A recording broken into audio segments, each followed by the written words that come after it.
Battlefield 6. Playlook! É nóis, Playlook na voz. Fala, rapaziada. Faz um react aqui agora do brabo, épico e insano, mano. Multiplayer do Battlefield 6. Bora lá, Playlook. É nóis, Playlook na voz.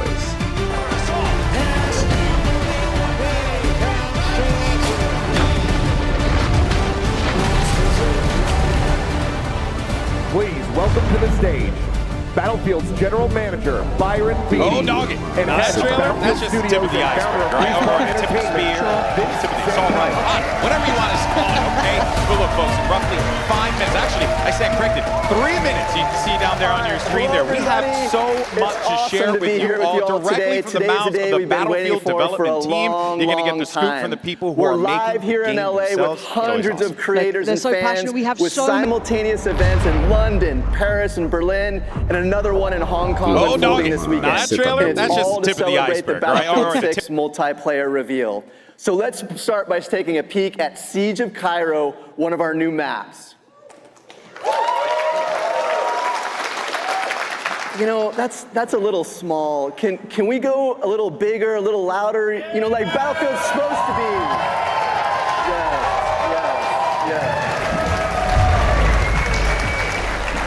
Now that's more like it. Oh, dog it. This that is a trailer, kind that's just series. the tip of the It's one that I love deeply and have many fond memories of, as I'm sure many of you here do too. We're here representing the 4 studios who put their heart and soul into Battlefield. Working with you in Battlefield Labs, we're focused on getting the fundamentals right to deliver something special for our fans. We know we have to nail classes, gunplay, and vehicles. The all-out warfare this series is known for, Conquest, Breakthrough, and Rush, they cannot be compromised. And of course, Battlefield isn't Battlefield without destruction.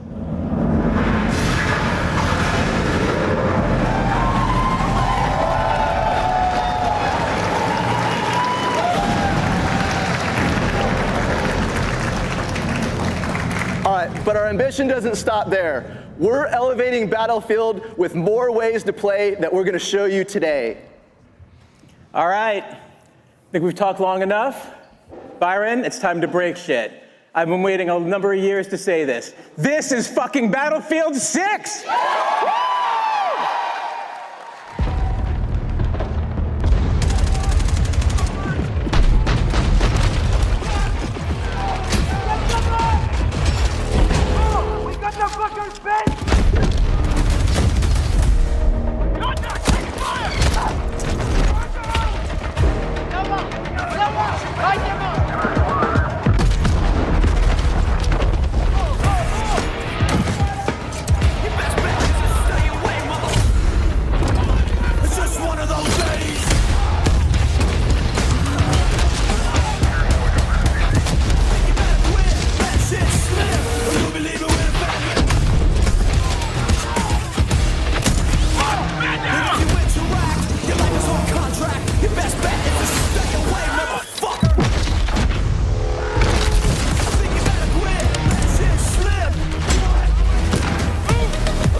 Oh, dog it. Now that trailer, that's just the tip of the iceberg.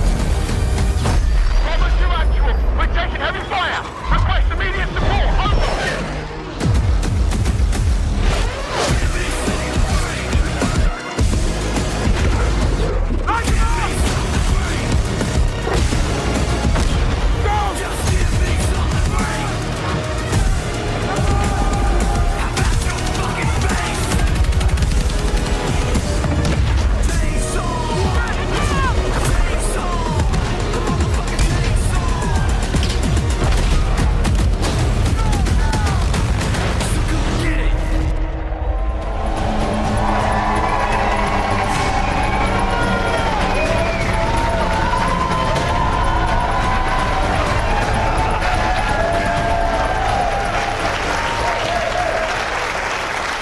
Every time I hear the Battlefield theme kick in, I get goosebumps. I love it.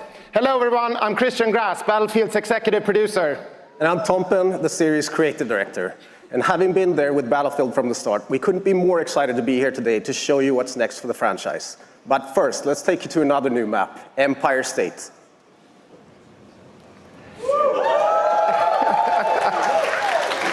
Today you're gonna see a lot, but let's start with the setting of Battlefield 6, a world that's filled with chaos as countries fight to establish a new global order at any cost, a world where anything can happen at any moment.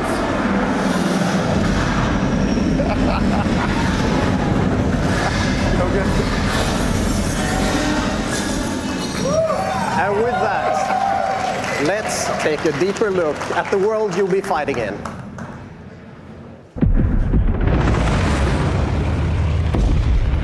The year is 2027.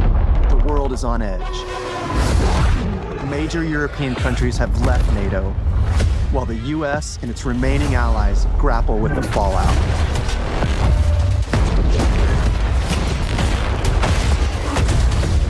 Countries looking to fill the power vacuum left by this chaos turn to a massive private military corporation with deep pockets and the latest tech to reshape the global balance of power.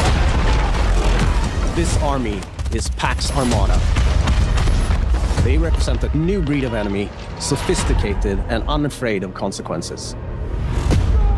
NATO's tattered remnants are wounded and battered, but this hardened alliance is determined to stop Pax Armada.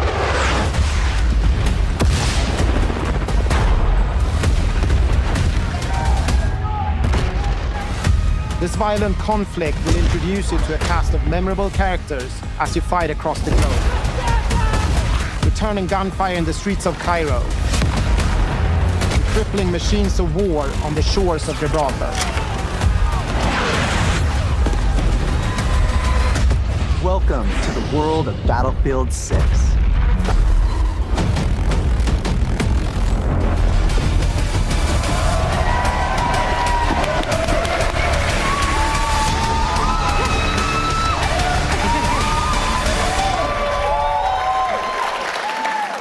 Hello everyone, my name is Jeremy Chubb. I'm a producer from DICE in Sweden, working on Battlefield. Hi everyone, Alexia Christofi here, also a producer at DICE, live from Aini district in Tajikistan. We have the honor of standing on this stage today to represent the work of our teams back home in Stockholm and across all of Battlefield studios. When we started work on Battlefield 6, we knew we wanted to come back to a modern military playground with the kind of atmosphere and grit that made Battlefield 3 and 4 iconic games. We needed to take that aesthetic to an entirely new level.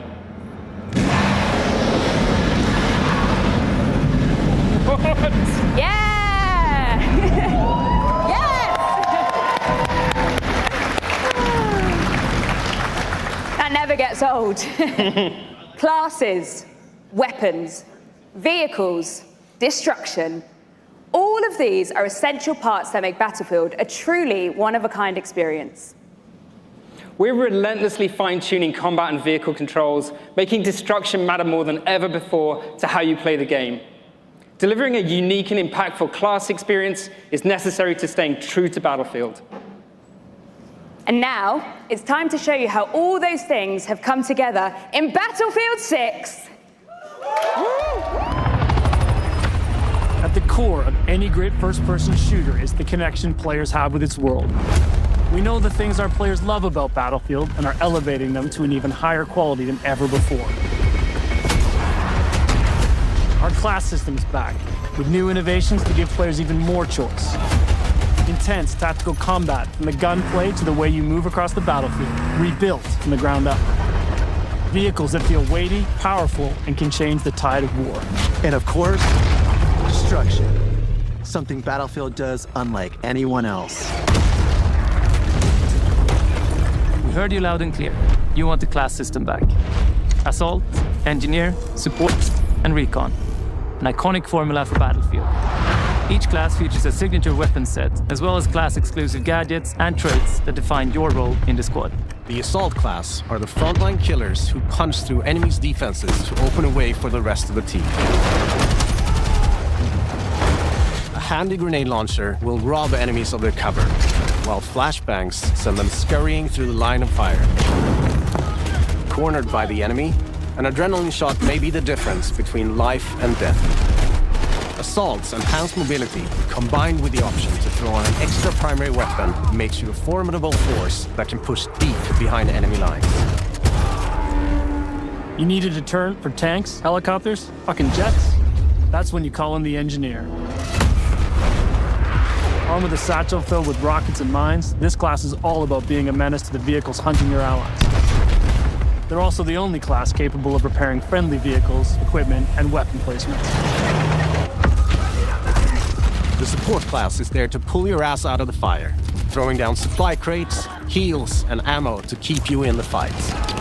Support can lay down deployable cover, intercept enemy grenades and missiles, and they're the masters of the machine gun. There is no better class to keep your squad in the fight when the odds are against you. Recon is our tactical mastermind who provides vital information to the squad and stalks the edges of the battlefield, usually with a sniper rifle in hand to pull off the perfect headshot. With drones capable of pinpointing enemy positions, C4 that can cripple tanks and level buildings, and a laser designator that will guide your allies' missiles right to their target. For Battlefield 6, we've reapproached combat and rebuilt it from the ground up to create an experience the team calls the kinesthetic combat system. Designed to give you a wider range of tactical and reflexive options during the heat of battle. It's about being aware of what's around you. How you move, how you shoot, and how to use destruction are all carefully balanced and work together to define this new system. With Drag and Revive, you can now cross no man's land to save a downed squad mate by pulling them to safety while reviving them. You can also lean and peek around corners. You can mount weapons on walls, crouch while sprinting, and even perform agile rolls while escaping enemy fire. All vehicles have been tuned to be more responsive and intuitive than ever before. Whether you're tearing across the sky in a chopper, raining bullets down on your foes, or rolling through the desert in a tank. The new Hitch a Ride ability lets your squad stay together by expanding the number of spots available for vehicles. And while it's easier to navigate with simplified control options, harnessing these war machines' full lethal potential requires the expertise of a pro. We know you love destruction. And for Battlefield 6, we wanted to push destruction even further, both in terms of a spectacle and as a gameplay mechanic. We're debuting a new iteration called Tactical Destruction that gives you even more options to own the battlefield with countless ways to transform the environment. Wall blocking your way? Try C4, a rocket launcher, or your handy sledgehammer. Squad firing on your team from above? Take out the floor beneath them. Or blow it all up. Climb over the rubble, problem solved. All these things come together to create a genre-defining, must-play first-person shooter experience you cannot get anywhere else.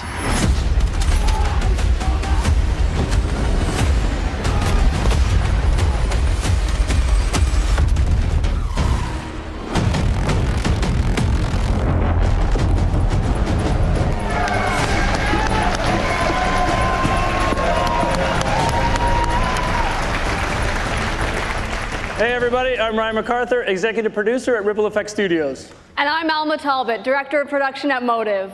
Vast, enthralling multiplayer has always been at the heart of this series, and now we're excited to take you through just how much Battlefield 6 has to offer on that front.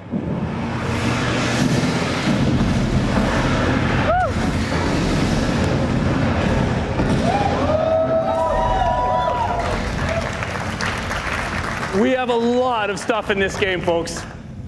More modes, more experiences, more Portal. There's more ways to play Battlefield than ever before. Let's take a look at all the maps and modes you'll be playing in Battlefield 6. In Battlefield, you and your squad will be battling it out across a world drowning in turmoil. A world filled with epic battles for you to partake in.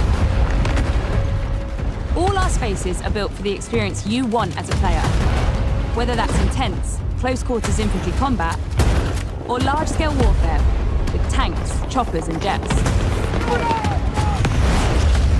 So let's start with where you'll be battling it out. Battlefield 6 will take you all over the globe, from Egypt and Gibraltar to Tajikistan and the streets of Brooklyn in the US. At launch, we'll have 9 maps, including a remake of the classic Operation Firestorm from Battlefield 3. Gibraltar is built to be up close and personal. Smaller urban areas designed to support close quarters combat. Egypt is all about infantry and land vehicles. While Tajikistan boasts scale, with epic settings that capture our all-out war experience. Then there's Brooklyn, bringing the best of both scale and close quarters combat. All of these maps are built to support any of our variety of modes with custom layouts that we call combat zones that have been rigorously play-tested and iterated to ensure a thrilling, authentic Battlefield experience, no matter where you're playing. Conquest, Breakthrough, Rush. Our all-out warfare trifecta of modes delivers moments you can't get in any other game. And with Battlefield 6, we're giving you more ways to play, all infused with Battlefield's DNA. Team Deathmatch, Squad Deathmatch, Domination, King of the Hill. In our newest addition to our all-out warfare experience called Escalation, where teams are pushed to a final climactic battle that we think our players will love.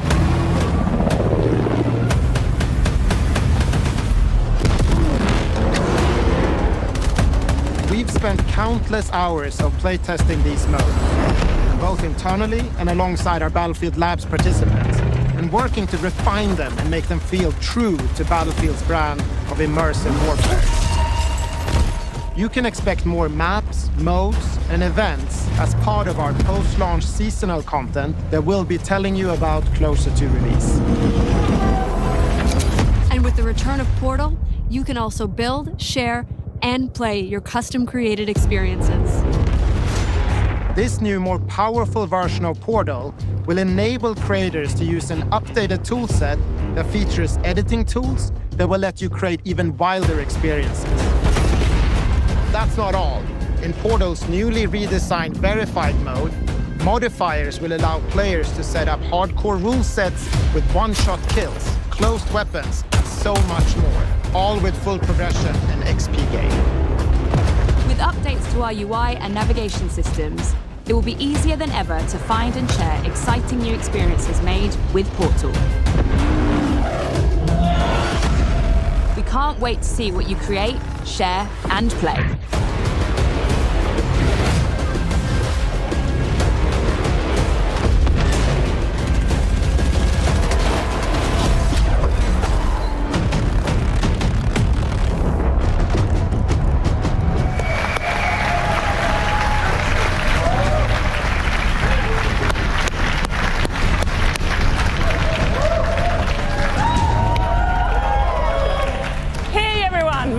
Rebecca Kutas, and I'm the General Manager of DICE and Criterion.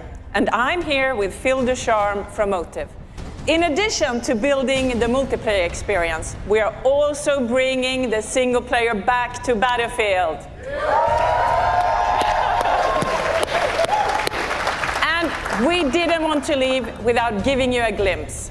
Together, we are so proud to represent the teams at Criterion, DICE, and Motive, working on this gritty, adrenaline-fueled campaign that immerses you in a world of nations at war. As we said, the world is on the brink of war. Our journey focuses on an elite unit of US Marine Raiders known as Dagger 1-3 as they try to stabilize NATO and counter the threat from Pax Armada and the Coalition. As Dagger 1-3, you'll navigate through intense missions that give you an opportunity to play from the perspective of each member of this elite squad. Our goal is to deliver epic missions filled with incredible set of pieces, intense battle, and a cast of badass characters that you will remember long after the credits roll. Let's take a sneak peek. The world as it's commonly known has crumbled. Alliances that held since the end of World War II, gone. All the traditional assumptions about who's on whose side, gone. But you know, every crisis is an opportunity. Like the man said, chaos is a ladder. Fire over here! Bring it down!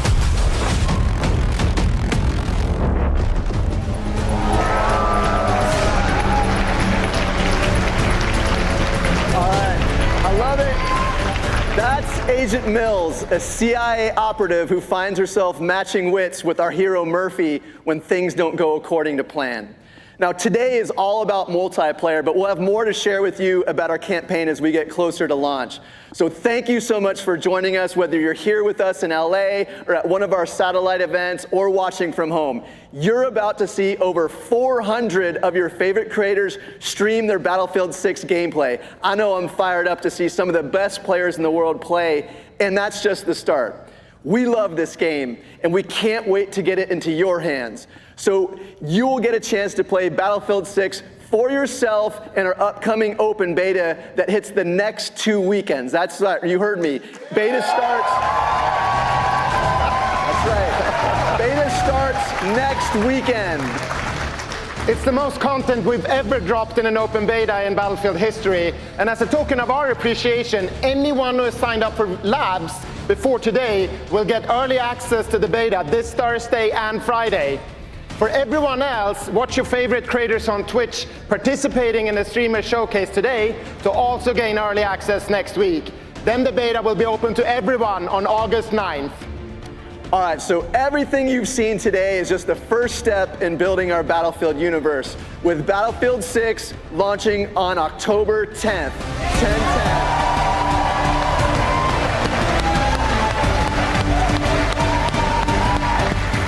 We can't wait to get this game into the hands of our players. So from everyone at Battlefield Studios across Criterion, DICE, Motive, wait, hold on. There is one more thing. We have said that Ripple Effect was working on a brand new experience for Battlefield. Well,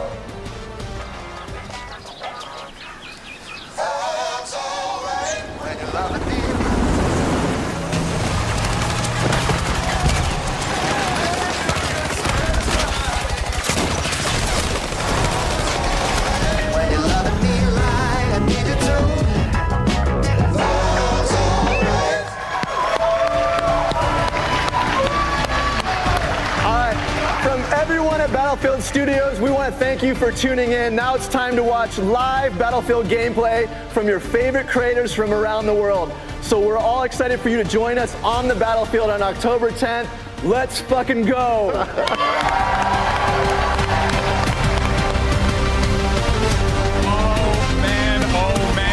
man, I had the best seat in the house as well. Oh boy, that's awesome. That looks great. And I'm excited.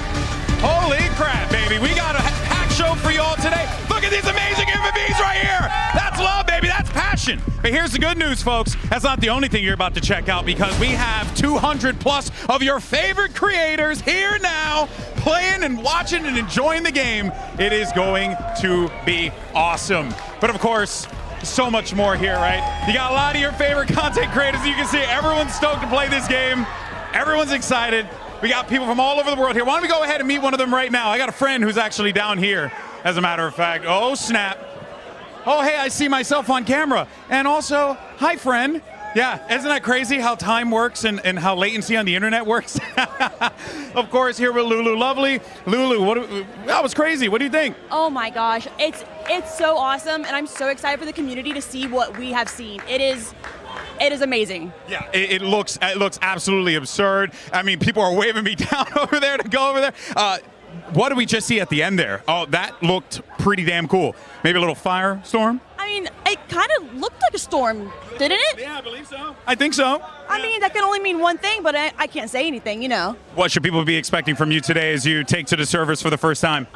They can expect to see me on the hill with a sniper. You know, I got a snipe. Oh, I already know, girl. I already know. All right, pleasure to chat with you. We'll catch up with you a little bit later. There you have it, Lulu Lovely. Make sure you check out her stream. But that, of course, is not all. We mentioned Pansy's here, you know, legendary esports caster, Aliak as well, myself. We have one more person joining the broadcast team. It's Achilles, all the way from Korea.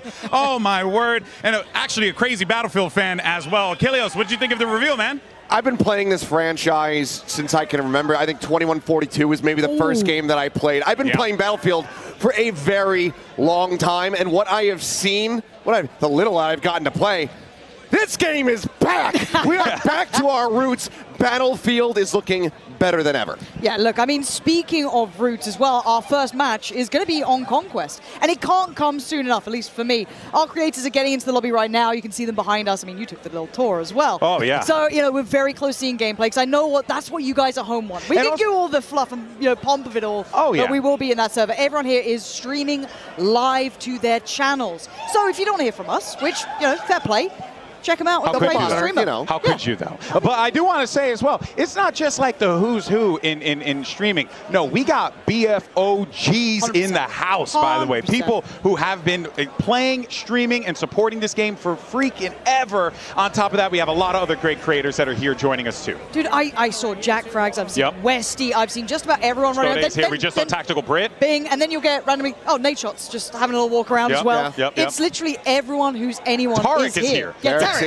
Yeah, his little tank top, arms out, ready to go. Like, it's wild that we've literally got the be-all and end-all of the streaming kind of FPS genre in the house today. Yeah, I mean, it's people that I met when I was living in Los Angeles, and that was like close to 10 years ago. And now we're reconnecting, re-meeting each other here at this event. It's so sick to see. Of course, I got to give a shout out to my boy Seagull, who's also here, the OG. So he's here checking out the game, and I got to talk to him about his thoughts so far, and he says he thinks that it's fantastic, and he's loving it. And frankly, I have to agree with him. Did I see, like, Firestorm as well? Like, rolling our minds back to the trailer, like, what we just saw, there's so many things that have got me pumped up. Like, that to me, like, I was a Battlefield 4 fan, but seeing that, you know, brought into that, I loved it. But do we get to see that now? I don't know. But, like, for me, I was pumped up just seeing that. I'm excited. You know, also, too, I mean, we had a few other things prior to the reveal. One of those things that actually was quite new to us was the single-player stuff. As a fan, massive fan of, you know, like, single-player campaigns, also a big fan of Battlefield 3 single-player campaign, most notably. That thing was freaking legendary. Seriously, if you haven't had a chance, go play it. Like, I honestly think that is also like such a huge addition to the game as well. You have so many things, Achilles, that are available to you here, from multiplayer to what we saw with Labs and now with single player. Yeah, I mean, I think that at the end of the day, it's just you're getting bang for your buck across the board. There's so much things that are being packed into this. There's going to be so much more on the horizon as well as we go through the seasons, new maps, new game modes that could all be coming through. So, you know, there's probably some people out there saying, oh, well, where's X map? I love that map. Why don't they bring that back? It's not out of the question. You don't know yet. It certainly is not out of the question. And at the end of the day, you could just probably build it in Portal. Don't. Portal just blew my mind. Like, I'm a simple creature, right? That looks stupidly fun. That looks stupidly fun. I wish I was smart enough, but apparently it's intuitive for even people like me who don't know how to do it. I think that even you could probably set up a slanted highway into the sky and have some helicopters. It's my time to shine. Seriously. You know, bad architecture. Here I come. Yeah, the world's worst made metro is coming out. Literally, all of it. Like, we gotta help us. It's like the million midship remakes in Halo. It's going to be the same thing here. It's going to have all these Metro remakes in Battlefield 6. It's going to be awesome. Is he the firing range as well? That's right. That's right. Is that the recall he's looking for?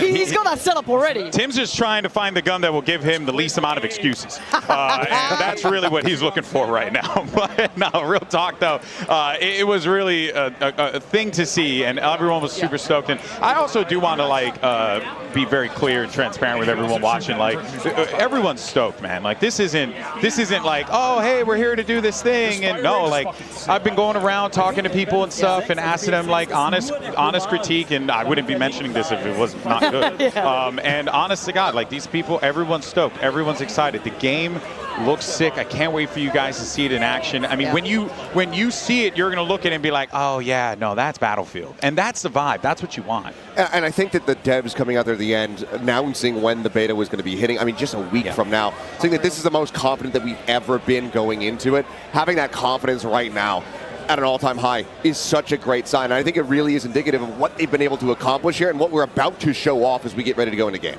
Yeah, and look, the Battlefield community is a tough one, right? Oh, yeah. You know what I mean? They hold people to high standards. As they should. But as you said, walking around this room, I've been speaking to the sweatiest of gamers, Yeah. the ones who are the most miserable, and they're pretty happy. Yeah. Which is what I like. Genuinely, I was wild. like, nah, do you mean it? Are you sure? And no, they're back on board now. Again, I think everyone who's watching wants to see that gameplay. Oh, yeah. I don't blame you. I know. Don't worry, we're going to be been jumping here. in. We're going to be jumping in. As soon as it's ready, because you can see them. They're all getting ready. As I said, Yeah. you can go check out your favorite streamers, see what they're already saying. There's a million different, well, what, 200 or so different perspectives you can Rounds check up out. to a million. Yeah, I think that's how math works. Give or But again, you can absolutely check any of them out as well. Well, folks, I think it's time. Let's watch some freaking Battlefield 6, baby. Jump right in with the legend himself. It's Westy, and he's immediately going for the armor. Exactly what you want to see. Now, folks, if you're watching this for the first time, maybe play some other FPS games where you don't see the might and the grit that is tanks and copters and planes and rockets. This right here, to me, this point of view, this is Battlefield, baby. And look, you can ask for a better squad to start with too, right? You've got Stody in there, you've got Tactical Brit in there, these boys, and they're already down. They're already getting rinsed. So but again, this is kind of the classic stuff we're looking for, right? How does it feel? How does it look? And then you talk about someone who's a little bit maybe on the outsides of the Battlefield genre. You got Courage, right? You got Nade Shot, you got Scump, you got Tim. And look, we watched a couple games of this. They were popping off. They were going crazy. Popping off. Nade Shot had a couple whiffs, and I was like, oh, all right, man, maybe doesn't still got it. No, he started popping heads. We'll see if we're going to get a little bit more of that here. As for now, I mean, just into the more neutral parts of the maps, of course, get those openings, start getting these lockdowns here on these captures. Now, I want to talk about what we're seeing here as far as the composition is concerned, because we're getting Nade on the engineer, and then Tim, Scump, and Courage on the assault. So obviously prioritizing, going for the guns, going for the forward-facing kind of, blowing things up if you can, but you got a lot of space to clear here. Look, again, if you're going to be that player, and you're kind of talking about these as one of the key ones, right? You got some absolute gunners. You let them go and gun. You let them be at the forefront, and look at them just absolutely railing it in. It's beautiful to watch, and you get so many options on that assault class as well. I love just that little tiptoe out of the combat area, get onto an unexpected angle. Now they're nasty. They are straight nasty. I got my 2. I got to get the hell out of there, because someone's going to look around there again and try and pick me up on top of that hill. And look at this, Benny Central holding up in the top side here. And you can't forget all the destruction, guys. There's so much destruction. You just drive that tank into a house. That thing ain't got no chance. Any medics? Of course not. No, of course not. Silly us. Yeah, rolling that going. We're going to see how many medics or how many people get rezzed during this showcase. We're guessing 0. Yeah, straight 0. That's our in-house bet right now. we're pretty confident because we've been watching people play and. But okay, wait a minute.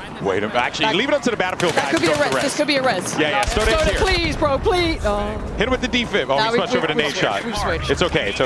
I do want to see what loadouts they're kind of picking up on here as well, like what weapons they're opting for, because it looks like kind of like LMG with what looks like a drum mag on it. I mean, but before I saw him with what looked like kind of a MK or like a DMR style weapon tapping away. There's so many different like loadouts and varieties to it too, like the nice little vert grips on there. So much to play with depending on playstyle, and that's what a lot of the people are speaking to, like Vegas was saying. Look, you need to get the right setup, you need to get the right attachments on it. Otherwise it simply won't do what you want it to. You've got to make this work for you. And I think that's one of the beautiful things about this game, and it always kind of has been, is the customization that you can have when it comes down to your weapons, because you can get it to where the gun, maybe it's not the most mathematical best as far as damage output is going to be concerned, but it might be the best feeling for you. So what works for you is not necessarily going to be something that works for anybody else in the game, and you have so many different ways to just fine-tune it, whether it's something that's going out onto the muzzle, a different type of grip, a scanted sight, etc. So for anybody who hasn't played Battlefield in a while, or who's maybe never played Battlefield, there's a lot to dive into and really just immerse yourself in. We're off to see. And look, this is the Battlefield impressive. boys, right? They got to take this one on. They were already giving it large at the start, like NA, nearest airport. We are in Los Angeles, keep in mind. And we But, are you know, pretty close to LAX, so. but it is kind of odd. I do want to see them do well. Kind of how they approach the game too, and how they see the loadouts, and how they see the attachments, how they want to run their squads as well. Like Westy and Sody, these guys are veterans at this. They've been probably living in the trenches for a minute, and now they get to actually have some fun out here. So we'll see how it goes for them. And so far, so good. And look at old Tarek. Look at him go. This isn't Tarek, but he's in the squad. Yeah, he's trying. Oh, he died. No. It's an NT. It's an NT. Yep. Need a GG revive. back. Not getting one. Speak his name and, yep, just immediately caster cursed. Oh, here we go. Stone Mountain. Stone Mountain too. Roger, let's do this. Oh, man, if you have not had a chance to watch any of Stone Mountain stuff, you have been doing yourself a disservice. Guy is absolutely hilarious. But also, one hell of a pilot. This dude is about to put in some work with this, unless someone's smart enough to take him down. Because if I'm being honest, I would try and take him down as soon as I possibly can. Yeah, you probably can't let him get away with too much here. But again, look, I'm awful with vehicles. If I touch them, it's a problem. But seeing someone who's actually good at it, wild. Oh, look at this little run that he's going to do right here. He's trying to find a couple open targets. up so much chance for the rest of this kind of, I guess, team and squad's going to make the way up to the next couple of points. But they're doing pretty well so far. Oh, look at the detail on the plane as the wind breaks on the wings. That actually super sick. Oh, man. Curious what he's going to be prowling for. I mean, I would guess, like, you know, enemy armor, a tank, something like that. Something you just go on a bombing run, try to take them out of the equation. But for now, just a nice little breezy little fly through the sky. And look, we got Little Big Whale, who's right behind us, actually. So he could actually get some, you know, real action live. But no, because we stole her setup for a minute. She took a break, went to the bathroom, instantly sat down. Feels fantastic. I think we were actually playing on this map as well. So we got to have a little hands-on time in this. But again, it just looks good. And already, right at the forefront of things. Oh, okay. That's one way to do it, Marley. You know, just go ahead and send that rocket up there. See if that solves the problem. It's kind of hard to scale up to see, though, because there's a little bit of verticality to this, right? So it's like you kind of need the assistance from that armor coming in almost, right? Get your tanks coming over, get what you can to try and create the pathing. Because look at it. You do get absolutely hammered on the way on some of these crosses. I will say, if you have a smoke grenade, throw it on the road before you cross. Maybe that will give you the cover that you're looking for. Throw it at your enemies as well. Obfuscate their vision, not your own. Yeah, that too. That works out as well. Typically going to be the play there, but for now it looks like Marley 13 just going to kind of be pinned down here. Yeah, nothing really. Okay, did find the target over there, so you're still going to have a little bit of that. Got absolutely mauled. So that's always going to get a little harder as you're trying to come up those more controlled chokes, right? Especially on maps like this, where there isn't a lot of like man-made cover. You know, it's always going to be a challenge. It looks like the Ace 32, I think, kind of. But I'm trying to look at the loadouts or the attachments like Stody's using and people like that. It's not like like just absolutely beaming them. You can do canted sights as well. I do love the canted sights. Dude, they want to get this. They want to get this res so bad. They've lost a man in the process. Here we go. Looks like no faith, no faith, zero faith in it anyway. So we've still not seen it. I will get one. To be fair, I want to see the drag as well, where you can drag people away and then you know go for the res on that. It was kind of sick in the trailer. Okay, nade shots back. He's got sniper in hand. Or he's just got scope on. Never mind. For a second, I thought we were packed in playing recon. Then I glanced to the bottom. Yeah, no, he's an assaulter. He's going in for it. He's going for the fight. No, I've been hearing a lot of the kind of players saying the assault feels really good because you get so many options, so many weapons to play through. And can I just say that that's great? Because there's a lot of other titles out there where you play assault and it just feels like you always get your ass kicked by SMGs or always get your ass kicked by any other gun, shotguns at long range. And having the assault actually have some real punch to it, that is fantastic. Yeah, it really is. It's a I like what they did with the classes here. You know, went back to the traditional, you know, what we've come to expect from Battlefield with the 4 primary classes that have been the bread and butter of the franchise for such a long time. But I also like, you know, some of the changes that they did with, you know, the way that they assigned responsibilities to those classes as well, right? You know, it's easy to just be like, oh yeah, the assault class, they're just gonna go and shoot stuff, and that's fair. That's completely fine. But like the assault class actually does provide like a lot more versatility in its utility, which I think is cool. Yeah, I mean, it feels like it still has a signature, right? You still kind of know what you're in for, but there is that versatility. There's layers to it, there's depth to it. Like maybe you want to play it in a certain way and you can kind of build yourself up to that. That's what I like, is that ability to create something that suits just you, but still within that little bit of a pillar of what that role is. And the class, well, rather I should say the gun customization gives you a lot of flexibility, because the way it works in this one is you will go and you'll like, you know, select like your grip, or you'll select a scope or something to that effect, and then that will kind of go into the cost of the overall gun. So you kind of have to be smart with your gun economy, if you will, to like pick what are going to be the things that are going to support me the most. Right, there's only so much that you can attach. Certain attachments are going to be a higher value, so you need to make sure that you're kind of treading a line. They're also really good about the descriptions in the game too. I had noticed, because I had went, I mean, obviously all that could still subject to change, it's still early days, but you know, the descriptors were very clear. It was like, do this for hip fire, do this for ADS, do this for this, and it's like, that's just like bare bones, get straight to the point. That's exactly what I like. This affects your draw speed, this affects, you know, your recoil. I'm done. So, you know, I need some help. That's a nice. So this is the kind of loadout that I was looking at. These weapons with these sort of attachments, kind of that. I don't say like DMR-ish, but look at it. You can see how it's quick to get back to it. No, this looks so good. And he's got that stubby vert grip on it. Look at the damage. It's unreal. Perfect. What, around 100 meters? Nice range. Oh my gosh, he's got to feel the MZ. MZ's going crazy over here. Do it again. Do it again. Uno más, uno más. Toma. They've noted they've spotted us. Oh, you hear the position? Yeah, you got the comms. The comms are wild. Boom. That's Westy. MZ's taking names. Let's go, MZ. Oh! That was actually nuts. That was so good. Oh man, well done. No, Tim. No. Come on, Tim. He thought he had a clear path. Rocket out, looking to try to take it down, but okay, so flares out. Oh, this is crazy.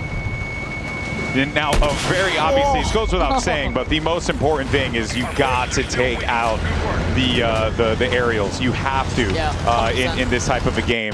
Otherwise, like, they will absolutely dominate you if you're not careful. It looks so nasty as well doing this. You know what I mean? I mean, that gun is insane. Let's see him take down like a wall. So many options to shoot. Who do you shoot? Uh-oh. I guess that's the other side of things, right? Who's getting shot at? Now, Rands, you can go for the repair here. Might need to, but actually could also just go for a little swoop in. There it is. You can just Hail Mary it. Try to see what you can get done. Yo, this is crazy! Look at him fly! This could not pull up fast enough. He clearly flew into the sky. Pesky's still standing, man. Tough way to go. It is, for sure. But, I mean, the thing that I also love is the devs were talking about it a bit, that, you know, there's some easier options, some easier approaches now to getting into the flying vehicles and using helicopters and jets, but having a mastery of it, really being able to take over the full manual controls, that's going to give you way more options, way more mobility, way more ways to try to approach the game. Ooh. Hold on. Ooh, he's getting pelted. Doesn't have anything to try and fight this off. He's going to need to outfly it. Oh! Pestily got him. Pestly's doing some serious damage out there. Come on, Haley. How we look? Oh, you can parachute! Yo! Hell yeah! Let's see if we can do this bad boy then. How'd that flip? That's amazing. Okay, now what do we got to do to convince the devs to add like a drop kick, like a wrestling style drop kick off the parachute? Dude, I'd be down with that. You know, or a clothesline. You know, hit him with a clothesline. There's a couple of them just a few feet away. So I know. I'm going to try and convince them. That's going to be my objective throughout the show, everyone. Just so you are all aware. Yeah, and of course, you can, as Aaron the Loco just learned, you can parachute at pretty much any moment. This game mode is insane. It is repeatable. And you can fly. So anytime you're going to drop off a higher surface, off of a cliff face, anything like that, you can just go ahead and pop that parachute and really play around with mobility in the game quite nicely. The parachute allows you to get around the map very quickly. All right, time to go to the star of the show here. You got MZ. Stick on MZ. She's back in there. Nice little oversight on that B spot as well, so able to catch a couple on the cross-up probably. Gonna have to be worried about this left flank a little bit though. Yeah, she's got teammates over there and some armor, so they might be able to clear that. Oh, never mind. Looks like they're dying. Again! Dead again. It happens. It happens, man. Every time you try to save me! Okay, everyone's got a friend in the game who's going to be yelling, "Help me, please!" Have we seen a res yet? Have we seen a res yet? Not on camera, we have not. Nope. No. I'll give you the D. Yeah, get on the D. It's funny. Hey, I'll meet you there. I'm just pretty sure it's just never going to happen. And you know, though, yeah, probably. But it goes without saying, like, yes, can you jump into Battlefield by yourself, decide, hey, today's a recon day, and I just want to snipe a little bit, or, oh, I'm going to be an engineer and just haul some tanks. You can totally do that. But playing with friends in this game, it's truly something else. Yeah, and it's one of those things where you can just approach it however you want. Do you want to try hard? Do you want to run one of every class? Do you want to run armor? Do you want to just stick to infantry? Do you want to go 5 or 4 snipers in a squad? Yeah, look, there's something for everyone, right? We've all got that friend who only wants to go in vehicles. We've all got that friend who wants to be support, right? Or assault. They've all got their own little thing they want to do. And honestly, it feels like everyone's got a decent role. So you can carve out how you want to approach this game. Man, the skybox is freaking gorgeous. Holy. Second pass, looking for the kill. Ooh, getting locked in. I mean, this tank has been doing work. Look, Pesley doesn't normally get to be in vehicles, but you let him loose, and he's looking kind of wild at it. Ooh, it doesn't have it. Doesn't have it. We're out of that. Go on. Oh. Yes. I swear. Yes. I dare you. I swear. Please. Is he going to be, he might not survive this. I don't know if he's going to make it back through. No. Oh, that is terrible. Look at the way they get to watch that corpse fall. Oh my God. That was awesome. That was a sick visual. Morbid as well. Yeah. But that's the game. Get back in the queue, respawn in a couple seconds, and do it all over again. And we're taking a look at a couple of games that are going on at once here, just so you guys know. We're jumping in from different games, so not everyone is in the same lobby. Bear in mind, there are a lot of people here. We have a couple behind us, but we also have a couple hundred in a room over in the other side of this undisclosed facility. So there's a lot of people that is playing this game right now. So we're going to be jumping all over the place. We're also going to be checking out more modes as well. It's not just going to be Conquest, which I could watch Conquest all day. I mean, it's a classic, right? It's a classic. Up, scoreboard, something everyone wants. There you go. Yep, I wish we could yell at them to leave the scoreboard up a little longer so we can see who's performing. But that's just the esports guy in me thinking, you know, I want to build a segment about the poor performance from, or rather, a great performance from MZ. Uh-oh, here we go. Quick pop of the rockets. That's a good amount of damage in. A lot of damage in. It's going to be one more big shot coming in from this tank. The engineers around to help out either. Oh, what a race. Stone Mountain came in with it. The RPG, the third party. You never know when that thing's going to come out of nowhere. Here we go now. Ranzrates. They're now going to be taken to the sky, trying to use this. He keeps having a real rough go of it. Yeah, the aerials has been struggling this game, guys. I honestly, I think people are just keeping it in check. You know what I mean? They are keeping this locked down. This is certainly not the lobbies I play in. Yeah. Normally, I'm just getting absolutely rinsed by anything with, in the sky, but no, here we've got some good players. Thank God for that. Sweaty lobby. Seems like Stone's going to try to maintain aerial dominance, but this time from the ground.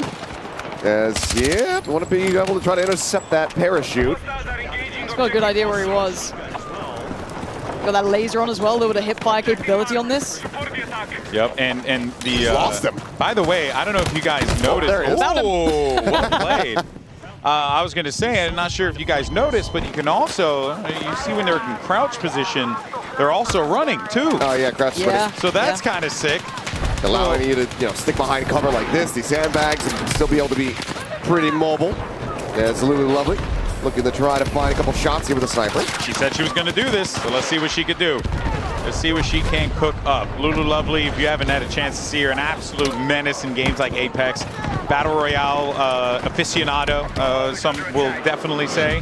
And right now, though, no vision at all. These smokes are concealing so much, it's making it really difficult for Lulu to do her job.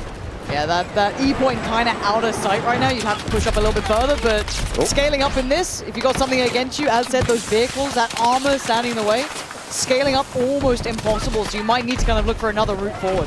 Yeah, I mean, she's been getting smoked out pretty consistently here as well, so it's been very difficult for her to get anything going. And anytime she gets an angle, it's just that armor staring at her face, basically, but now might have a slight opportunity, but nope. Target-rich environment. Hold on. Oh, doggy. The legend That's himself, just tip of the multi-time champion Crim6 here as well. Still nasty on the sticks, by the way. Still nasty on the sticks. Towards the top of the board, too. Yeah. Didn't quite get to see who was at the top there. I believe he's at like 16 or 19. I think. Gotta be real cautious here. Doesn't have much to try to deal with the armor. Also, yeah, just tanks everywhere. Yeah, when you are a support in this situation, you gotta go. Oh, there goes Tim. Boom. The explosions look phenomenal. They do. Tim's got, like the 1,000-yard stare on the go there, man. He didn't look so good. All right, let's see what Nature's got. Okay, now he's going for the This recon. was the one that I saw him working with, that he was pretty nasty. So I do wonder if maybe just got something set up that he likes, but... Still haven't seen anybody go for the ride along, hop on the back of the tank. Give me that. Yeah, Please. I want to see that too. Please. Ooh, wait a minute, Red Ops might be in a bit of a pickle here because there is a lot of players around here. Look at this guy on top of the mountain. They're shooting all sorts of rockets at him. Nothing you could do in that situation. Now Red Ops going to be cut away from everyone. But what an objective player. Sadly, gets kind of 180 on that, but that's a toughie. I appreciate it. I appreciate the work. Just kill 10 more. We're going to get this game ending in just a little bit. Got a few tickets remaining. As, 89. Yep. Probably RPG snipe. Look at the hold here that they got too. CDEF control, so pretty solid zone control, and on top of that, they kind of spread out the map nicely. So they're in a great spot. And they're still pressuring B. I'm sending it. Yeah, it's pretty dominant. It's one of those game modes where like you have to be pressuring the control points. You can't just try to overwhelm the tickets there. You have to be getting kills as well as capping objectives. As it's going to be a decent little volley here. Trying to hide behind this one. Hide! How's he alive? How's he not dead? Damn it. Run in circles, so sick. Oh my God! So close. Bring her on, yes! Polo with the kill. Just juked the hell out of him. That was so sick. When in doubt, so that makes sense then.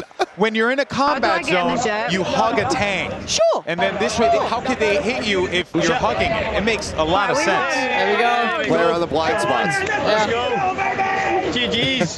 First game, first win. First game, first win. That's a sentence as well. First game, first win. Oh. Nice burnt peanut. Yeah. Love this, dude. Met the burnt peanut today, or sorry, yesterday. You met them. I got to film a video with the burnt peanut. In costume. In costume. It was amazing. Yeah, and, he's an emote machine, by the way. Just says emotes. You see him out there? You see him out there? Is it bad for my job if I just want to be quiet and listen to him? Yeah, let's Is that do bad? it. I want to hear what he's saying. Yeah. Let me know if you see somebody. Let me know if you see somebody. Is there anybody out there? And he's got the good work. He's got the freak. Good work. Good work. Good work out there. We're away. We're off to the races. Yes, I was. I'm the IGL. Yes, I am. You're the plane guy. I'm the IGL. He's the IGL. Oh, he's the IGL. Just follow your IGL. Oh, no. Oh, dear. I'm going with Hutch. He's got the bright idea. Follow me. Follow me, gang. I'm coming up, Hutch. I'm coming up. Oh, Gotta find the staircase. I don't know how to come up, actually. I think it was behind. You carry on, Hutch. See you later. On me. Let's go to D. Whoa. Uh-oh. You gotta run, buddy. They have They're nothing enemies. to deal with that They're tank. opponents. They have a couple recons, maybe. Oh, that's so funny. Oh, Burnt Peanut got taken down by Banana. Banana clip, who looks like he has a banana clip, so it makes sense. Makes sense. Potassium defeats calorie. I like it's two people bleeding out on the ground begging for a medic that will never come. They're never arriving. I mean, they were rivals, right? What a way to go. You know, just stare at the person who took you out. Please help me. I'd help you if I could, my friend. No, I just got shot. What? He's close. Okay. He's close. All right, Adrian here. We've got support. There could be reses. There could be a res. Well, No more reses. No res for us. cut the camera. Mr. Ruffle Waffles in this squad as well. This one's about to be over as well. This game's getting out of hand. Yep. That was my thing. There it is. There we go, blowtorch.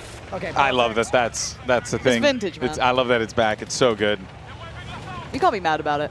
Let's go Ruffle I Waffles. was watching Seagull play, and he was insta-killing people with the defib. It was really funny. Oh yeah, because you can. You could do that. You could just run around, just insta. It's like a knife. It's so good. and people were very mad at him for that. But that's Eagles. You also, I mean, you can charge the pads infinitely, so you just run sprinting with them, and you have full move speed while you're holding those. So if you can just run up on someone real quick, just boop, and I feel like we're more likely to see that than any res. Yeah, straight up. Oh, because I mean, if you have something that can assist your teammate, but also is capable of killing an opponent, you always go for the kill. I'm going to be killing the opponent. Yeah, obviously. By the way, I don't know if you saw, but Vasily was like lighting up the kill feed just a second ago. Game's going to be over here. No, Vasily has finally escaped from Tarkov, so the guy is living his best life. All right, I'm so proud of him. And another victory. Oh, well done, well done. All right, that's some Conquest. Some more coming up, I'm sure, in a little bit. Maybe some other games we're going to be jumping into. Yes, we here's are. Foosley.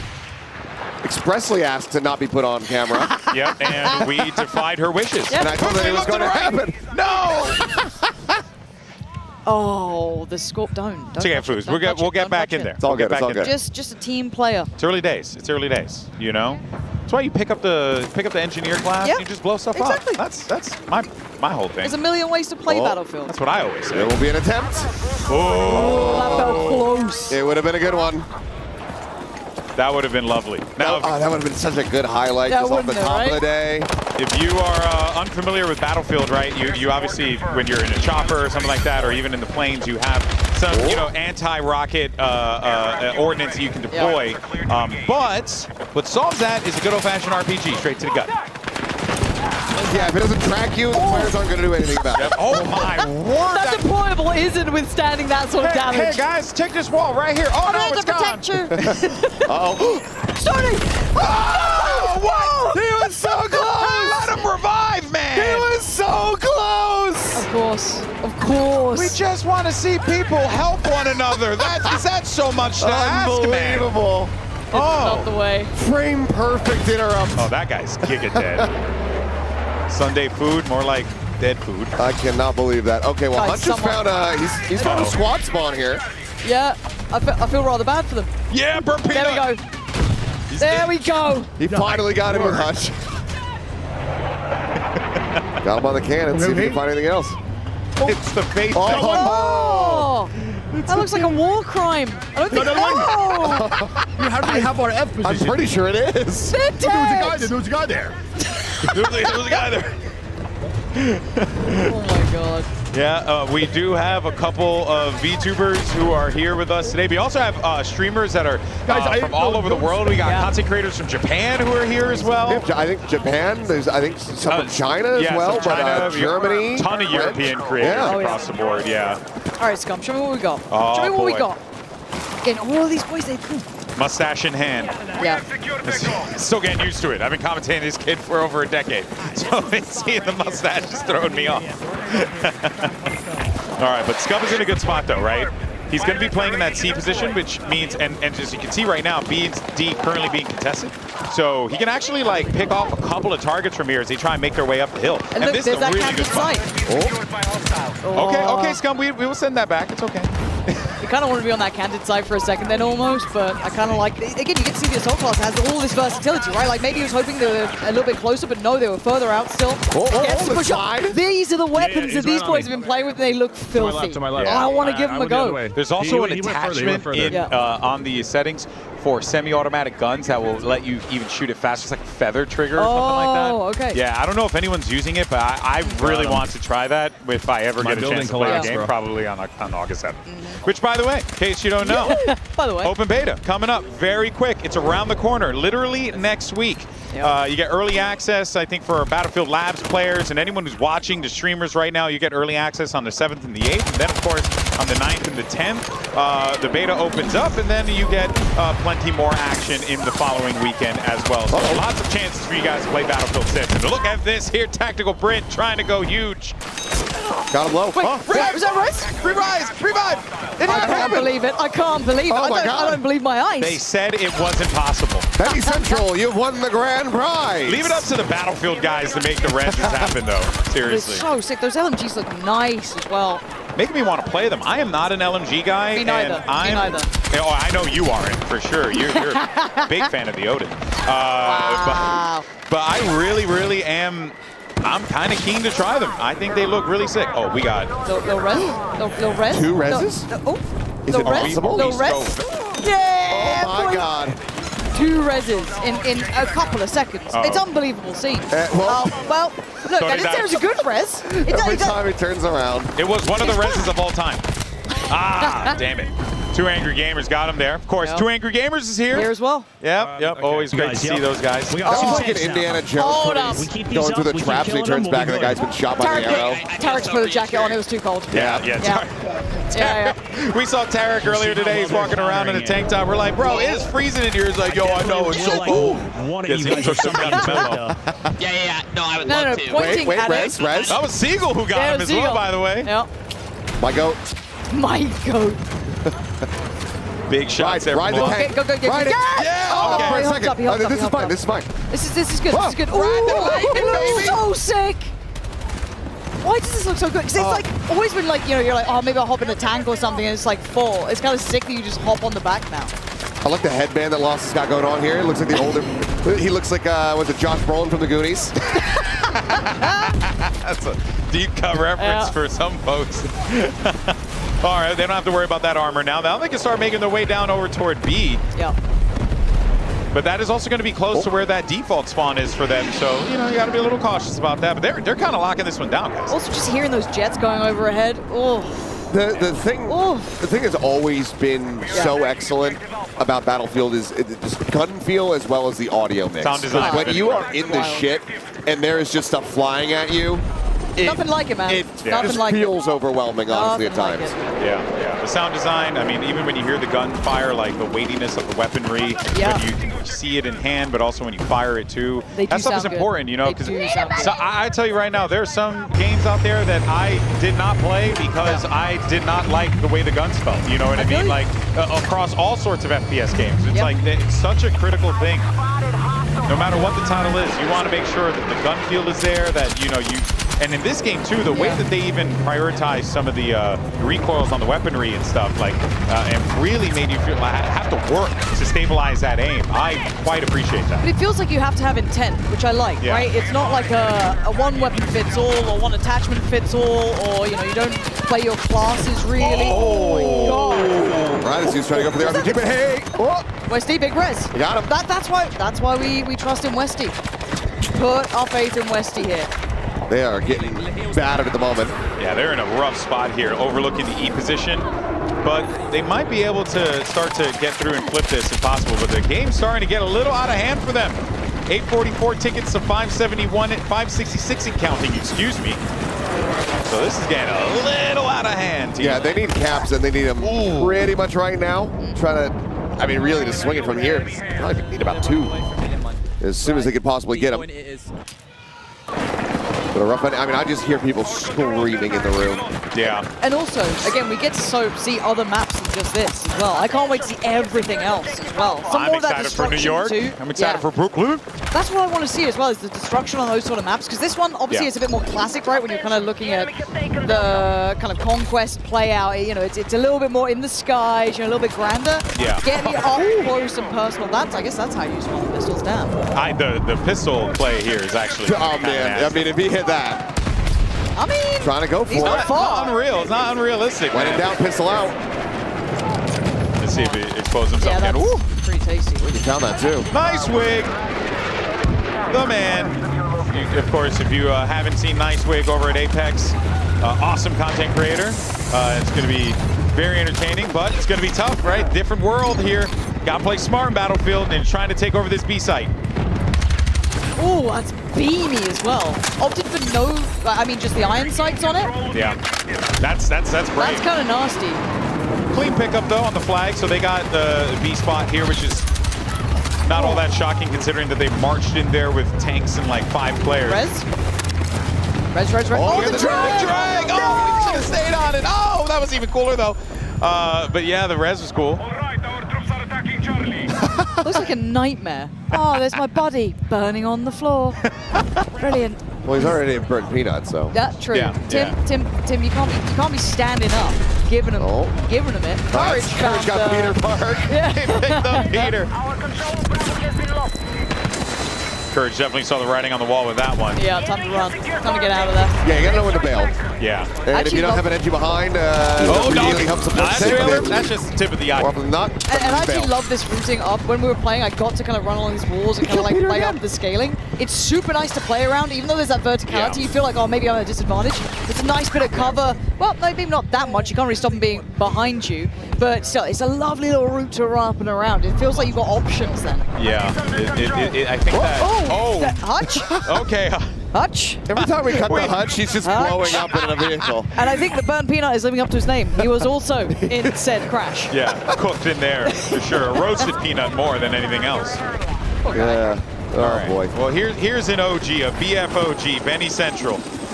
I remember commentating Benny, I believe, in the NA versus the World Battlefield 4 show match on Xbox. It was a fun one.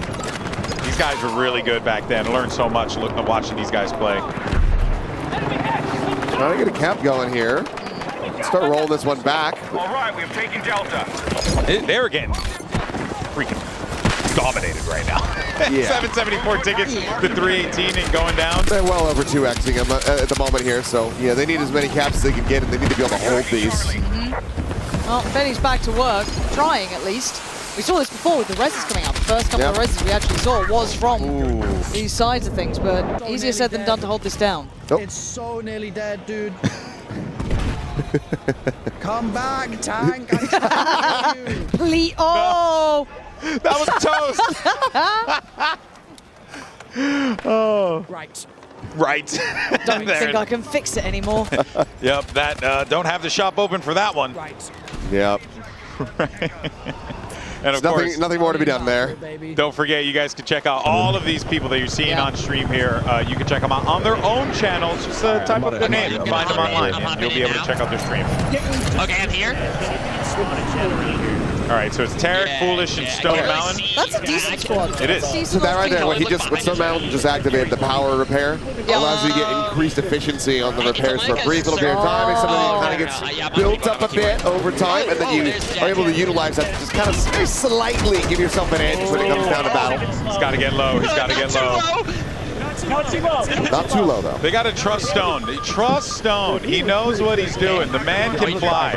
I say that and then You say that, dude. Why are you saying that as he's getting lower? I trust Stone Mountain, okay? Okay, sure. I trust my commander. Here we go. I bet we can evasive maneuver anything. Quick repair. Look at that. How many people can properly land a helicopter? Okay? Because I know I can. We'll just get him first. There we go. We're back up. All good. Just see what kind of action he can get into, though. I mean, they're in a very cozy spot. Okay. Is that a 2C? Jack, I can't get in there with you guys, right?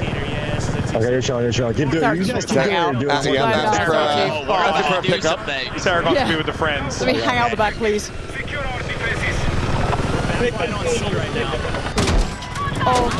Yeah, it's that C point still all contested, huh? Yep. But this is good, though. This chopper should be able to help break things up a bit more. Absolutely is. That's two. Killing it. Oh! They flew a little too close to the sun, man. Oh, crap. It's Shotzi. He's going to dominate everyone. This kid is disgusting. I mean, he's living the game right now. You just ducked world IRL. champion. Oh, but see, look at that. I mean, look, when you're posted up on a rock like that, you become a target. There's just no world. There's just no world you're not a target. I mean, if you don't have smoke to try to get yourself out of there, it's going to get dead out of position, and you're going to have a bad time. It's like, don't sleep on the tacticals. Don't just, I think, like, if you want to play Assault, like, yeah, sure, you could bring some grenades and stuff, you know, like, whatever you can find. But, you know, get some smokes. Get some things to give you some cover. Oh, he has the perfect opportunity. So close. Well, I got a spot assist, so somebody killed it. Him, the enemy. Whoever it was. And that's pretty cool too, that, you know, you get the spot assist when you see them, you know, shoot a little in their direction, you get a bit of credit for that. It's nice. I'm too impatient to be playing Recon, man. I just want to push up. I can't help it. Just that's why you have a pistol. Hold on. That's true. There you go. There you go. You go aggro Recon. Yeah. It's what I do all the time. Hey, pick up here. I mean. Okay. Oh, we get some drag. There it is. Little bit of drag. Just a touch. Dragged him just enough to cause a few problems for his back. Yeah. And then picked him up. Oh. You know? I mean, close enough, right? Do you have a nade? You could try to nade him out behind the wall here. I do have a nade. Yeah, it does. Oh, So- my God. Sorry, Darkness. Again, with the attachments they've got, super solid on the hip fire. Yeah. As soon as I went for the revive, the tank left. He's still hunting this tank. I appreciate the commitment. Mr. Waffle Waffles just wants to repair things. He just wants to fix the world. That's me, man. I like doing that. It's so fun being a task-oriented little minion, you know, going around doing your thing, repair this, repair that. And that's what I still like about Battlefield is you can do that. Yeah. Like maybe you don't want to be, you know, like watching your Pacifist Grimsix, run. right? Or yeah, exactly, pacifist run if you really want to. But there's options, and you're still just as valuable to the rest of the squad, right? Like that's the big thing. It's these objective-based approaches. It gives you so many more options. It's not just that. It's very difficult to be dead weight in a lobby. Correct. Yeah. You can kind of try. get lost, have fun for a little I'll give it a go. Some people, they make a solid effort. They'll still contribute in some way. I get in that game, and my goal, ruin it for everyone. But no one can have can't fun. seem to do that in Battlefield. That's you just steal every jet and immediately fly it into a mountain. Oh, God. Let nobody else fly. That's how it was when I used to play 1943 on Xbox Live. People used to just take the jet all the time. It was so depressing. Bastards. No, I was always too nervous to even go near him. So when I finally did try him, awful. Yeah, absolutely awful. I would just get destroyed in a chopper the moment or not even a chopper, a jet the moment I take off. Oh, that was so close. And then I'm gonna cheekily. Little repair. Might need to hit it with the hot repair real fast. I mean, Mr. Ruff always knows what he's doing. He's been on the case. Oh, the assassination. That's crazy. Yeah, look. Who was that? I think it's the other arena that we have. Yeah. Because there's a couple PCs set up, I believe, for press, so that could have been somebody from IGN, somebody from GameSpot just sliding in and stabbing him in the chest. Oh, I think Hutch is getting yoinked here. Oh, it looks like going to be interviewed in a second. Oh, is that Ali there? On It looked like it. Up. Space. The Don't let link Peanut. for the I thing hope that's Ali supposed to be asks Hutch, the how is it that command he got and the into a new vehicle hashtag every ad. single time and it blew up? That's That's what I want to know. There's something to be said about that. It was a science? Maybe it's Maybelline. I don't know. We'll have to find out. Okay, I just can't get enough of the burnt peanuts. No, like, 'cause the problem is I know. Yeah, it's just like mouth open, catching flies. He's also changing his hats. Now he's wearing a helmet. I didn't even notice that. Yeah. Wow. No, because the problem is I know we're meant to talk over gameplay, but right now I just get distracted because I want to watch Burnt Peanut, which is an issue. I'm like, I am now a fan. I am now a fan. Oh, nice. Who's barking? We already had the bark. Probably Tarek. Probably Tarek. If I That had makes to sense. guess. That makes sense. It would be Tarek, wouldn't it? Let's be honest. Well, Out there of you go. everyone. That is a little bit of Conquest, but don't worry. There is a lot more still to come, by the way, all right? You know, Liberation Peak looks super fun, but why don't we go ahead and take a look at some of the big moments? We can talk about our reactions to it, and of course, we'll be hearing from some of our creators in just a little bit. But I would say overall, it's just freaking Battlefield, It's baby. Battlefield. It's freaking Battlefield, man. I know everyone's cursing on air. I haven't done that in 10 years, so I'm not a person to do that. You're not going to send one just for the fun of it? I don't know. Maybe I will. Maybe I will. I don't know if I get permission. If I get permission, you know, I'm not a bad boy like that. Oh, you know, I'm not like Ryan. You know, Ryan out here just cursing up a storm. I'm kidding. No, but seriously, this game it just has that feel. You can see it in all the people's reactions as they're playing. You can see it even in the different vehicles, Lauren, as well. Like this feels pure Battlefield fun. Well, that's it. Bang on, right? It feels like Battlefield. Yeah. As silly as that sounds, it feels like you're back in it. And I think they're all experiencing it too. You know, whether you caught it in these like moments, these absolute cinema moments, it's just from, you know, start to end, perfect. Yeah, and it's the gameplay, it's the return to the class system, the approach on the weapons that the fans have been clamoring for quite some time. And to see that it's being delivered on and that there's so much care being put into this, so much thought about what the community really wants to see and bring it to the forefront, that would have been great. It's just fantastic to see. And I want to play. I know. I love this job and I love being on camera and I love being here with you guys, but let us play. So a little like behind the scenes, we were gonna play yesterday, and then we wrapped our rehearsal, and before you know it, it was over. Session was over. I'm so sad. We sat down. We were so geared. I'm ready to go. I know. Well, you know what, guys? We're super stoked. We're super excited. But let's go ahead and hear from some of our players out on the floor. We got Aliak standing by with one of them right now. Aliak, who you got? That's right. I found Hutch over here. I mean, look at him. It looks like you've been having a blast. I mean, congrats on winning the first conquest of the day. Thank you. I'm breaking a sweat over here. Listen, I'm just going to be honest. I'm playing with Peanut and Gingy. They're slowing me down, alrighty? If there was a weight limit and Tim was here, I would be concerned. But in terms of skill, these guys, it's like playing with bots. It's the worst. But, you know, we're still winning games because we're dominating. Wait, hold on. I did see the two of you teaming up to tank. What's it like playing with, first of all, Burnt Peanut, but also I saw you guys racing around with tanks. Battlefield is back. It is back. It feels great. It's so much fun. The tank gameplay is awesome. I don't think I was on any highlights for flying anything because I crashed about 7 consecutive times. But the tanks are awesome. I'm having a great time. It's a lot of fun. Okay, let's talk about the map, though. Liberation Peak, did you like it? Yeah, I told my chat when I first started stream, what's really, really cool about this new Battlefield is that you look at a map when you first walk in. There's buildings, there's, different shops, there's this. It looks nice. By the end of the game, it is rubble. There's nothing left. You're taking refuge behind little stone blocks. That is what's left to take refuge behind. It's so cool. Okay, so you were taking refuge. Did you bring any medics? Like, what was the team strat there? It is pretty cool. Peanut, when we were playing, went down and I grabbed him and pulled him backwards as I was reviving, which is it's an amazing mechanic that was added. Yeah, so what were you running? What class? So I played mechanic. I was just shooting people with RPGs the whole time. You want to snipe? That's fine. RPG coming your way. Didn't hit most of the time, but it was cool. I was going to ask because I did see a lot of jets, a lot of helicopters being taken down, but maybe there's another team that you need to watch out for that might be taking the jets down. I wish I could take credit. I think I missed every single shot I took, but you got to take shots to hit them. All right, well, Golden Boy, those are the vibes here on the floor. The players are having an absolute blast, and so are the squads. Let's take it back to you. Awesome.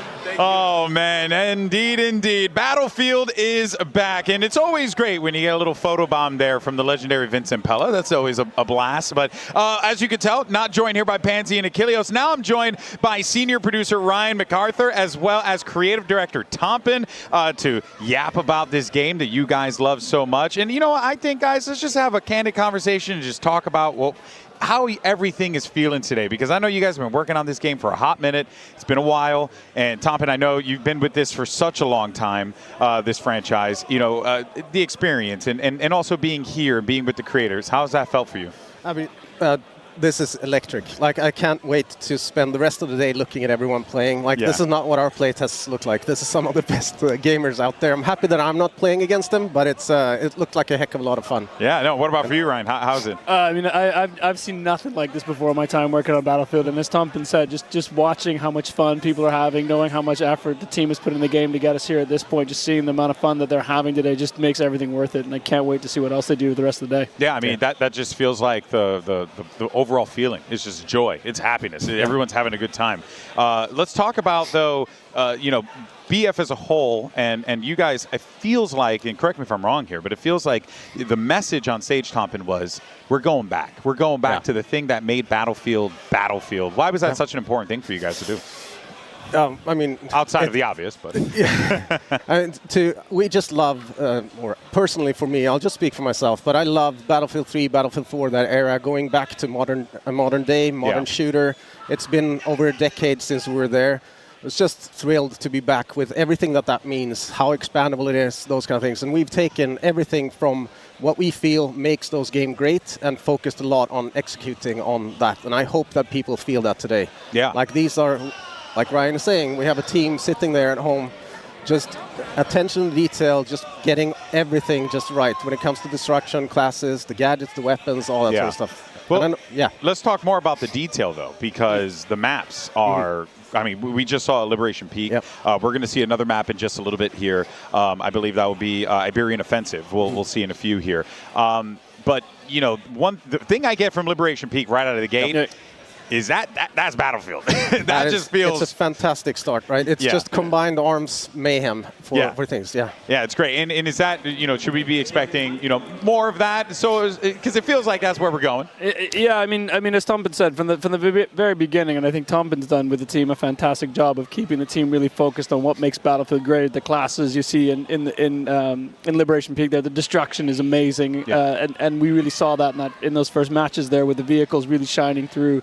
And I think today, the team's done a really good job of putting together a mix of everything that makes Battlefield great. That big, open, epic, all-out war.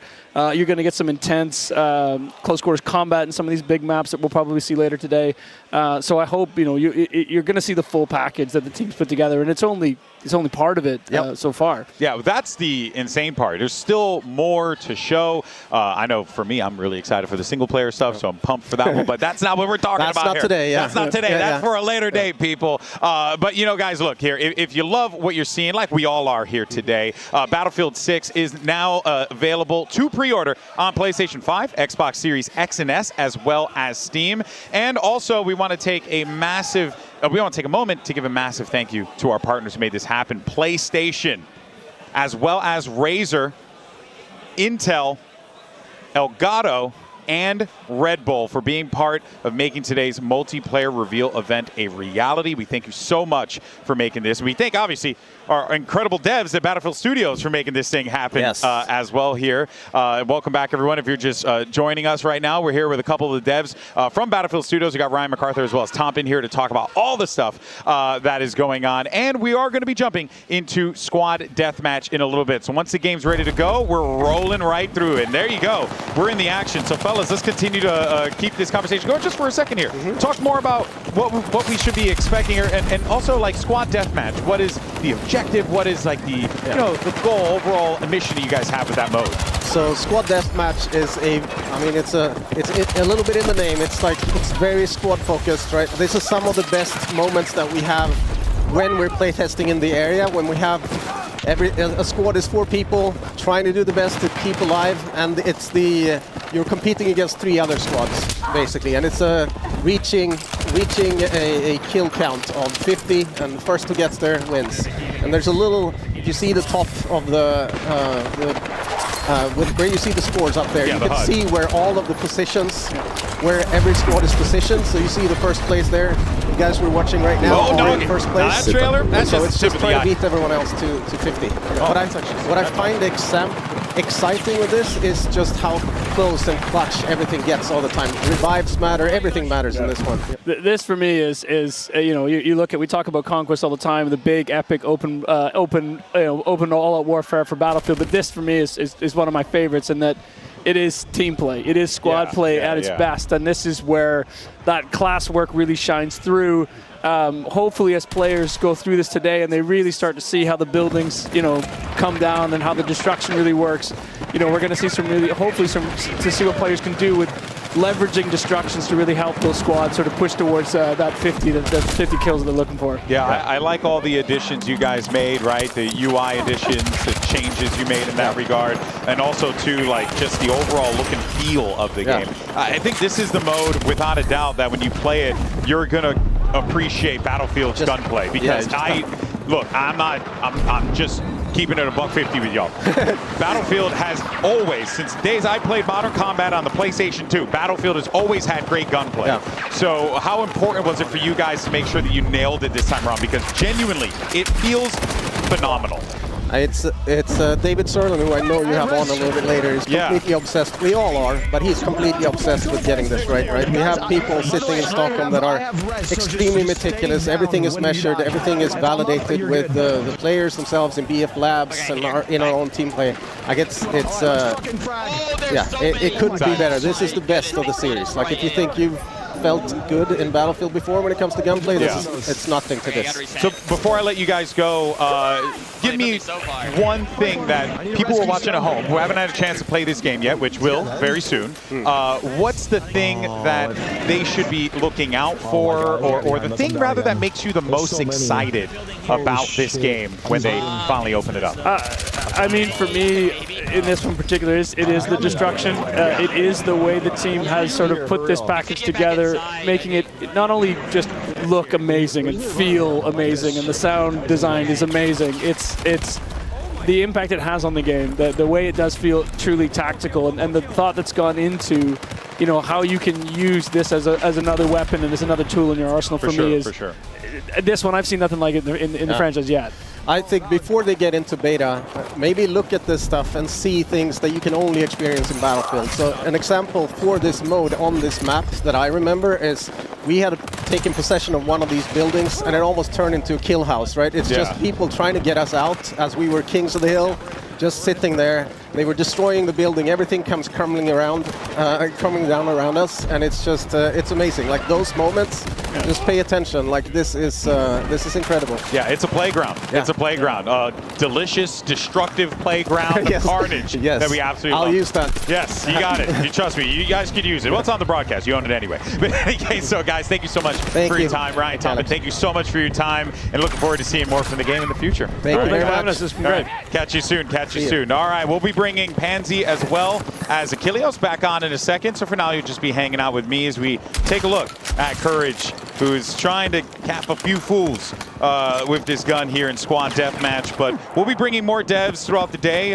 We'll be hearing, as you heard Tompin mention earlier, David Serlin will be here with us in a little while to talk about all the stuff that we should be expecting when it comes to gunplay as well. But for now, we do have Pansy and Achilleos back. This is what I want. This is what you wanted, Pansy. Yeah. Give me that close quarter combat. Give me that gunplay coming out on top. Look, I can't use vehicles. I don't know what's wrong with me. I know, I understand. But like seeing the movement here, seeing the gunplay, and again, like Skunk in this scenario, perfect. But there's that range sort of kicking in, right? You're starting to see those SMGs drop off a little bit with that damage, but up close, shreds it.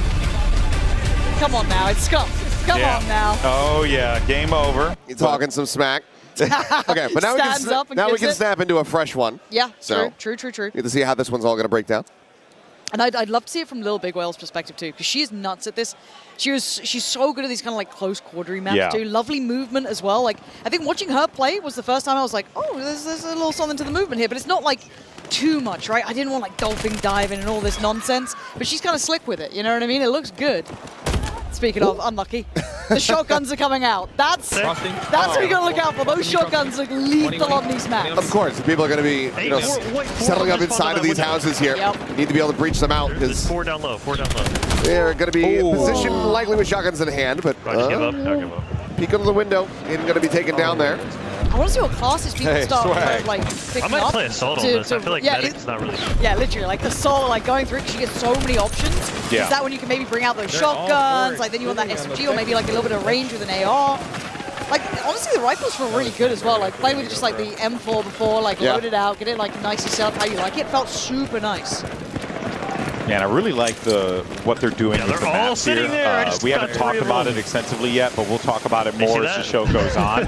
But the way that they're kind of slicing the maps up, they're making these designated areas that are made for these particular game experiences, like Squad Deathmatch. I think it's really dope. Drag his carcass in that room.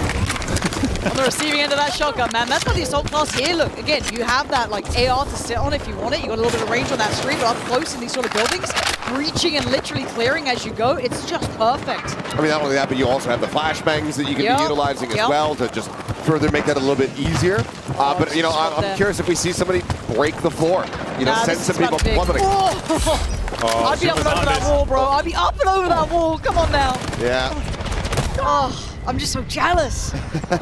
Man, this is a game, by the way. You see the people in this server? Stable, Ronaldo, Stone Mountain, freaking Aiden. Lock in, there we are. Adapt. My word. Swag, too. Like, there's a lot of folks in it. Yeah, we got some guns. Tarek, too. In the middle. Full squad in this alleyway, right here. We got him on the flank. Tarek has never experienced comms this good in his life. Oh, I know, right? He's never had this ain't like my red teammates, man. This is the real shit here. Yeah, loop. Oh, go flank, quick, right behind us. Tarek is like, I don't know. Valorant comms ain't like this. No. Am I back in the major? What's going on? Nice. Yeah, I mean, it would be like playing against Paper X in every game. He's running at you. They're flying. They're not stopping. It's a little bit different. This is ours. He's playing aggressively. Seems like Stone Mountain trying to be the ideal, maybe the voice of reason here for this one. Yeah, it's going to be struck down. I mean, it might be resible, though.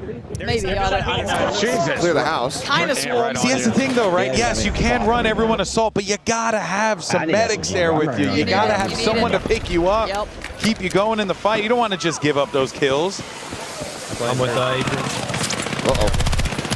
Those tires are only going to do so much. Yeah. What did I buy? Oh, no, I'm on. I can get. Bro, I just died instantly. There's Booyah. It's opting for the iron sights too. I guess because you're a lot of hit by close range. I think in the squad depth, the iron sights work out really well, right? Why would you do that in Conquest? Heaven knows why. But in this mode, oh yeah, iron sights all day. Okay. Little drop down kill, gets the headshot. A little bit of a brutal one there. I'm loving this. I mean, this is tight knit. This is kind of the assault loadout and kind of like setup that I was looking for. That's the up and over the wall I was waiting on. Beautiful. Oh, the shotguns are in, baby. The Italian stallion. The Italian stallion moving in. Get him as number 4. Oh, man. If he had gotten the 180, that would have been one hell of a clip. That would have been so sick. I mean, that was already pretty sick. Yeah. That was so good. Good moment for sure. Now here at the desk, I believe we should be good. We're joined now by the man himself, David Sherlin, to talk all things Battlefield. Good to see you, man. How's everything? It's amazing. This is like what? This is our third doing this together, I think, something like that? Something like that. What We've a done journey. stuff together too. That's right. Yep. Cologne, baby. That's right. A What a long journey. time ago now, but hell yeah. I know. Oh my God, that's right. We casted Battlefield in Cologne years ago too. Battlefield 4. You know that guy? Yeah. That guy that won it all? I like it. Let's do it. He built this system that everyone likes so much. Florian. Wait, really? Yeah. Oh, I didn't know that. Okay, that's pretty awesome. All right, well, that's dope. Of course, we're looking at squad deathmatch here. I was talking earlier to Tompin and Ryan, and we were talking about the guns, and they were like, "Oh, wait till you get Sterling up here. He's going to want to yap all about that." Yeah. So let's talk about the guns, because I gotta say, it is just buttery smooth. It feels so good. We spent a lot of time and effort to make it this smooth, but also to make the movement, vibe with it. It needs to be equally good running around as it is shooting the guys running around. And it feels like we're kind of seeing it more in these maps that are a little bit closer, right? I was a bit worried it could be a bit heavy at times, but it feels super smooth. And it doesn't feel like it takes over too much, but it just complements the action you roll with it. It is to get a nice balance as well, because it also needs to play well in the larger maps, the all-out war, the bigger loops. Yep. And these are obviously cat and mouse sort of games, and I'm annoyed by my little cord. You're a tall guy, all right? It's tough, Don't worry about it. It's all good. But yeah, it really is really awesome how not just the variety that you're going to get with these weapons, but it does feel like a lot of these guns are very viable in a lot of situations. Yeah, so we tried for this build, right, for open beta, which this is basically the same as in terms of the loadouts. We tried to get a couple of guns in each category that are different. Yeah. So you can feel, oh, there's room here, there's range here, because that's one of the reasons we are going for a system like this with the momentum, with the kinesthetic combat, which is on top of, just being really tight gunplay, low latency, all that stuff. Well, it kind of almost feels like, I don't want to say subclasses, but it's like, let's say I want to be Assault, and maybe on Conquest I can play it this way, but when it gets to those like team deathmatches, okay, now I need to change out kind of how I'm running here, and it gives you that option, and right? that, we've talked about this, and I know the passionate people out there with the closed weapons and all, but like the open weapons, I play this differently now, because it's more, oh, what does my squad need? Oh, they need a recon, we need more intel, and then, oh, it's this map, it's an SMG. Even if it's off class, I will play with that, but I will then set it up this way, so it's about optimizing and having more depth than we had before. Are there any differences that people should know about between that, like when using a signature gun for your class versus not? Is there a difference? Yeah, there should be a clear difference felt for sure. Like a good easy example is the LMGs, right? When you're on the support class, you run regular speed. When you use an LMG and you have it actively in your hand on another class, you run slower. Oh, okay. So you feel that, I can tell you that. But and the other ones are also like the bolt actions or the sniper rifles. They also, you have more perks when you're inside, and the sway is less, and you can hold your breath and all of that. The bolties look nice. They feel balanced, because a lot of people naturally go, well, surely like a more DMR style thing would be more beneficial, but the bolties feel rewarding, a little bit more pack of a punch to it. You get a little damage as well. There's some lovely, super nice DMRs in this game. Like you can get like into, and we're trying to make this, and that's what the kinesthetic is about. Right? It's this layer on top, trying to get into this dance, which is hilarious, because the guy that sort of leads the system. Yeah. He's a former dancer. Yeah. Oh, okay. So it's all about the experience. He's super good. Shout out. The more you know. That makes sense. But that does also kind of lend to the overall gunplay combat. Everything feels a little bit more like there's like a synergy to it almost. Yeah. That's kind of. I mean, it's an ecosystem of second-to-second action. Yeah, exactly. I'm curious, like moving forward, obviously with the Battlefield Labs and everything, you guys have gotten a great amount of data already just from the playtests that have happened, and now with the beta on the horizon. Yeah. How close are you guys going to be tackling balance within the weapons if something starts to kind of take over and look like maybe it's a bit too overpowered? Yeah. How quickly are you guys ready to respond to things like that? Yeah, I mean, for now, what people did here yesterday when they prepped for this event, right? We have 4 hours of min-maxing with basically pros.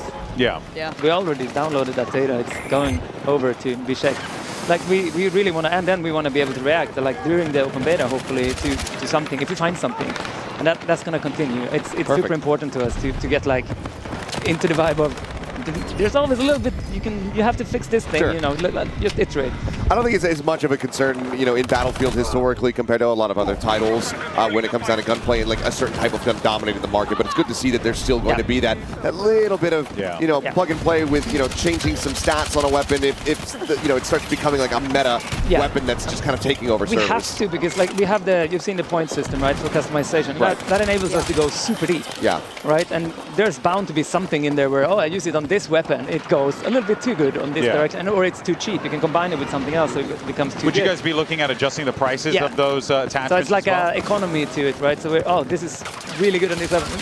Yeah. Jack it up a little bit. Yeah, makes sense. By the way, also do want to let everyone know right now, we're actually looking at a new map in Battlefield 6, which everything's going to be new relatively, but this one is particularly nice for me because this is Empire State, and as a New Yorker, this map is awesome. Wow, you're from New York? I've never mentioned it before on broadcast in my 15 years working. Never said it before. You can't even hear it in my voice. Wild. I asking about this map here, just about like the areas in general that you guys wanted to do. What were some of the things that you were looking to prioritize getting ready for Battlefield 6? Because it feels like there's good variety with a lot of the maps and modes and offerings. We really tried to have like a style to the map, right? So if some of the Iberian offensive maps he has played that before this one, that is a cat and mouse map, right? It's light armor versus infantry and a lot of destruction and ups and verticality and all of that kind of stuff.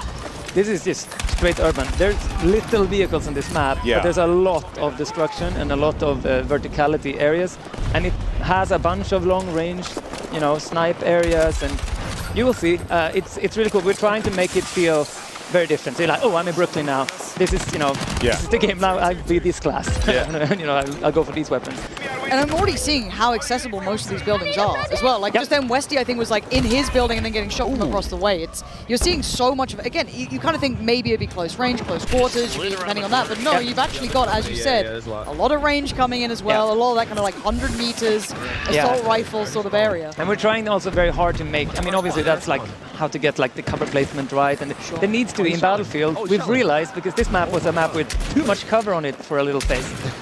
Good, right? You need open areas, you need the dangerous. That cross, you need the risk. Like that. Exactly. So you need to make the decision, do I carry a smoke here and use it to cross, or I don't, and I potentially get shot up. Turn the shotguns, man. They're learning fast. I've been seeing all of our pro players running around with shotguns as the secondary, and they've been putting in work. But again, though, you look at where he's playing, it's close. He's kind of holding that choke across the road as well. It feels like it's very specific. Like, obviously, that range drop-off will be there. Yeah, but a chip damage, but he still gets pushed. It's not like a one-fit, like, wins all fight. No, right? And once they realized the SMG counter too. Oh my God. You've already worked that out internally? We've been here. I've been in that position. Last question before we let you go, Dave. I asked the guys earlier about the things that they want players to know, but I know for you, you came back to this franchise. I guess the question I would like to ask and give you an opportunity, why are you here to do this again? Like, what makes Battlefield so special that it drew you back yet again? They asked me, hey, do you want to come back and make the best Battlefield ever? Sure, if I get to prioritize combat, gunplay, labs before launch. There we are. Yeah. Wow. That's amazing, man. Well, on behalf of everyone, thank you. Yeah, nice one. Thank you. Appreciate it. Appreciate it. We are very much looking forward to seeing what's to come. David, thank you so much for your time. By the way, appreciate you. The legend, David Sterling, here with us. And of course, I'm sure people could chat with you online, or they'll be seeing more of you in the future. Yeah. All right, man. Thank you so much for your time. Appreciate it. All right, well, there you heard from David. And we're, of course, going to have plenty more devs coming up on the show here in just a little bit. So do not fret. We'll have tons of questions for them. And it's great, too, because, we're kind of just... they just wanted to chat, you know what I mean? Like, this isn't like, oh, I got talking points. All our devs just want to chat about this awesome game. I mean, and can you blame them? Because they've been holding on to this for God knows how long since it's been in development. And years. You talk to everybody and just like, how do you feel now that it's out there? And they're just so elated. It's got to be one of the most cathartic feelings in the world, just finally having this thing, your baby that you've been, fostering and growing the last several years, finally out into the open. Where the public can, have reactions to it. And the reactions so far are looking great. Yeah, and now in a big way, because this, look, we've talked about it a lot of times, and cannot stress enough. Like this feels like if you like Battlefield 3, Battlefield 4, oh man, that's good. This is up your alley. This is your jam. But also, if you're a World War I, like Battlefield 1 fan, right? You like that gameplay. I was talking to Pool Shark earlier and a couple of the other guys, and they were saying like, yeah, you know what? It's got that vibe too. Like where obviously it's not the same thing because the settings are very different. But like just just how clean the weapons are, how accessible everything is, like all that stuff is just so critical to Battlefield. Just give me a bolty, I'll be fine. I'll pretend it's a Car 98, no worries. I'm good. So you're just a simple person, you're good. Holy fuck, Stone. Yeah, I mean, this guy's working He's trying to hold it down. One behind us, Mid. They got themselves still in a good position, though. And a res. Hey, and it's my boy Mid. Tarek's locked in here. He's got a nice little spot. No, he's on fire. He's on fire. I think Myth is going to try and go for the res there, too. I want to see if we can get Myth's POV. Yeah, look at it. Hear him right now. He's like, I'm going to revive. Thomas is going to take that space away, though. It's a choke point, right? He's kind of choked out right now. Might be a reset. Yeah. Wait a minute. Wait a minute. No. Good try. Good try. Yeah, it'll be a squad wide. That's a chance to catch up. Certainly is. They're still dominating, though. And what's also fun is that in the trailer, probably saw some items and utility that is not going to be available in the beta, but will be, from what we were told by the devs in the full game.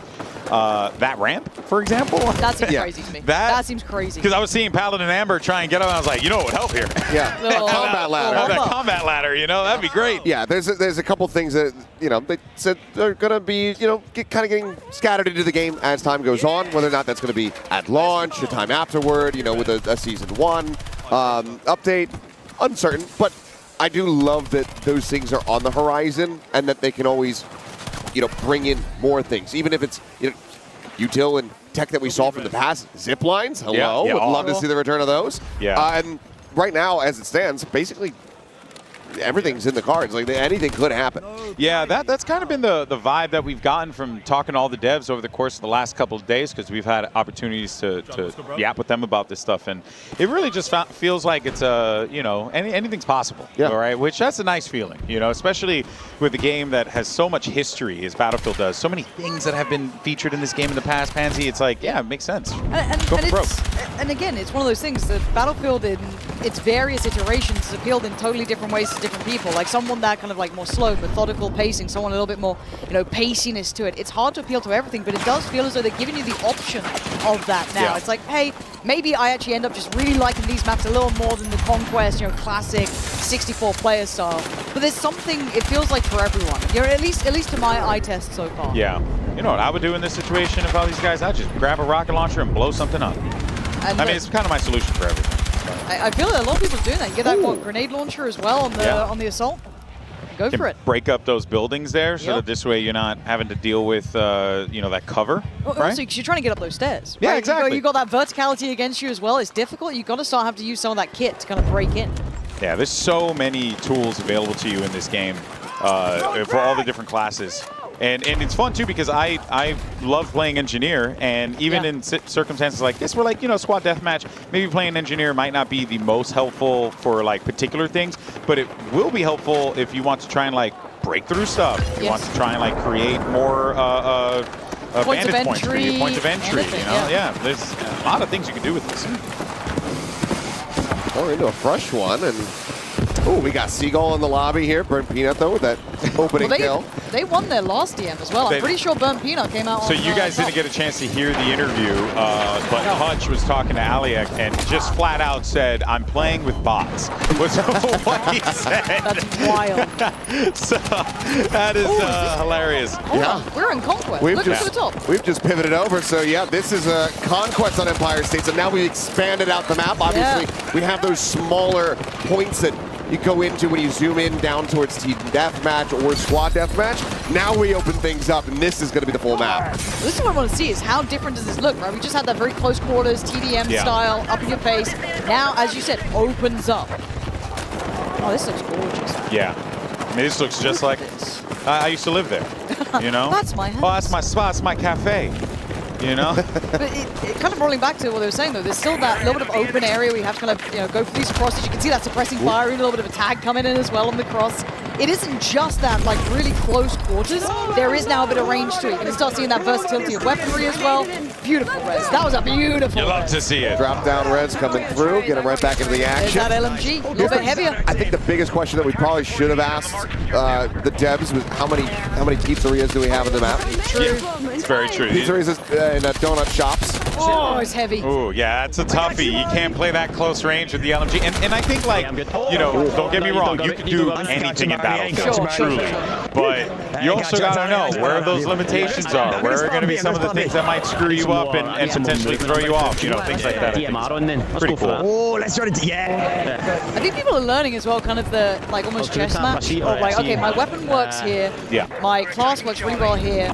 But if I go to X or Y, then it starts, maybe I fall off in range, maybe I don't have that capability to take space or work into that destruction. So they're starting to see maybe, okay, maybe we need to start running a recon in this, because that's what we're seeing, a couple more different varieties in the setups. The result just there, that Logo playing around that C spot, that was where we were at, playing on the team deathmatch, or the squad deathmatch, I should say. Yeah. So now we expand out massively here on Conquest. A lot more to learn.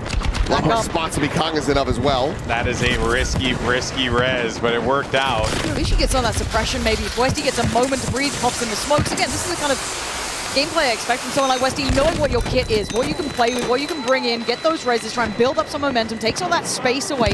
They were getting hammered from the windows, right? So get some suppressing fire up there if they can, keep those LMGs working, and maybe allow someone else to try and make that cross, right? Playing support here, maybe get that assault in from Benny, build them up together, chain those reses up, but getting into those windows, easier said than done.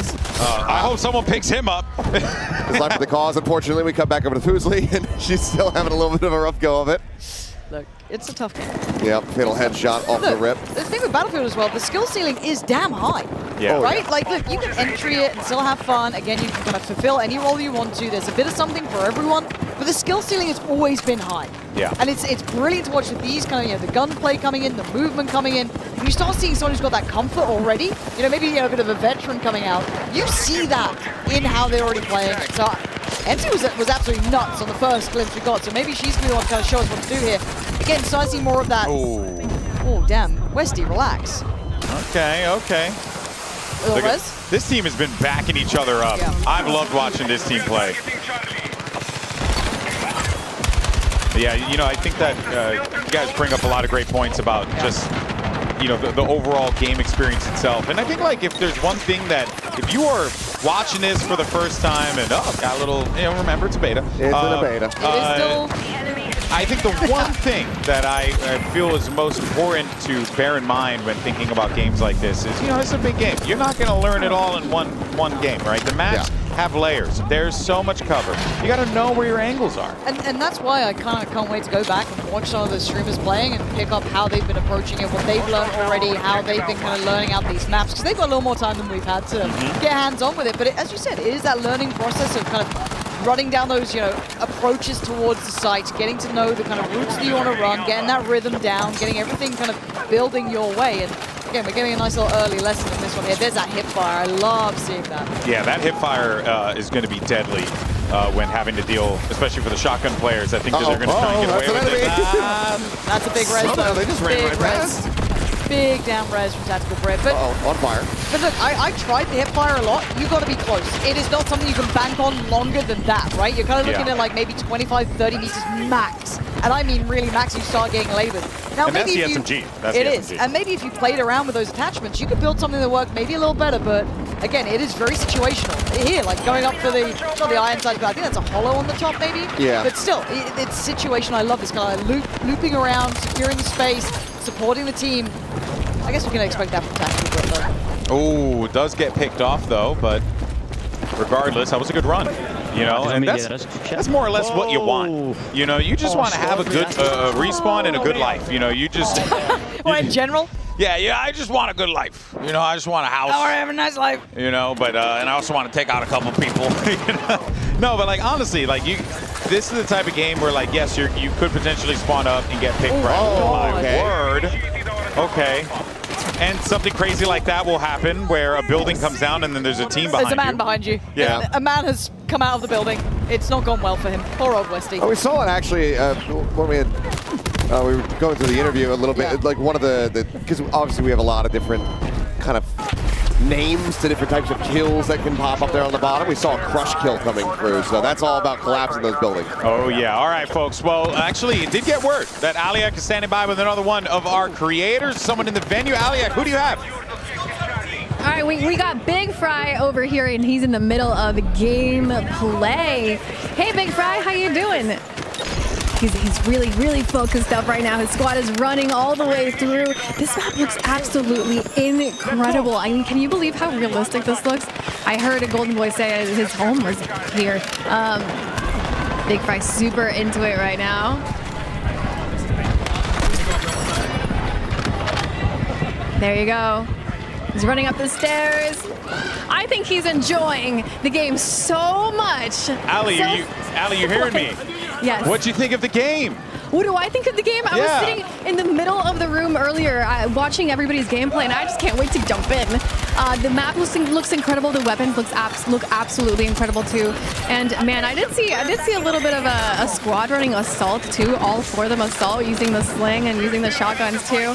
I'm gonna have to talk to them later and see what's going on over there. Yeah, you're gonna have to have a combo with those guys for sure. Well, Aliak, we'll join you in a little bit. We'll catch up and see. Hopefully, Big Fry can give us some good stuff in the server. But we'll check in with him a little bit. All right, Ali? All righty. So there you have it. Well, of course, we'll tune in with some of our streamers in a little bit. But for now, actually, we do have a couple of awesome devs joining us. We've got Jeremy and Phil here with us. Awesome devs. Love to see it. Fellas, thank you so much. Congratulations on the reveal. You know, since we don't have, okay, there you go. We have pictures up now. But let's go ahead and talk about the maps, what we're witnessing here. One thing that Achilleos had pointed out that I thought was really interesting was the sea area looked very similar to the Empire State squad battle sea areas. Is that a part of the combat zones and how that whole thing kind of plays out? Yeah, I mean, often the combat zones overlap, and in this particular map, which is quite a compact space, they overlap pretty heavily. So the SDM spaces tend to be a little larger than the TDM spaces. Domination moves a different way, and then obviously King of the Hill tends to sprawl through the entire map as you move capture point to capture point. Nice. This, of course, an absolutely gorgeous map, by the way. I'm a New Yorker, so to me, you know, I get real critical on this stuff here, right? You know, but let's actually dive into... well, look, let's talk about the map. Yeah, let's talk about the creation of the map. Because what inspired New York? Phil's from Motive, I'm from DICE. Okay. So this is one of the first big collaborations between us. Okay. Multiplayer map developed by Motive in collaboration with DICE. The guys did an amazing job. We were so excited to work with them. We're big Dead Space fans. They did a phenomenal job of that game. So we were just really excited to see what they could do. Little different from monsters crawling out of your body and destroying you, but some slight differences. Slight differences here and there. But honestly, like we came in a little bit naive. About like, hey, okay, like this looks fucking amazing. Let's make some nice maps. And you know, like, okay, looking at what DICE did, like hearing how they build these maps, and to go and take a stab at it. Learn, get feedback, learn more. What were some of the challenges you guys faced? I mean, look, we didn't tell Phil before he started. This is probably the most technically complex and ambitious map Battlefield history. It's super dense. Hey, for your first. Yeah. You got it, kid. Believe in yourself. And we're like, yeah, okay, that sounds great. Like New York, Brooklyn, it's amazing. So the team started, and like honestly built the layout, level design, started making like big blocks. Okay, this is how it should be going. Amazing collaboration with the LDs at DICE. Shashank was with us, like providing feedback. Oh, this, you're not going to have the right flow, too much line of sight for the snipers. It's going to be too much of an easy sniping fest. And like the team learned, listened, and that collaboration was just amazing. Yeah. And then you add in the destruction and saying, all right, well, we can just like punch any wall and make a hole and change the parkour. And like we had some pretty fun anecdotes from the artists that were like, okay, like how do we set up destruction? Let's start setting it up in the map. And one of the guys like went in and set it up in a prefab, like which is like an isolated piece. Yeah. And they're like, oh, okay, that's super easy to set up. So I'll do it like this way for everything. And then he just like set it up across the board. And then he's like, okay, that's running great. It's like, oh, before I submit, I'm going to test it. He blows up a facade, it breaks down, and then the entire map's like everything breaks down because it was propagated everywhere. That was all one. Like, oh, it was all one prefab. So it's like, oh no, that's not what we want. I'm not gonna lie though, I kind of want to play that map. I'm kind of down with it. Maybe someone in labs could make it. Who knows? We'll see. Of course, the possibilities are endless. Portal players could do that. Portal, yeah, excuse me, yeah, that'd be really dope. Well, let's talk about the gameplay though, right? You know, tactics, things like that, specifically as it pertains to a map like this, because the thing that sticks out to me right away, fellas, is it's really condensed. There's a lot of alleyways, there's a lot of pathways, you can go through buildings, all that stuff. How important was it for you guys to be able to really incorporate a map like this, but still make it feel like Battlefield? Yeah, so we really wanted the shooting experience to translate into lots of different size spaces. Yeah. So even in this map, you still get long street lines. You can still snipe. Yeah, kind of like we're seeing here. Yeah, exactly. You can still snipe this entire section down the street. There's a section which gives you this awesome reveal of Manhattan across the shoreline. Same thing again. Some of the points are really easy to defend at very, very long range. But we also wanted the house. We wanted the room clearance. Yeah. So, you know, spaces for shotguns, spaces for SMGs, somewhere that you can take, you know, a real hard think about what your loadout's going to be, what's your squad going in with, and really kind of work together to harmonize that loadout. Yeah. And then obviously what you can see here is, you know, just a ton of action that takes place in, you know, quite compact spaces. The layout for the map overall, like many Conquest maps, it's still always about the center point. So C point is almost like, think of it like a boxing match. You know, hold the center ground. It gives you sort of a controlling position over the rest of the points. C is that for this map. And the way the guys put it together, we have C sitting in like a deadly kill zone between two buildings, power positions throughout those buildings, and facades that are fully destructible. There's a walkway that runs across between them. That's fully destructible as well. Yeah. And so there's a lot of fun in how do you take that point, how do you hold that point. It's so dangerous to be in there. It's about then this back and forth into and out of the power positions and how that space is evolved dynamically as the match plays out. Oh, that's so cool. That's awesome. And you guys went for Brooklyn here. Now look, as a kid born in the Bronx, all right, I just got to say, a little sad. I would love a Bronx map one day. I can tell you right now, lots of urban cover over there. I live there, so I can tell you. But you know, what makes this map so special for you guys? Because it's a real big focal point, right? And obviously New York's always a great setting for stuff like this. Yeah, in the context of the story, like we're bringing the war home. Like we saw that in the trailers. So that for us, it's like home, the United States, Brooklyn. It's such a statement. It's such an amazing place. And what Brooklyn provides is the colors. It's the environment. It's like Jeremy said. It's the density out of this map. That's just amazing. So for us, it was like, how do we recreate that? How do we get the graffitis on the wall? How do we get that true feeling and that grit that Brooklyn has? Yeah. And I think our team did a phenomenal job to nail that. Feels like you guys had a lot of fun with this. Oh, it was a lot of fun. Yeah, for sure. Such a challenging map, though. If you think about it, so much destruction, such a high intensity focus of players in the same spaces. All of that stuff condensed down in a big city map, so massive backdrops. Yeah. So like I said, huge technical challenge for the team to take on. But I think when we saw the first concept art for this level, we were kind of thinking, should we, shouldn't we? It's so hard to do. Then you see it, and it's like, Damn. You've got to do it. Well, you mentioned earlier about the collaboration, that's just the tip of the iceberg. between the studios, and that's a big deal, right? Battlefield Studios comprised of 4 separate studios. There's Ripple Effect, DICE, Motive, and oh my God, Criterion. Oh my gosh, I'm drawing a blank because I'm, brains all over the place. But let's talk about that collaboration. How has that been an experience been for you guys? Because that's very different than what you'd come to expect when it comes to normal game development, right? Yeah. I mean, DICE has been building these games for a long time, but sometimes on their own.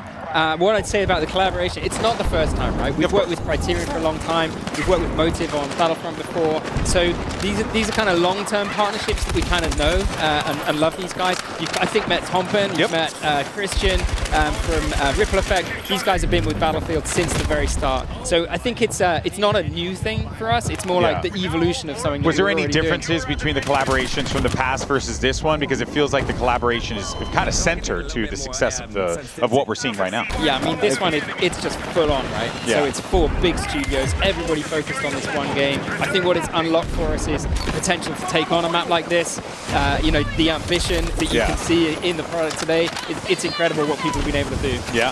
I think part of it is each studio has its background. Each studio has its knowledge, its specialty. They've made games, a lot of games in Frostbite. They have that knowledge, but we all come with like our own piece of knowledge. Yeah. And we're assembling it together, and we're making this. It's like Voltron. Exactly. We're making this like gigantic game for Battlefield 6, and it really. Like, it's just making sure that every studio has its moment to shine and to be able to contribute to this massive game. And I think the collaboration's been amazing with everyone. So it shows in the result. Like, I don't think Motive, without the support of DICE, would have been able to hit that map at that level of quality. So it was needed for us to be able to do this. And it's been amazing. An amazing journey. Yeah, now Dead Space in New York, like you guys have the assets, you know what I mean? You're ready to go. I mean, I think that there is definitely, a lot of hype, a lot of energy around here. I was asking, a lot of the guys who came up here, right? We had Tompen on earlier talking about this as well as Ryan and David. What are the things or the one thing that excites you most about this game that people at home should be prepared to kind of enjoy and embrace when they finally load up the game? Wow, it's a good question. You want to go first? Sure. Well, for me, the fact that it's a return on the class play. Yeah. Like a real return to the class play. And I love playing different classes, but I have my support that when I play, I feel useful because I'm not that good and competitive. I'm more of a single-player player. That's fair. Hey, kind of makes sense, given the background, And so, I feel useful when I play as a support because I'm able to help people and give that little, inch to make sure that they're still standing and to be able to contribute to the fight. So for me, that, it hits it right on the Going head. back to classes. Going back to that bread and butter. Yeah, for sure. What about you, Jeremy? Yeah, I mean, for me, there's kind of a personal journey here. My first game as a producer was a game called Black. PlayStation 2. Wait, you worked on Black? Yeah, I was the producer. Bro, that game slapped so hard.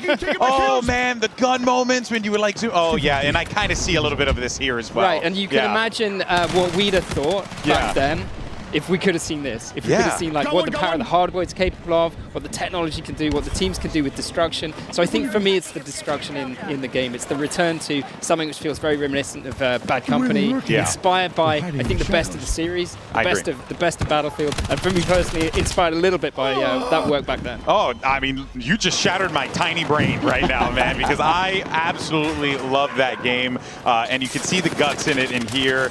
You can see the passion and just one of the things that has really stuck out to me working this show is genuinely your joy for the game.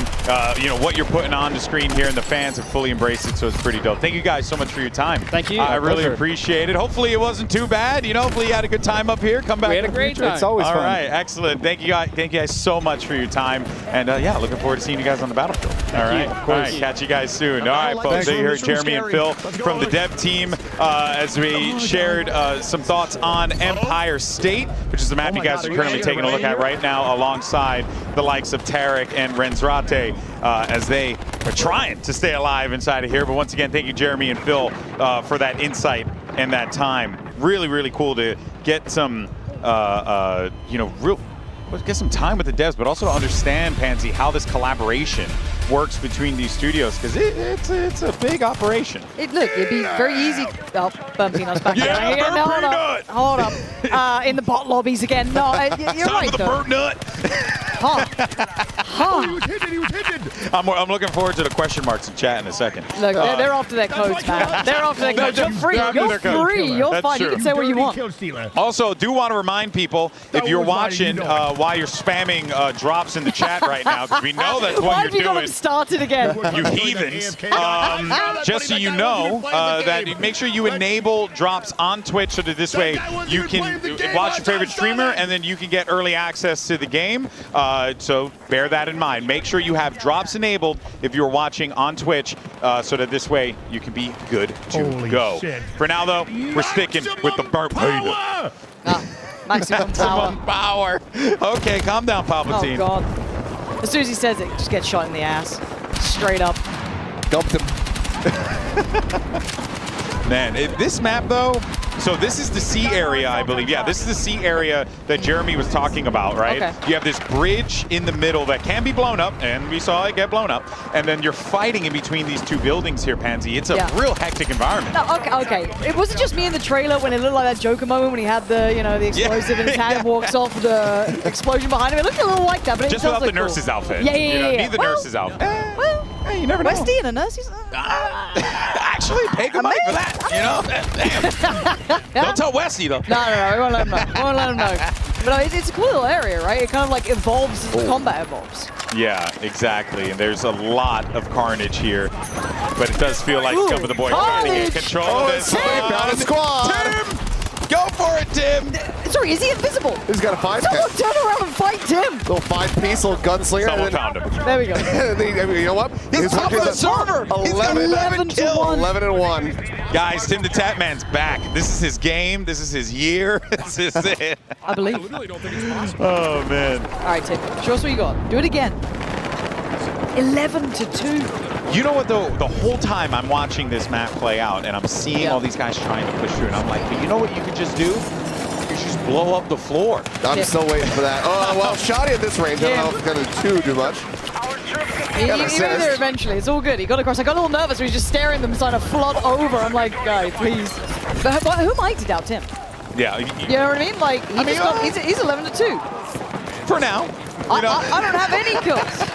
I'm killless in this. That's ambitious, buddy. Yeah, that ambitious. is that sprint ain't gonna make it over there, no matter how tight that crosshair is. That's where you gotta swap it back out. Yeah, need some butt shots to make that work.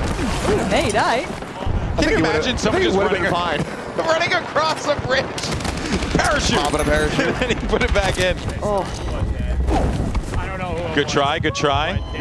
This is a tough area to fight in, though. If you want to try and force that fight over toward D, you really, really need to win out on that battle, or on that bridge, rather, and then push forward into the building. There's just no other way around it. I think the thing that I'm looking to see here from, Nate, Tim, etc., like this squad in particular, like a little bit more a little bit more of a tactical approach. Synergy almost. These grenades are not really being utilized. You have flashbangs available to you playing from Assault, and that really helps when you're trying to breach into a room like that. It does feel like everyone is also trying to get their bearings still, regardless of them playing the game over the last few days. Because, you see these guys all the time in other games, and they're like calming out the wazoo, making sure everyone's all, aware of what's going on. But I could see them really finding that magic here.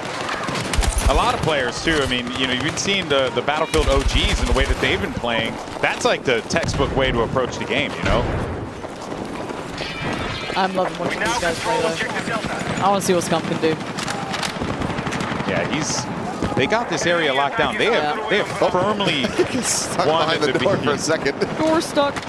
Players, no problem. Random boxes in the way, dead. Nah, he's beaming. Like, quite a high rate of fire on this, too. Like, even on like something that looks like it's got a decent amount of range, you've got a decent rate of fire. It looks pretty nice. Yeah. He wants to try to flush him out. This is That's lovely.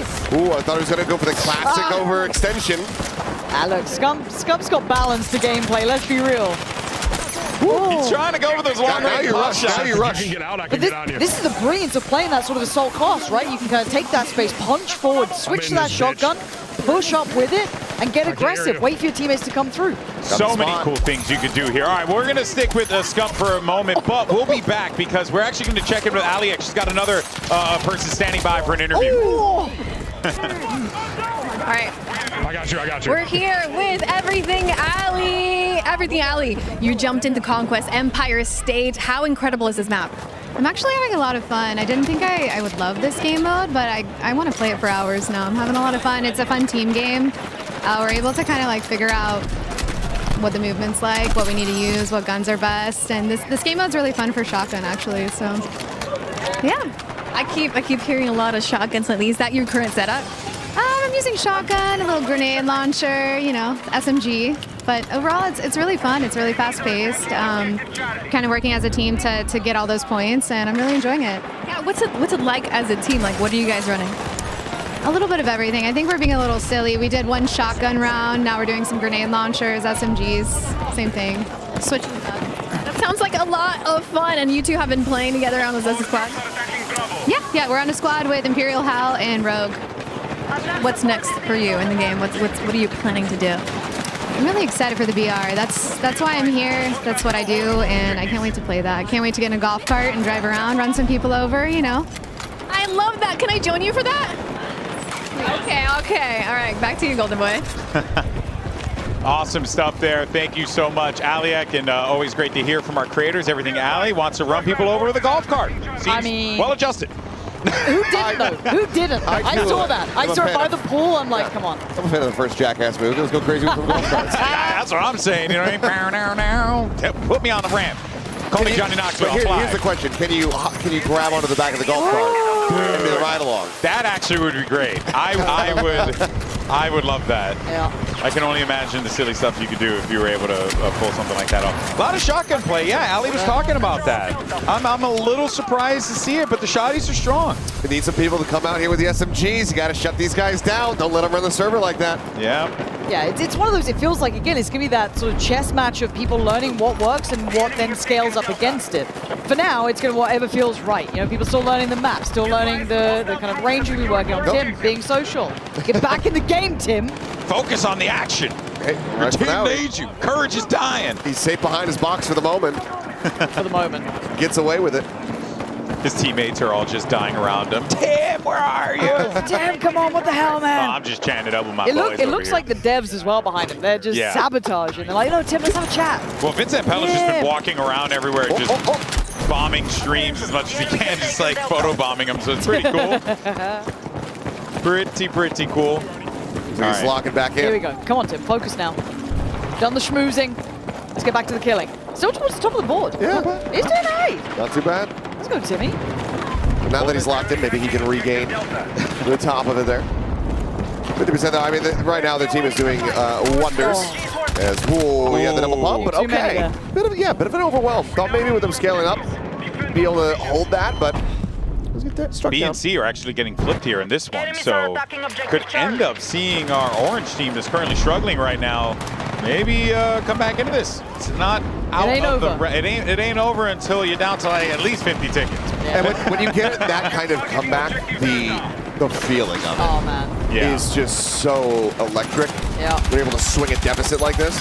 So we'd love to see it happen. He hasn't left since he killed Nate Shot. Yeah, I was going to say, I was the one that killed Nate Shot earlier. That's pretty nutty. But again, there's always that one almost to over push sometimes, right? There's that one to be like, okay, I'll just keep going.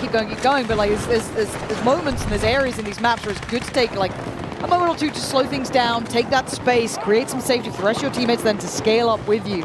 See, Nate Shot here just buying his time for a moment, switching out to the AR.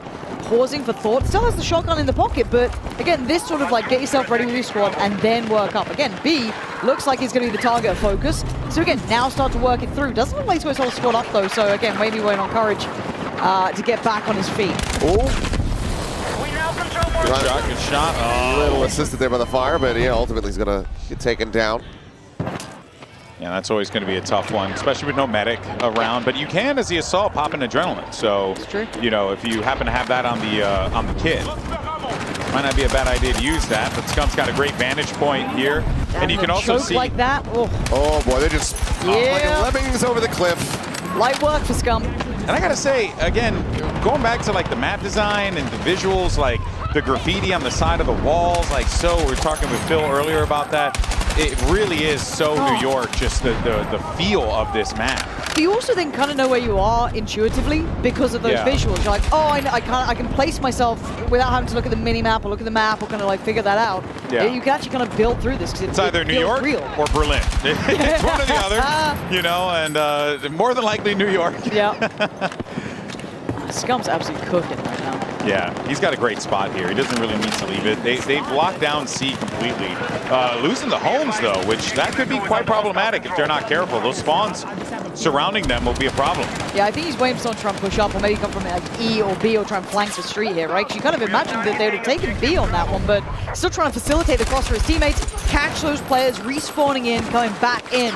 Again, this is what you kind of expect, though, from someone like Scum. Good map awareness, good knowledge of how to play these positions. You're seeing it. This guy is gone. God damn, Scum. What the hell? Triple kill. I know, man. Why? You were about to get the 4-piece. I mean, the shotgun giveth, the shotgun taketh. It's true. It's true. Can only be so upset when you just got a 4K running shot.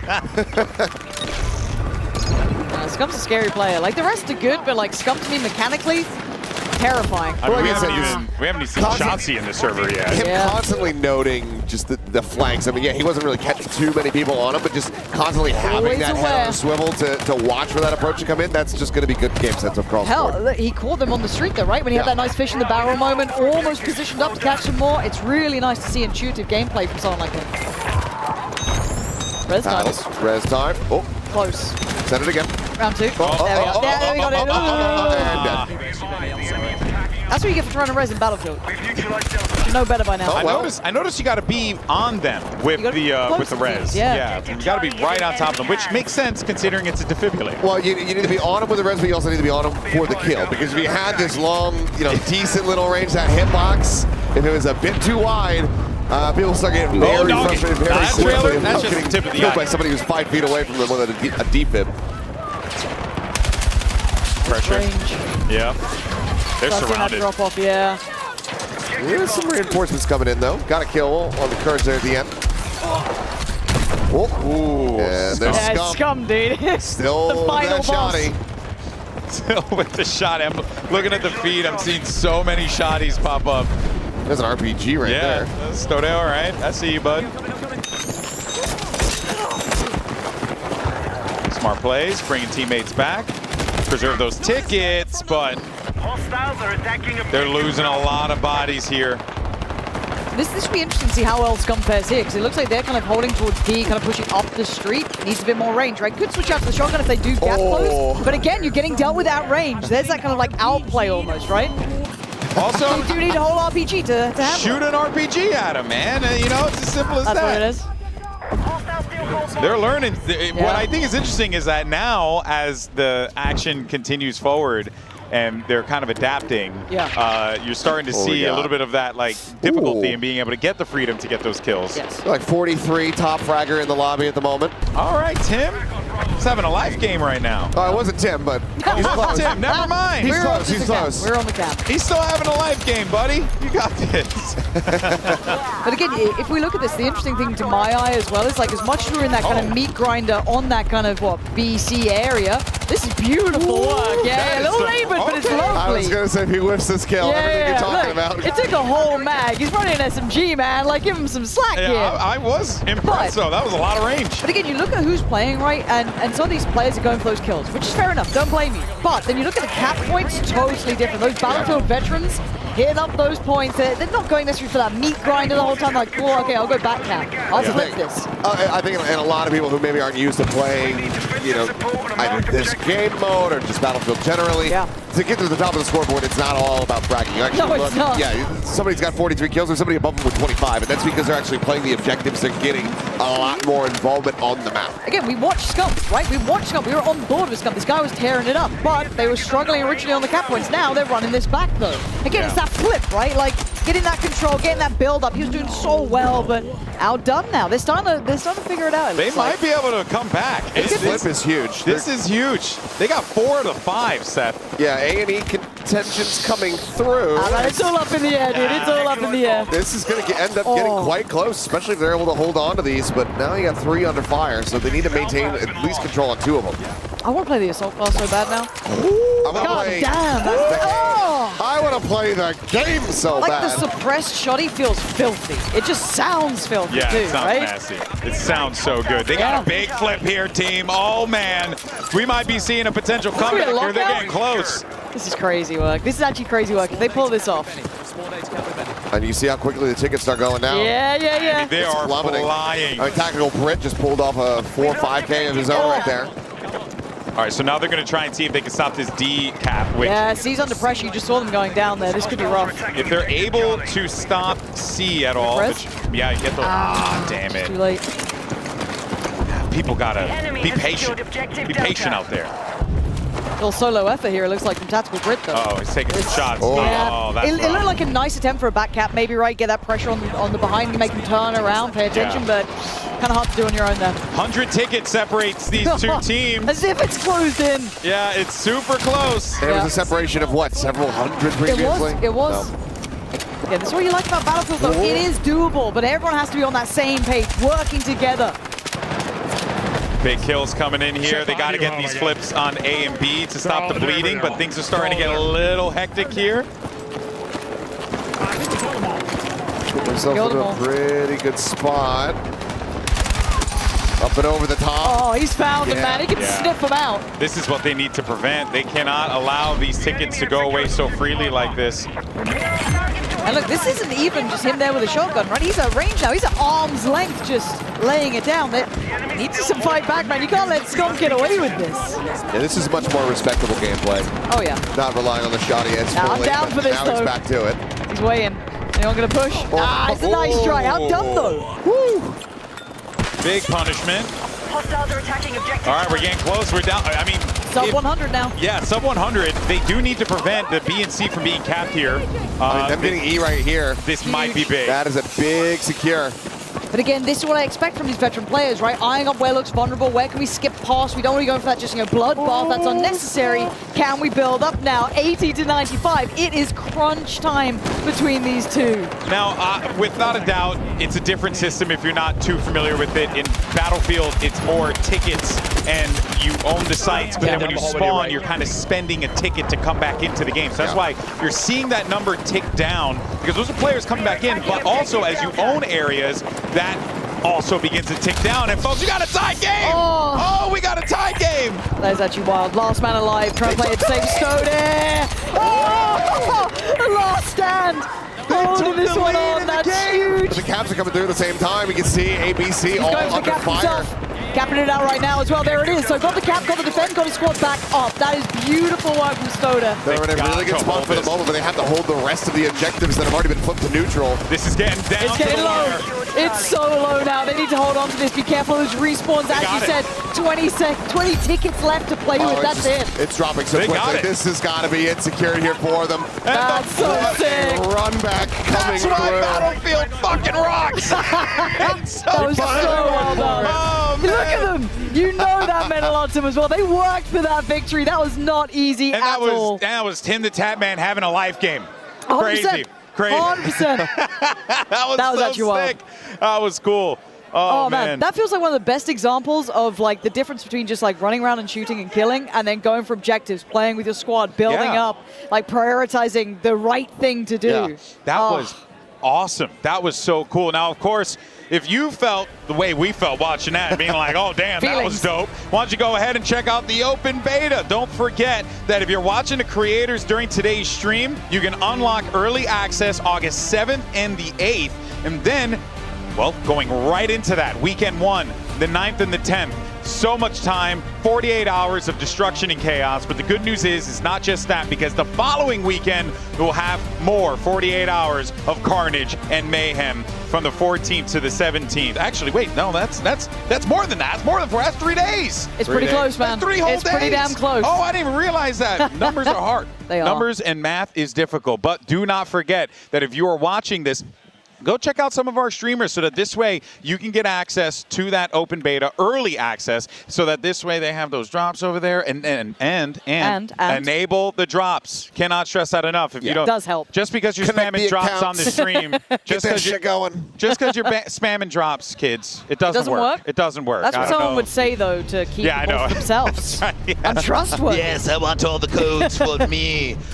Here, of course, the man, the myth, the legend, the burnt peanut, courage. Lots of great highlights from this one. I really like this map. I really like that map already. This was the squad deathmatch variant of it, which was great. So this is a small zoom in that we kind of saw, you know, hovering more around the sea site that we saw on Conquest, but man, opening that map up. I mean, when you see those kinds of comebacks come through, that just goes to show why Conquest is such a damn good map type. The one thing that I wish we had here was some rush gameplay. I know, you're a fiend. That is absolutely what I go for all the time. Honestly. Oh, damn. Yeah. Well, I mean, there's also Escalation, and we don't even know how that one's going to look. So. Exactly. But man, I mean, it's just so sick to see those kind of comebacks come through. And yeah, you can see the guys popping the hell off after they pulled it off. Just every right maneuver, every right attack on the sites. Just beautifully read by these guys. And it's like, it's that Battlefield feeling of turning a game like that. But imagine it here, right? You can see your opponents. Yeah. You can see them on the other side, eyeing them down. They're like right across from where Scump and everybody's like talking trash to each other. It's been a minute since I got to enjoy like a Battlefield LAN, right? Like anyone who knows Drunks or Florian, I used to love this, man, because there's such a feeling to this, and then it gets amplified here in events like this. Yeah, for sure. It's a great vibe playing with the team. This was the that was incredible from Stody. This hold down right here. It saved the game. Literally capped the point, got the squad back, held it down. Exactly, exactly. Well, of course, folks, we want to thank the people who make this event happen, and a huge thank you once again to PlayStation, as well as Razer. You can't forget about Intel. You also have Elgato, and finally, Red Bull, for making this happen and being a part of our multiplayer reveal event. It's been such a blast so far, but we do have Aliak standing by with another one of our creators to get their thoughts on the game. Aliak, what you got? Everybody's having so much fun down here, and the vibes are so good. I mean, you could hear the screaming, and everybody's so locked in. But I found myself attached over here, who seems to also be having a lot of fun. How are you feeling? I'm feeling great about the game. I've played a lot of games, and I don't usually say this about too much, but this actually could be the best game of all time. Whoa, okay. You need to tell me why you think this could be the best game of all time. I mean, where do I start? From the movement, the maps, like the way you have to play with your team, like the teamwork and chemistry that's needed for this game, the RPGs for the tanks and everything, spawning in jets, like it's just really fun. All right, so what has been your favorite moment so far? Not gonna lie, running around with a shotgun and just one-bulleting people. It's so fun, it's easy, it's easy. Yeah, so have you been playing around with any tools, maybe hopping on some tanks, causing any mayhem? Every time I can get a tank, I'm spawning in a tank. And then I'm just going and capturing a point, and then I'm shooting missiles at people. It's so free kills. Free kills, free wins, that's all. So what did you think of the map that we just played? Well, which one? Was it the Liberation? I forgot what the map was called. Maybe your favorite one today. Favorite one? The one was like there's a building in the middle, and I run around with the shotgun and camp in corners. But I also like the one where it's like the mountain peaks and everything. It's a little hard to maneuver with the tank though. Yeah, Liberation Peak. So you've been enjoying the destruction in the map so far? Oh yeah, that's like the best part. Like being able to just blow up buildings and shoot missiles at people with C4 and then having people fall through the roof. That's the most fun. All right, thank you so much, Attach. Back to you, Golden Boy. Thank you so much for that. I mean, look, you just heard from a championship pro player right there, his thoughts on Battlefield. So just throwing it out there, kind of a big deal. Shout out to Attach. Now, of course, I'm joined here by two more devs. You got Alexia and Christian here. Great job on the reveal, by the way. Great job to all the devs. You guys all did a great job on that. But yeah, let's do this because we're going to be heading into Siege of Cairo in just a little bit. So let's talk about this map in particular because we've been talking about the maps as they've been coming up. So yeah, Siege of Cairo. What can people be expecting from this one, Christian? Yeah, this is one of our kind of more close quarters maps that has high intensity, but still has that nice balance with good vehicle lanes. And there's a ton of awesome destruction. There's the sea point sort of in the middle when you play the Conquest mode with the bus where you can kind of hide under. It's always a mayhem when people play there. Super fun map, lots of great destruction, and it looks stunning as well. Oh yeah, it most definitely does. But also, and glad that we have Alexia here because we've been talking about weapons. We have. And now that you're here, we can talk about weapon customization. Great. My jam. I love what you guys did with this. You know, I've been a big fan of like systems like Pick 10 or even like just basic loadout systems that have been done in the past. But I really like what you guys have going on here with the points-based system. Yeah. Why don't you walk us through that, the kind of the thought process and the creation of it? Yeah, sure. So we wanted to make sure our weapon customization had depth. And the point system allows us to do that in a really good way, right? We have a ton of attachments for all kinds of weapons, some more than others. And you can build a really fucking awesome weapon, but we don't want it to be OP for one thing, right? So the point system allows us to, you have to make choices, like really thoughtful choices around what you're putting on your weapons, because some attachments are more expensive than others. Yeah. And having that system allows us to make sure that people are really able to have their weapons feel unique to them, but without being too OP, so they destroy everyone. And we can see potentially down the line if someone finds something that's like really strong, you guys are down to like open and iterate, right? Absolutely, yeah. Yeah, that's huge. That's amazing. I mean, I think like that's what we want to see, right? Because it's, you know, we try to break games and trying to find ways to have the best possible strategy, you know. But what's fun though is that, you know, in games like Battlefield, it's kind of hard to do, you know, because it's so much carnage and chaos going on at any given time. Yeah, let's actually continue to talk about the modes as well, because Christian, you know, we got Breakthrough, we also have Conquest as well, Rush too, like the core modes are coming back. It really does feel like you guys are being really purposeful by focusing on those three modes. It's like the core of the Battlefield experience, right? Yeah, absolutely. Everything in Battlefield 6 has been about making sure that we, you know, that we get that right Battlefield 6 DNA infused, and we cannot miss on our main all-out warfare modes. It's been a kind of very focused, uncompromising approach to those modes. Feel super good about them. I think this is the best iteration of those modes. I'm biased, of course, but I love them. I love them. And I've been working on Battlefield for a very long time. I think this is the best we've done. So very, very excited about that. Yeah, I mean, you know, to kind of add on to that, you've been working on Battlefield just as a whole for a super long time, like you had mentioned. What has been the process for making the game this time around for you guys? Things that you learned, things that you wanted to try and iterate on, so that this way you can really deliver this rich experience. Yeah, for us, the journey started back, you know, a few years ago when we started on the Battlefield 6 journey. We wanted to return to modern times. That was one of the first things we decided. We hadn't been modern for more than a decade. So we started there, and then of course, then Battlefield 3 and 4, so that the pinnacle in a lot of people's opinion, including ours. I mean, we love all our Battlefield games, of course, but those were great. We want to be kind of inspired by those games. And the thing for us was all about making sure we nail the classes, the gunplay, destruction, vehicles, and our all-out warfare modes. Right? So we really were super focused on just trying to bring the best we could to our Battlefield fans. Yeah, and I think, you know, I speak for myself here, but what I'm seeing does definitely resonate with that message, right? It does feel like it's a return to form, but it's not just that, it's also a love letter to games like Battlefield 3 and 4 that were so precious to a lot of gamers, myself included. You know, Alexia, now, we also do have, you know, like breakthroughs in this as well, Conquest. Why don't you walk us through like the differences of the modes so that this way people can know what to expect when they get their hands on the game? So I always recommend that people play Breakthrough if it's their first kind of look at all our warfare modes, because I think it's easier to understand from the offset, right? There's two roles in it. You're either an attacker or you're a defender. And if you're an attacker, your job is to take sectors and push forward and push the defenders back. 3 sectors usually, and once you're there, you've won. If you're a defender, your job is to stop people going through. So it's easy to explain, it's easy to understand. As you're going through the mode, as the attackers move further forward, they gain tickets, lives essentially, and the defenders have to, I guess, just stop them. For Conquest, it's more sectors, so more different points for people to get, and it takes a bit more to kind of understand. It's still... Well, and it feels like Breakthrough, based on what you're saying here, is like the mode where you can actually learn because you're going through the paces of the map itself. The map. It helps you learn the map too, because you're starting at one end and you're moving forward. You don't have everything open to you all at once, so yeah, it's pretty good. Yeah, no, that's a good tip. I'm definitely going to do that. I want to take my time in this New York map, you know what I mean? And I think it also brings out sort of the best of Battlefield when it comes to the classes, right? You pick a more defensive position when you need to defend, right? So maybe another support, whereas when you attack, you go more, maybe you do a double up on an assault. You bring in an engineer if you want to keep the tank alive or take him out. So it really showcases the class gameplay as well. Correct me if I'm wrong, this is a mode from Battlefield 1, right? I believe, yeah, when you guys like brought it in. So kind of incredible. That you know, Battlefield 1 came out, you know, granted, I know time's ever elusive and it's dreadful. Time ago. Yeah, well, that was a while ago.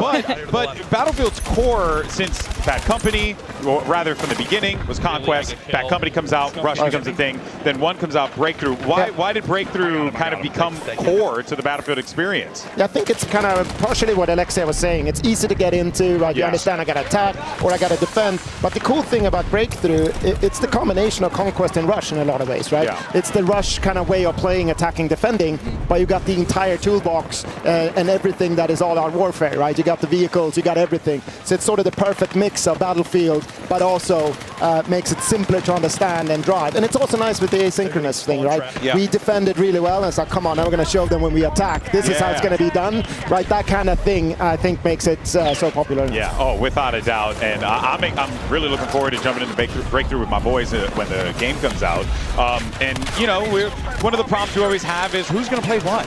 You know, who's going to play what classes? Who's going to cover what? I want to know from you guys, what's the meta? What should we be doing here? You know what I mean? What do you guys like to run with? Well, I'm biased towards support. I've always played support. I'm not the strongest shooter from the offset, but I'm really great at reviving people.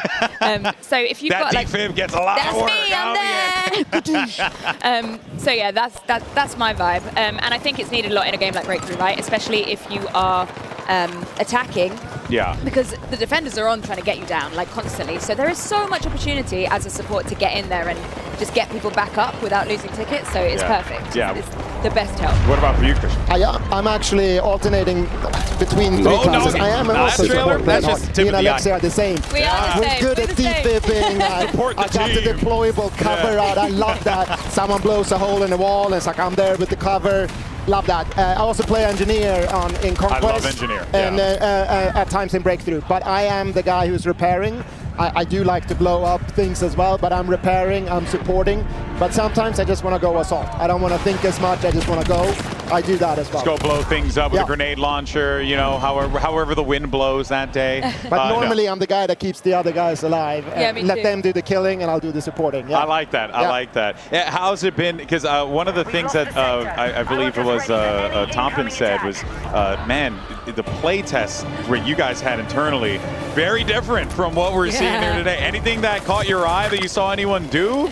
That maybe was like, oh, I've never seen that before. I know it's a lot to think of because it's been a long weekend, but it just feels like overall there's so many new things that players can do. This is Battlefield through and through, right? Like, we always talk about these only in Battlefield moments. Like, we talk about that a lot internally. We see it every time we bring out a game. Like, the things that people do is just unbelievable. And I've been walking around, like, getting up and seeing what people are doing. Just the vibe and the energy, and seeing people screaming as they're playing. Like, it's like nothing else. So, yeah, that's the fun part. Absolutely. The yelling. The screaming. The real visceral sounds that people make.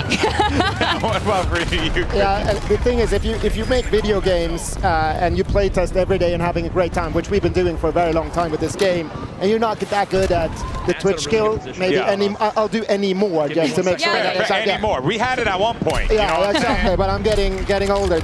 You're really good at dying. Yeah. So you get killed a lot. The team are awesome at playing.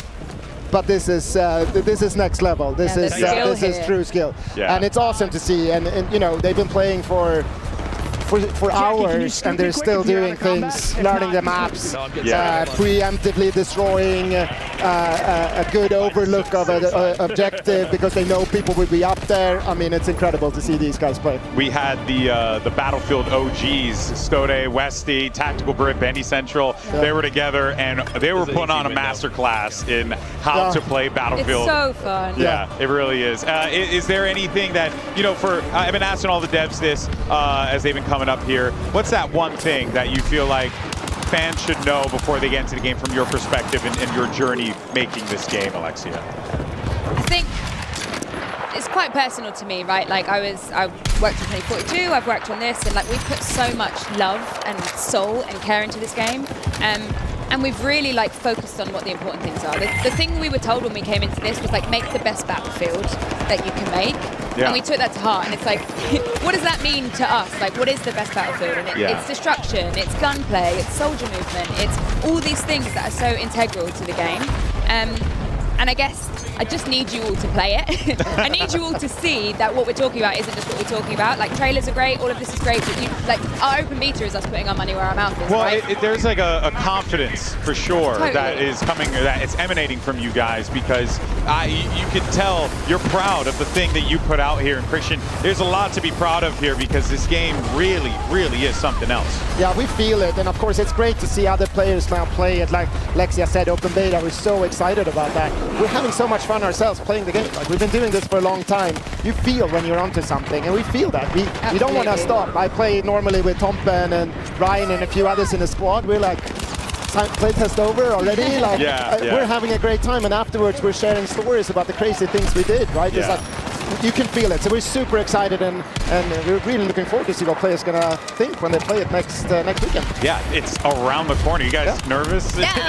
no, you're excited. No, I'm to this. Like, are you kidding? Look how much fun everyone's having. Hey, There's you know nothing what? to be nervous about. That's exactly what we love to hear over here, right, guys? It's awesome stuff. Alexia, Christian, thank you guys so much for your time. Thank you. I really appreciate it. And, of course, we'll look forward to catch up with you guys, I'm sure, at some point throughout the show. And people can find you online, but congratulations. Thank you so much. Thank you very much. Thank you, guys. Thank you so much. All right, well, there you have it. Alexia and Christian there from the dev team with us. And we are going to be bringing back Pansy and Achilleos in just a little bit to get their thoughts and to continue the conversation of what we saw.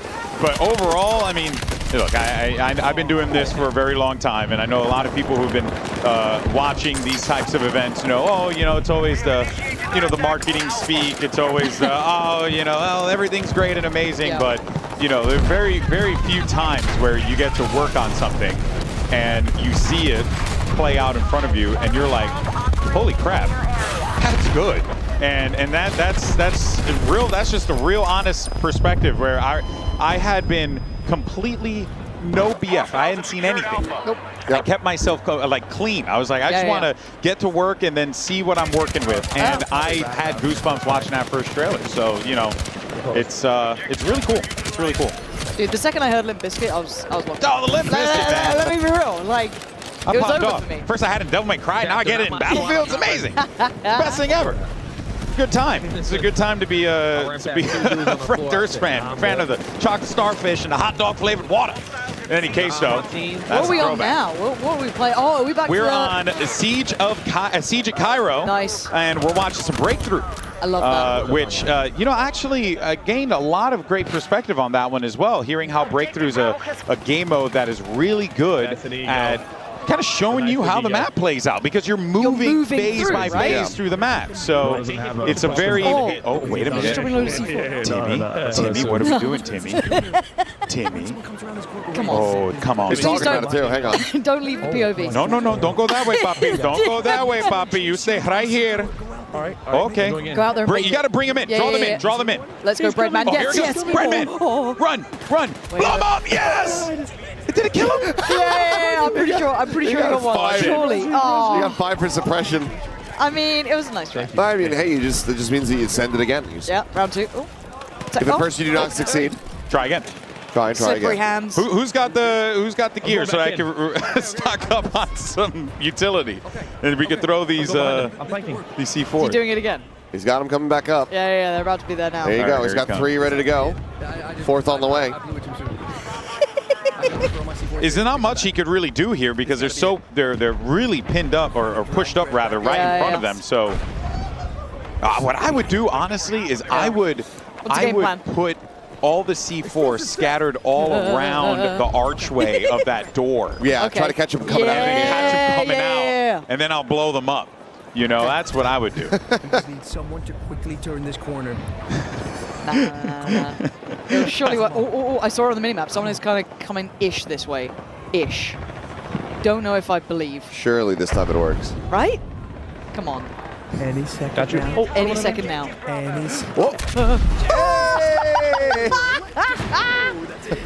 That feels good. That feels so good. It would have been tragic if we didn't get the payoff. No, I know. But the worst thing is I know every single time in my game I'm terrified of corners now. Oh, yeah. Because especially this one. I ain't hugging a corner. No. Get out of here. Oh, that's a wide turn.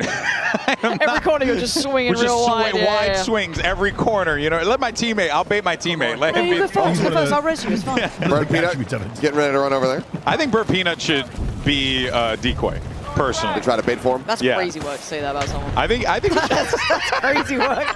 That's wild. Come on, you gotta lure them over here. Please. Okay. Almost died. Now that would have been funny. I love ignoring everything else just to watch this. It's so good. In the nicest way, I know exactly which friend of mine is doing this. He's sat there at home. He's got it on the big TV. Kids are around. They're like, go to bed, kids. It's time for me to learn something now. I know it. Spoke's going to be doing that, man. Does Burnt Peanut play with his mouth open every time? He's just really surprised. I'd like to assume so. Yeah. I'm dropping 20 on this dude's stream in a heartbeat. This is too funny. There we go. He's cooking. He's cooking these. Okay. Oh my God, he actually is. Wait. Yeah. Let's go. This. Good damage connection. Now you just hold the door. Oh, Burnt Peanut! Oh, mountain, hold the door. So close. So Why you close. only have 15 kills? Yeah, hold on. Let me think for a second. When was the last time I had 15 kills? That must have been 94, 95. Good year. I can't believe Peanuts last that long. I could have swore. I'm telling you, I'm trying to remember the last time I had 15 kills like you. Oh, okay. Sorry, we're tied up, boys. We're tied up. Wait, is Hutch at 50? I actually don't know. Hutch was actually owning earlier. Was he? Yeah. He did say he was playing with bots, but you know. So you know, let that be however you want it to be. Think about how you feel, I guess. I mean, he's locked. Oh, I got the second too. That's a little bit of fadeaway. The sound of that silent shoddy is just so clean. It's scary. It is scary. And also the way the audio sounds different from like outside to inside as well. Like, it sounds so good, and they're not even looking. Pay attention, man. He's got 2 shots on here. Can't see it back to the Burnt Peanut. I'm on fire! It's down to 7 shells remaining, though. Got to get a reload off here. Tickets are coming down, though. Tickets are coming down. Yeah, just 11 remaining. You can't be, and those are the moments where you got to pick up your teammates. Not sure what just happened. Back to the door. No. Well played. That was a good gaming. He was dominating the server. Well played. Well played. Oh my God, you sworn your teammates on fire. Yeah, that's a good sign. Yeah, everyone good here. Yeah. Oh no, just lit up on fire. Well, it's support. Last ticket. OT. Oh yeah, because they have a cap going actually. Yeah. So there's a chance, and if they're able to get this B, might just be with the pinches. But I don't might think not they be can over yet. respawn. I don't think they're able to respawn though. Surely not. What they have? I don't know. Can kind of have a cap going, but I'm still very learning limited. this game. Yeah. Like Breakthrough's new to me. I don't think you can. It seems like it's over. Oh, he's back. He's back. Oh, never mind. I guess as long as corrected. it's locked in, you're fine. Okay. Turns out the tickets are fraudulent. Okay, now they got to try and cap it, I guess. They're close though. They got 5 on the site, so this is actually kind of possible. God. The LMGs are nice as well. Like, they should be able to feel resecure this. beefy. Yeah, they really do. They sound awesome. There you Just go. about bring it to a close. Yep, just having to get the resecure. 27 for the world champ for Crim 6. Oh, the Unks are frying, dude. TP2, let's not forget, both of those guys, world champions, you know, dropping 47 between the 2 of them. I love the way they said it, though, is the Unks are frying. The Unks are frying. You're like, world champion, yeah, and one of the best. I'm out here, like, praising them for their accolades, and they're like, oh, yeah, we're old, we're fried. What does that mean for us, guys? We're done cooked. We're done cooked. Don't think about it. For it, yeah, let's move on. Ooh, what's Pestley up to as well, actually? I kind of like to see what he's been doing. Mostly we saw him in kind of the vehicles, right, in the armor, being actually pretty nuts, but see how well he does in more of an infantry-based sort of map as well. My guy's sniping. It's not gone well.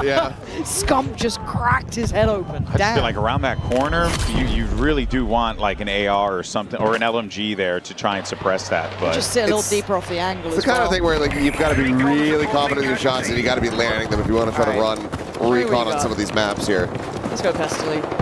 Play a deeper angle like this. Yeah. That's going to be a bit more setup for you, a bit more survivability. Not on the wall. Not on the wall. That's not where you want to go. Yeah, beating down the street here. There you go. Got to worry about that right flank, though. Needs the rest of his team to kind of push up into that square in front, keep a bit of that security, because right now he's so isolated. Nice little res away from this is so sick. The danger. Beautifully done. But they could have pushed up now. That's getting a little sketchy. Ooh, was that a rocket? So it looks like it. Made at his feet as a reposition. You can use that. You can use that barrel there. Oh, little C4 over the top. Post it. Ah. A little bit more to the right to get it behind the car. Oh my God. Oh, Pestily. There's a bold attempt. Ambition off the charts. That was impressive, though. He tried to go for it. I think if he gets a few more runs on this map, he'll know exactly where to throw that C4 next time. Yeah. Here's Candy Rossi, a person we haven't had a chance to see on stream. Again, just that suppressing fire down the street, trying to allow for players to come up. That's going to do it, though. Okay. That'll certainly do it. Into the pocket. A rocket right to the gut. That's fun. Oh, that's a net. Oh, that was going to hit his head. That would have been terrible. Flipped onto the stairs. Oh, the ragdoll on that as well. Just seeing bodies being Believe in the force, Connie. The arm is still flailing. Believe in the force, Oh, the teammate dragging him away from the rest. That is so sick. There's another one. Jeez. That's Wildcat down. Quick little res. Ooh, oh my God, that's sketchy. Also, poor guy's arm. My guy had a dislocated shoulder. Hello. Oh my God. Oh, bro, the building came down with that. Say goodbye to your cover, I guess. Yeah. That's crazy. So yeah, that building the hit, double. That rocket hit a person, and then the impact from that, and also their corpse. But look at the teamwork, man. The res came in too, so she's back on her feet as well. Look at Lulu in a tank. There we go. Never thought I'd see the day. But once his armor comes up, you got to get in it. Yeah. I mean, it changed the whole game, right? Uh-huh. And now they're going to try their absolute best to get close to this. Yeah, I mean, they need to get going on the caps. They're down about half of their tickets. And they don't have a cap crew yet, so need to get rolling on this A and B. Oh, Stone Mountain just straight out into the open. I think he thought he had a little bit more of a lane there that was available to him, but you can see where all those players are pushed up. On the left! On the left! Yeah, that little ledge on the left is lethal, isn't it? We saw that's where Pestily was just a moment ago, so common little push-up route, quick little repair as well. Get me done. Stone trying to keep the team in this one, trying to keep the armor going. Got that side, don't worry, no one's coming through. It's gonna full up. This is a very doable capture. They should be fine here. They are going to get it. So if they're able to get this one, they're going to be in a really nice spot to try to advance this forward. So you need to be able to get both of these caps, and then you're going to go ahead and advance forward. So there you go. Sector's going to be grabbed. And that should be a little bump up on tickets, I believe, as well. Yeah. Oh, did we lose B? Oh, nice. Okay, perfect. You hear the comms? Yeah. Oh, I ran him. Oh, I'm so out of it. Unsure of what to do here, Stone Mountain, but he's got a lot of options here. You can see the UI, how it plays out. You can go for your classes right away, all available to you.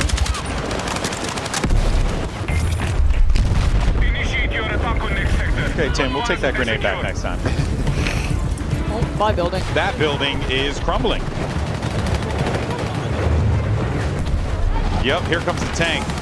Oh man, this is just wild. And look at all this cover you could just rip through. You kind of have to use these lanes, right? Try and like scale up around it, otherwise you're just getting melted on the street. They gotta watch on that right. Wait, was Scump on the back? I swear Scump was on the back of that. I couldn't quite tell. No, but right now his cover's just left. The tank left him. Tank just pulled away. Oh, Tim! Oh, Scump just got hung out to dry, man. The tank, our cover just moved. Hey man, that's Battlefield, dude. Yeah. You can't expect that tank to stay there forever. Someone's shooting at him more than likely. When your squad mate's not the one driving, you are at the best. Yeah. Not the randoms, man. He's okay, definitely keeping him safe. Oh, tank, baby. Oh, just ramming him. Damn! Oh my word! It's like a battle bots on steroids. He's got the chase. Oh, the instant grab, attempted a res. I don't think there's much of that cleaned coming. up. Yeah, I think that one's kind of done for. That just looked like an insane version of BattleBots with death. you know, thrown in there, you know. But it was good. I liked it. I was a big fan. I want to see someone pull out the drone that blows up. Oh, I saw the recon drone. Yeah, I want to see one of those eventually. Yeah. That was those look cool. I want to see if you can put C4 on a drone and fly it into people. I think that the likelihood of that is very high. That would make me very happy. If I can just laden. I'm pretty sure you could probably just throw C4 in just about anything. Yeah. And then just straight in. A little bit of synergy, you know. You got to have the pilot. What we got here, Benny. That's a big old street to cross back. And I'll say this before, it does remind me a little bit of Crossfire, and that map was the death of me without smokes. Like, and luckily you can see some smokes up there because that's a brutal cross. And here you can see the peak, the lean and peak workout as well. Just get near that corner and then you're able to just scoot around it, which is really nice. Ooh. This is just a death channel at the moment. Trying to scale forward. I mean, just the cover just starts getting obliterated. And your options become a lot more limited. They need some armor to really try to scale forward here to get the save. Yeah, and they don't have any of that available to them right now, so it's going to be really tough for them to climb this. Yeah, and it's kind of when you're tempted to go for like recon or something a little bit more distancey, as you said, maybe some armor to scale up with, unless you want to split the outskirts, but this is brutal area to try and take. I mean, but this is also the thing is that as you go deeper, it kind of just narrows down across the board. Because you go from having to cap A and B to be able to secure that sector to now just 1 point. So all of your enemy's forces are right there on top of you. And if you're not able to get that first sector capped quickly, you're working with a lot more limited tickets. And that minimap is scaring the life out of me. Someone's coming for a res on Courage. That's wild. They're literally next door. No, there was a crack in the wall there you could see. Good try. Calling it there as well. Crack on the right. Good Again, try, look, these maps change. What felt safe a moment ago, one grenade towards it, one RPG, suddenly there's gaps to work with, new lines of sight to be worried about. But what to be worried about right now is Scump on the tear. So, I'm going to clear that rooftop though. Saw it, just a pixel out of place up there. Throw the nade. When in doubt, chuck a nade. Something will happen. I think that's the phrase. Or you could just roll engineer and just blow it up with an RPG. Just saying, it's a valid strategy. Yep. You know? I think a lot of people are probably questioning my sanity with just how much I'm talking about blowing things up. Which is fine. It's got himself pretty far forward here. Man. It's cathartic. I think you're allowed. We're allowed a little bit of carnage and destruction. Oh. Was that a nade? Oh, it's an RPG that they just sent in. See? And look, that's how you handle it, apparently. Oh, this is a lovely overview, right? So they've got a little bit of that armor now scaling up with a couple of your players on either side of the streets trying to provide that crossfire, get that suppressing fire, and allow everyone else to kind of work up with the tank. Still not going to be easy. Hey, good try, bro. I think it was above you, Seth. Really liking Courage's suppressive fire up top, Seth. I'm really liking that. He's looking for the targets, though. He's got a few. Oh, Lord. Where do these guys come from? He's bringing the team forward, but yeah, you got these players just scaling forward, regaining that space. Such a good spot right there. They still have it, potentially. Yeah, Res comes in, it's got to backpedal and hold the stairs. Oh, it's like Kuno coming in hot. Everyone just working together in this. That was a teammate, but it's fine. We're locked in. It's very hectic right now. Oh, dog. Look at Tina coming in with the res. Tip of the eye. Team player. It's still such a choke, but that was... That's Fuslie. Wait, it's got a Fuslie's perspective. She's doing good. Yeah, she managed to clean those up. Let's support the homie. Like, I've not been seeing that M4, though. That's kind of nice with the hip fire. You got that little dot on the side for it. Play the wall, play the wall. Rip and tear. Let's go, Fuslie. Rip and tear, girl. Get the constant resupplies in as well. Oh, that grenade's actually going to blow off the chunk of that. Well, I think the house just blew up, which is a bigger problem. Maybe the cover we have has gone. Guys, I think we're getting evicted. So they go upstairs. Structurally not looking sound. Okay. Okay, punch on that.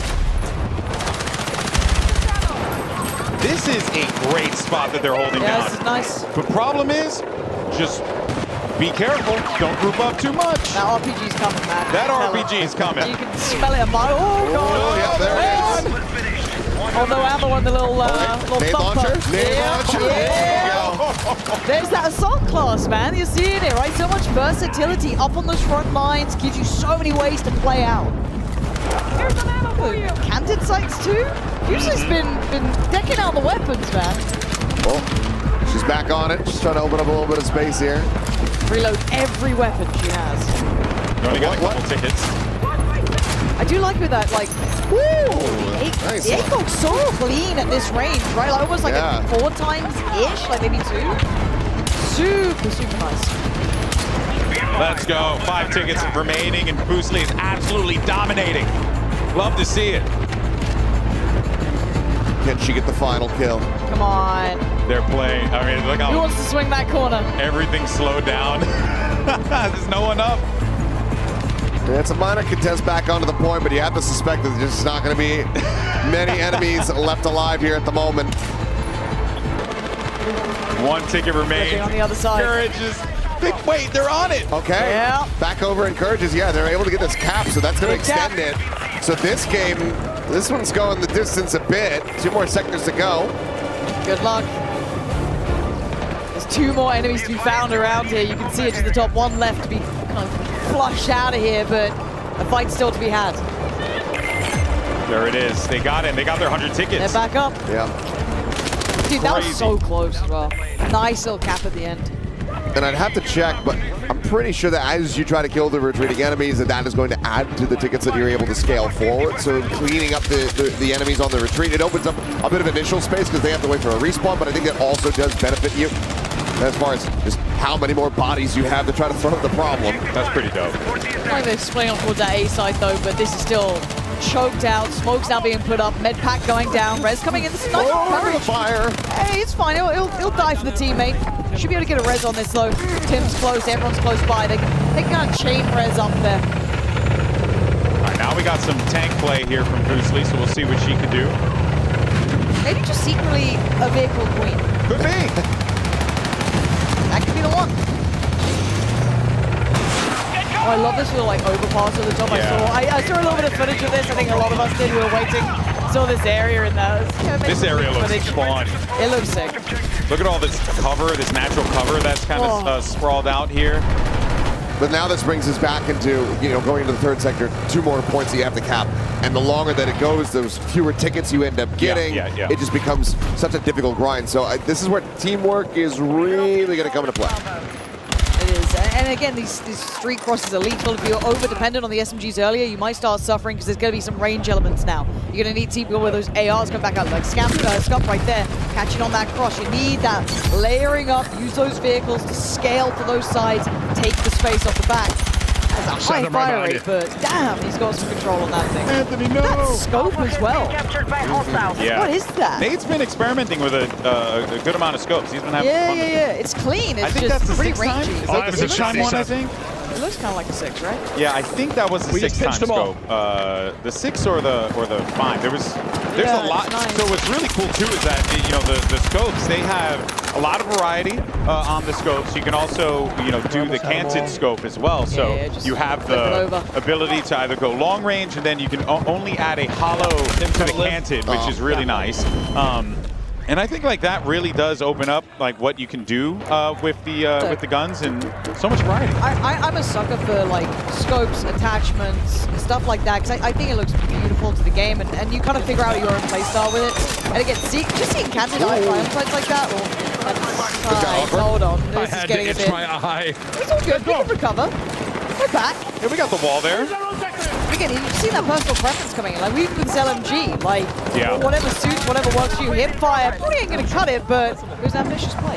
Yeah, when we started things, everyone was rolling assault or recon, and now you're starting to see more NGs. You're starting to see more support, which is great. And I think it's so situational, map dependent, moment dependent, right? You can spawn. And also just what your teammate needs. Yeah. What's your squad need at that time to be able to build up with, take that next point? What are we being done over by? Like, hey, maybe it's those shotguns, let's get some SMGs in. Let's keep them at range. Let's ignore those points that are kind of in those choke points. Let's play on the extremities. So again, there's options galore here. Uh-oh.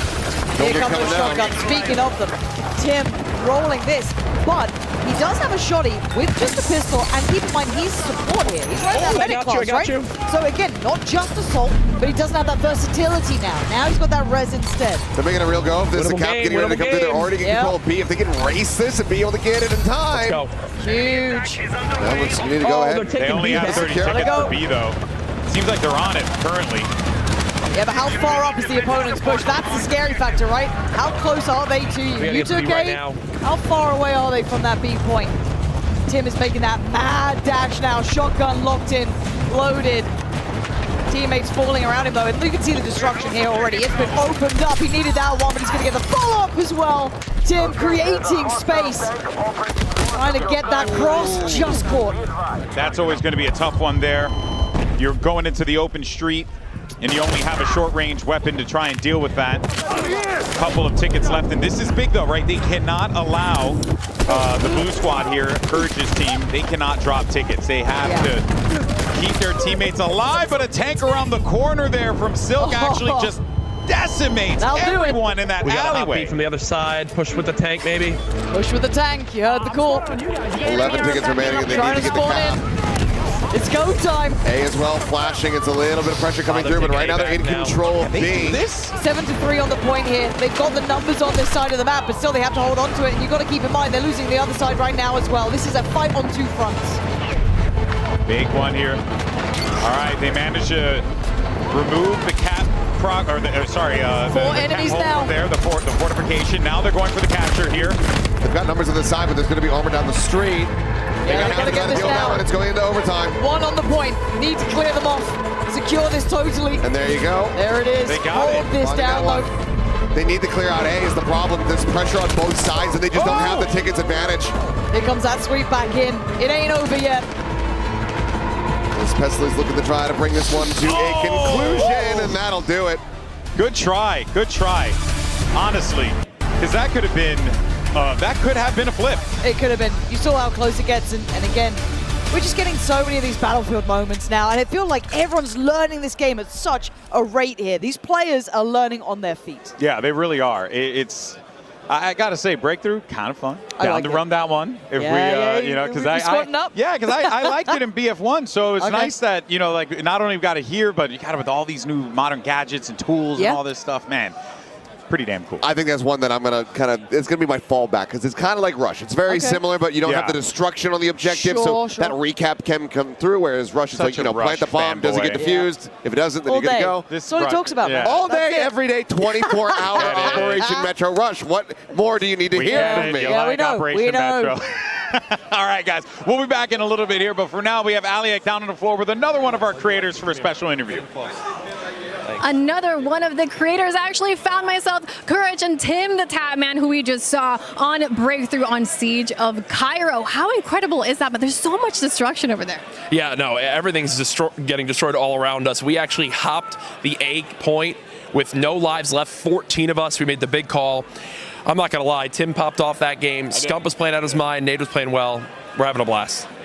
Yeah, I mean, the game is chaos. It's like so much going on, but even in the moment when you're with your squad, like when we hopped that point and we capped with like one life left, I was like, oh my God, it's fucking awesome, dude. Can we swear? My bad. Yeah, Tim started that game with the sniper, and I'll be honest, it was arguably the worst performance I've ever seen. Once he put that away, he was doing really well. And then I changed, I realized I made some adjustments, and I went medic with a shotgun, and I was helping the team out. Okay, but the most important question, out of the two of you, who's the best one? Me. Me. That was funny. Back to you guys. Yeah, Tim is horrible. Okay, bud. God. Yeah. Thanks, guys, for the coverage. Yeah, Tim's horrible. Yeah.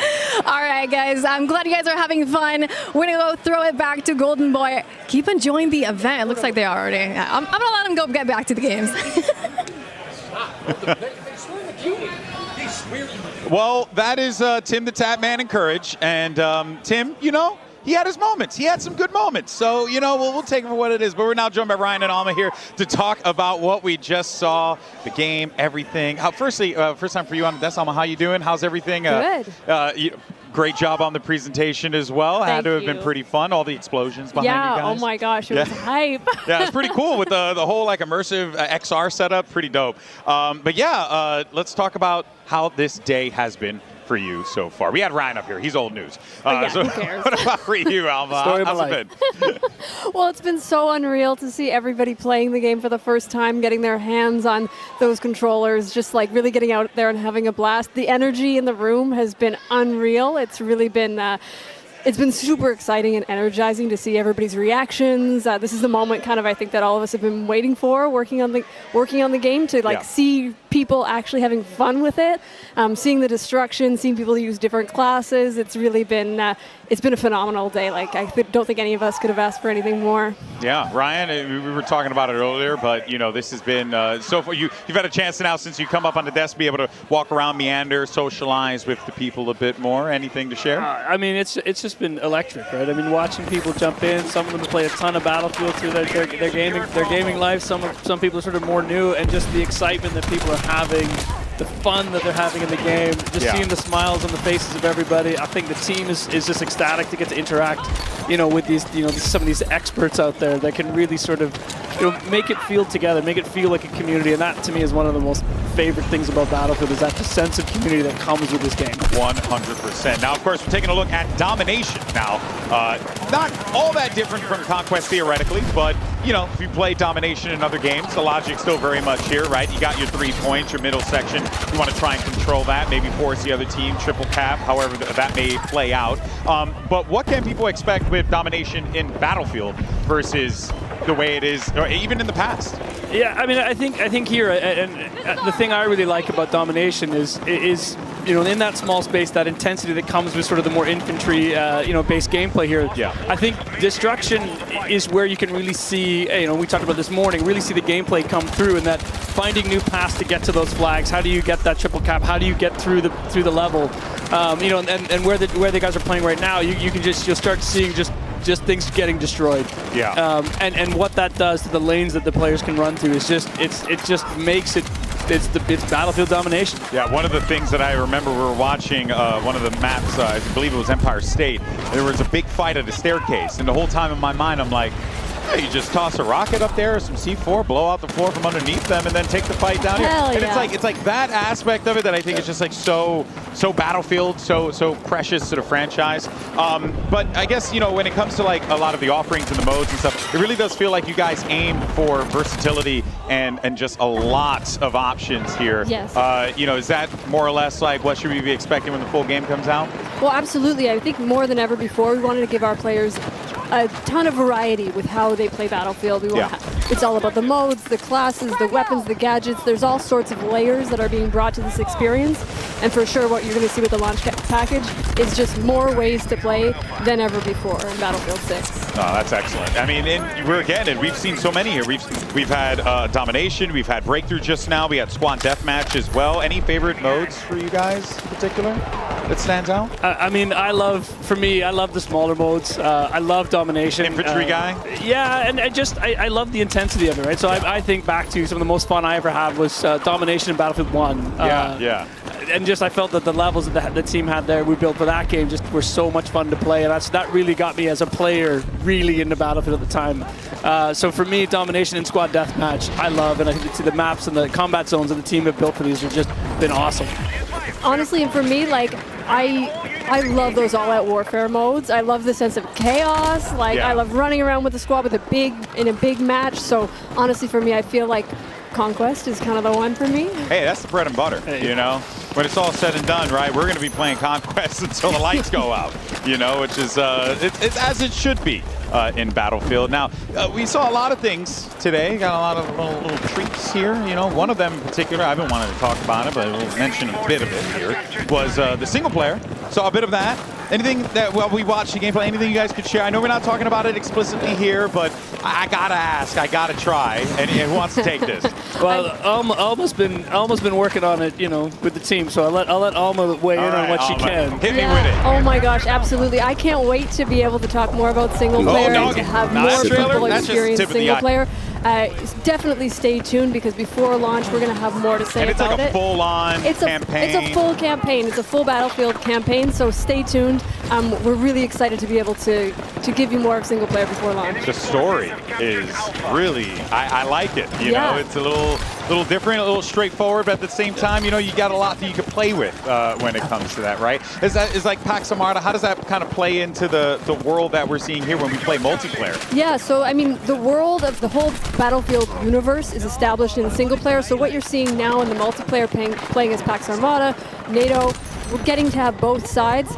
That's all established in the single player, so you're going to get to experience like those high octane, high cinematic moments in single player. You're also going to be able to learn more about the characters, come to get to know sort of the faces behind the campaign as well. So there's a ton to love about single player, and we can't wait to share more about it. And there's going to be some familiarity as well, right? Because some of the maps we're seeing here, we're also going to be treated to over there as well. Yeah, and I think as well, like that whole world coming together as a package, and as we talked about earlier today, is that Battlefield universe that we're trying to build, and again, like with Pax Armada, that narrative that the team has built spills over into multiplayer, and that you know the mysterious coalition that comes with it, and you know, in this this PMC sort of gives us the tools and ability to really evolve this game, you know, even after launch, and where we take it. It's going to be a lot of fun. Yeah, I mean, seeing everything that we have in store for us, we even got a little firestorm, if you will. You know, that looks kind of cool. We, of course, we don't have to talk about that right now. Sure, there will be plenty to share down the line,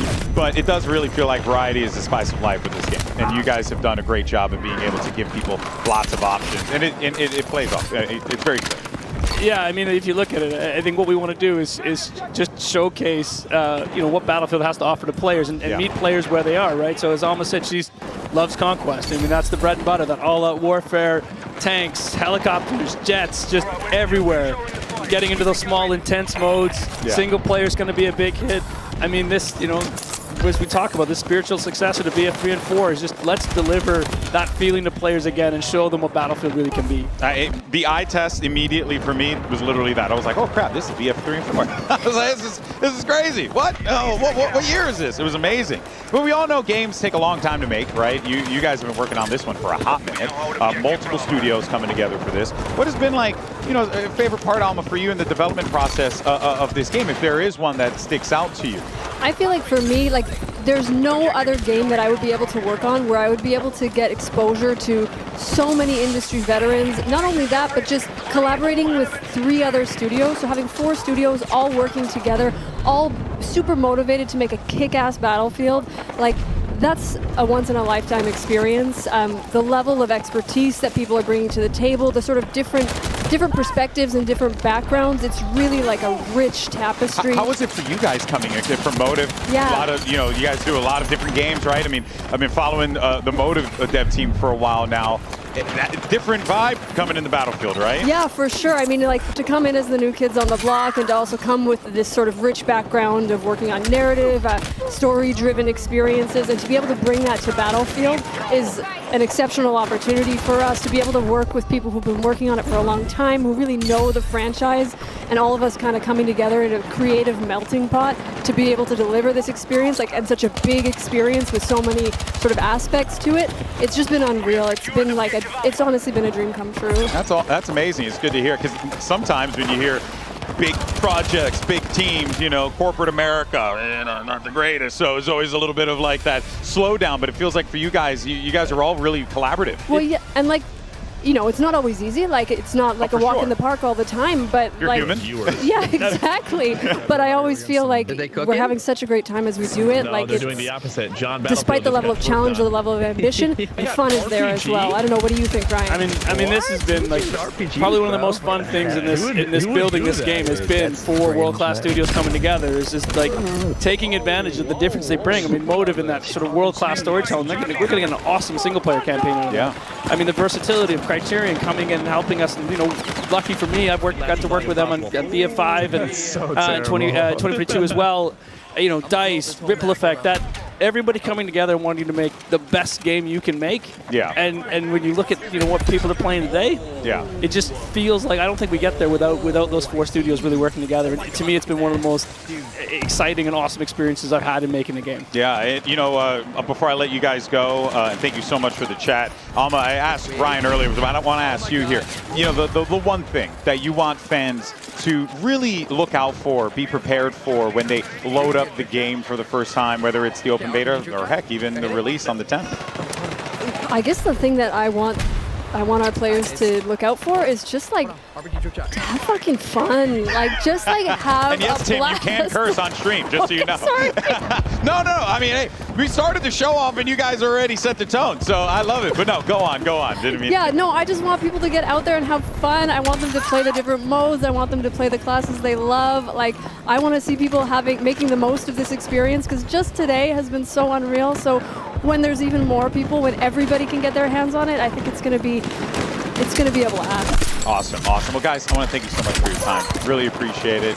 What a blast this has been. Hopefully you guys have been enjoying every second of it, chatting with the community, chatting with your colleagues here. What a journey this has been. Any final thoughts, Ryan, before I let you go? No, I mean, this has been awesome. I mean, just the reception for the game, the reception from people, and just like I said earlier, like seeing the smiles on people's faces while they're hands on keyboards, hands on controllers, just loving the work that we put out there. Just feels awesome.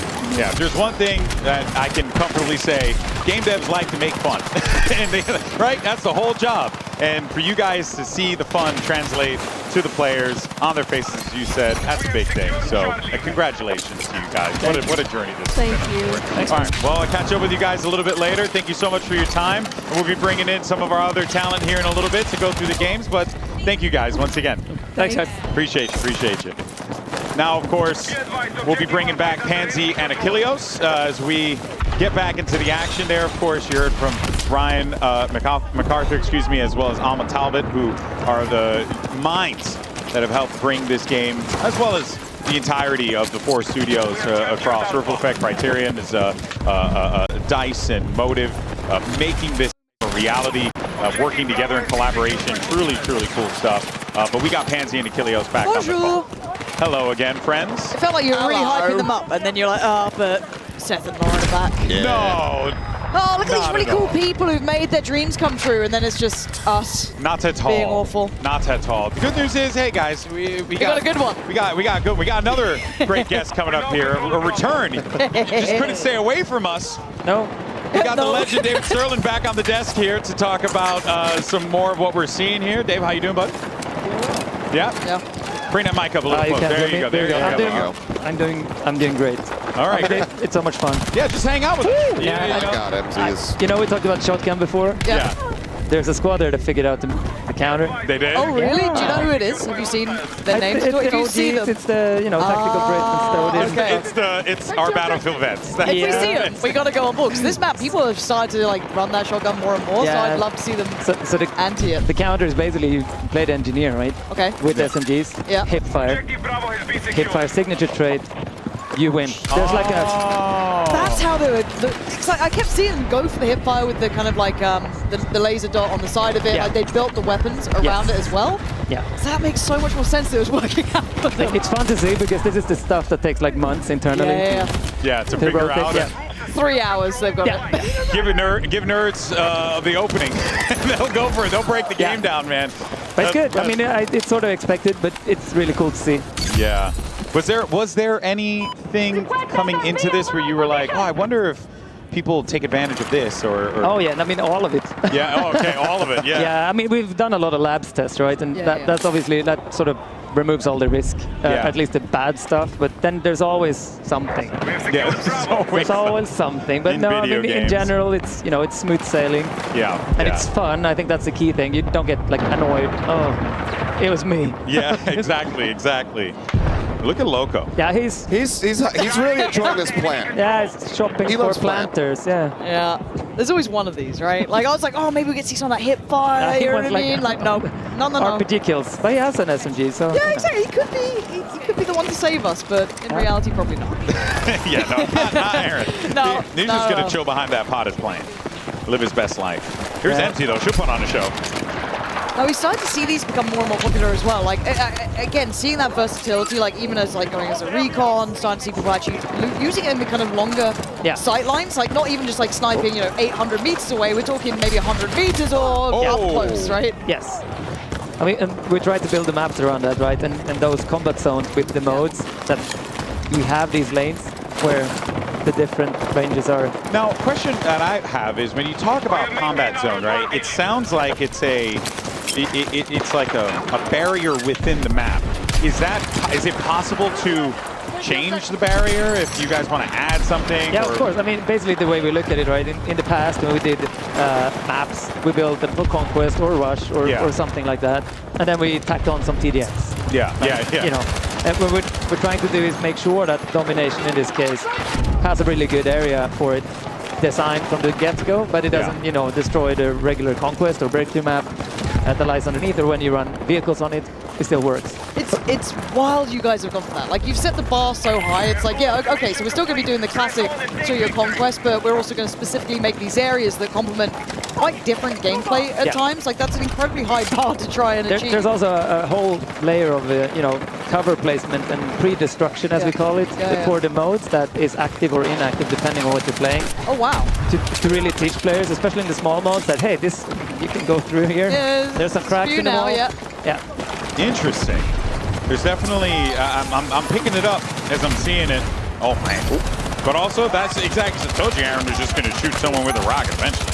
Man. The rate of fire on that thing is so nice, actually. He's hip fire meta. Yeah, it kind of works. Hip fire meta. Because I was trying it with more of the assault rifles earlier, and it just wasn't working. I tried to load it out to it, and it was just like, okay, once it gets beyond like 30, 40 meters, it's not landing like I want. But now knowing about the engineer class and that kind of way to build it, okay, I guess I've got my new thing now. So that's a really good example of the signature weapons really shining through, right? I mean, you can still do that on another class, but then you probably don't win against the shotgun if you hit all of the shots. Yeah, it did feel like that. It felt like there is strength in these sort of classes coming through and kind of the way to build around it. Smart play. This is one of them, right? This is the squad you're talking about. There's that hip fire again. We started to see it before. God, that beams. What sort of range would you expect it to kind of be really I knew that. viable? I know, that's a hard question, right? It is just kind of like... But it's like to the corner here. Like, it's not very far. Yeah, so you still have to kind of play around it, You can tap fire it a little bit, but then you sort of lose the rate of fire advantage. Yeah. So you have to push. I was seeing some people on Empire State beam with a good aim on that SMG. So it is possible. You just got to unload your entire clip. And that's it. Yeah, but from a good vantage point on that map, right? There's that whole C area, like AR dominates. Yeah. There's so many entry points that doesn't have full-on cover either. So we're trying to get all those ranges dialed in, so you always can play your type of weapon. Like there's always a place for me to go super close range or snipe or whatever you want to do. I don't think we've gotten that great of an example of it quite just yet, because I think a lot of people have been leaning into playing assault and whatnot and going into vehicles, so haven't seen too much recon at long ranges. Have there been any changes to like bullet drop when you are engaging out, past 100 meters, etc., or is it widely what we kind of come to expect from previous titles? I think there's like a mix, right? Might be misquoting it, but I think there's differences in the different sniper rifles. Okay.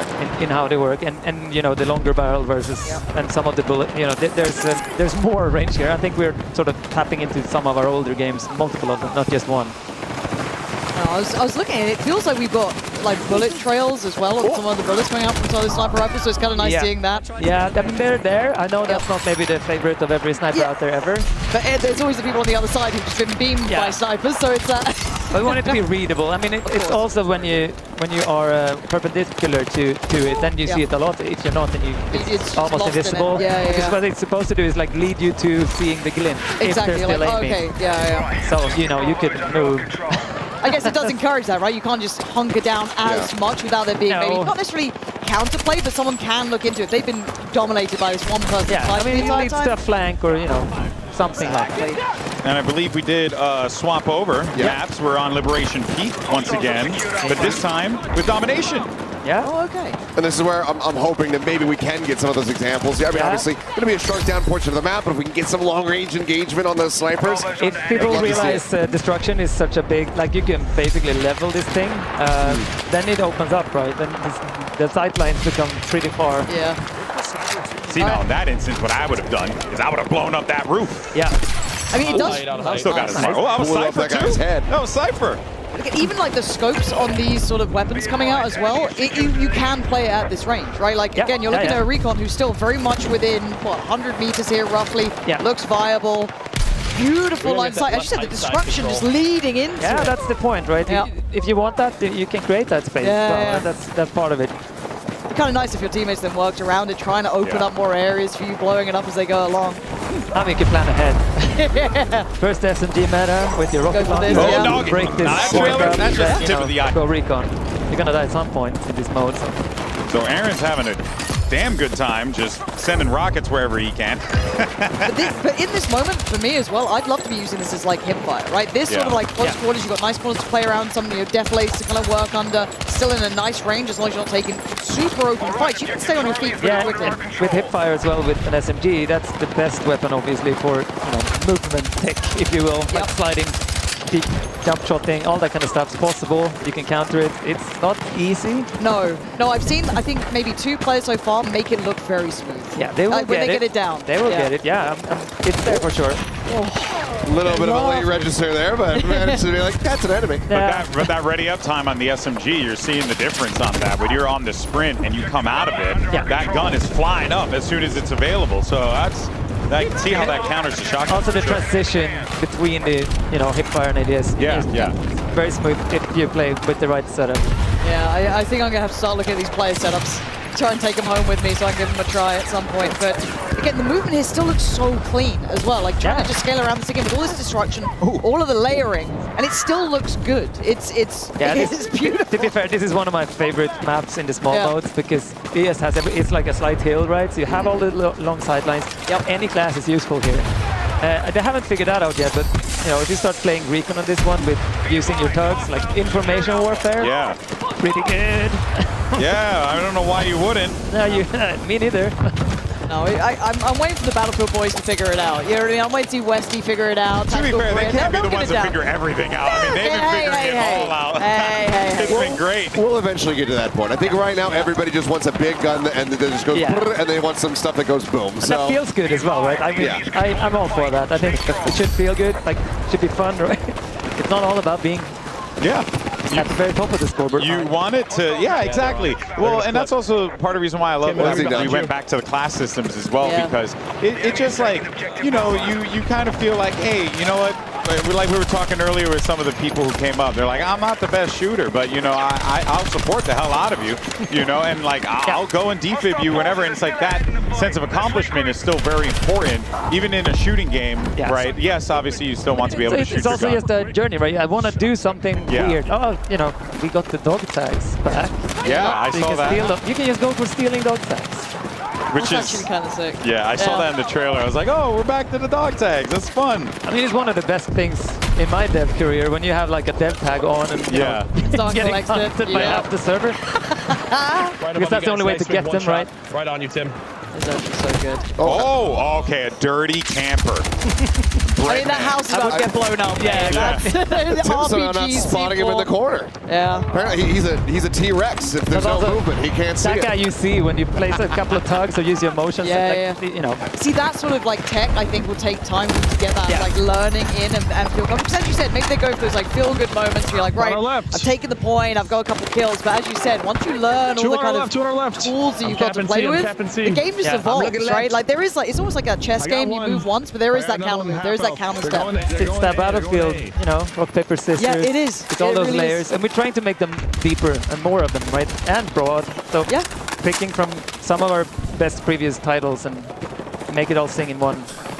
If you don't mind answering some technical questions, I'm curious about. Seeing some of the gunfire shoot off here, I'm assuming bullet projectiles are like more projectile rather than hit scan? Yes. Yeah, okay. Is that for ARs, SMG, all guns? Yeah.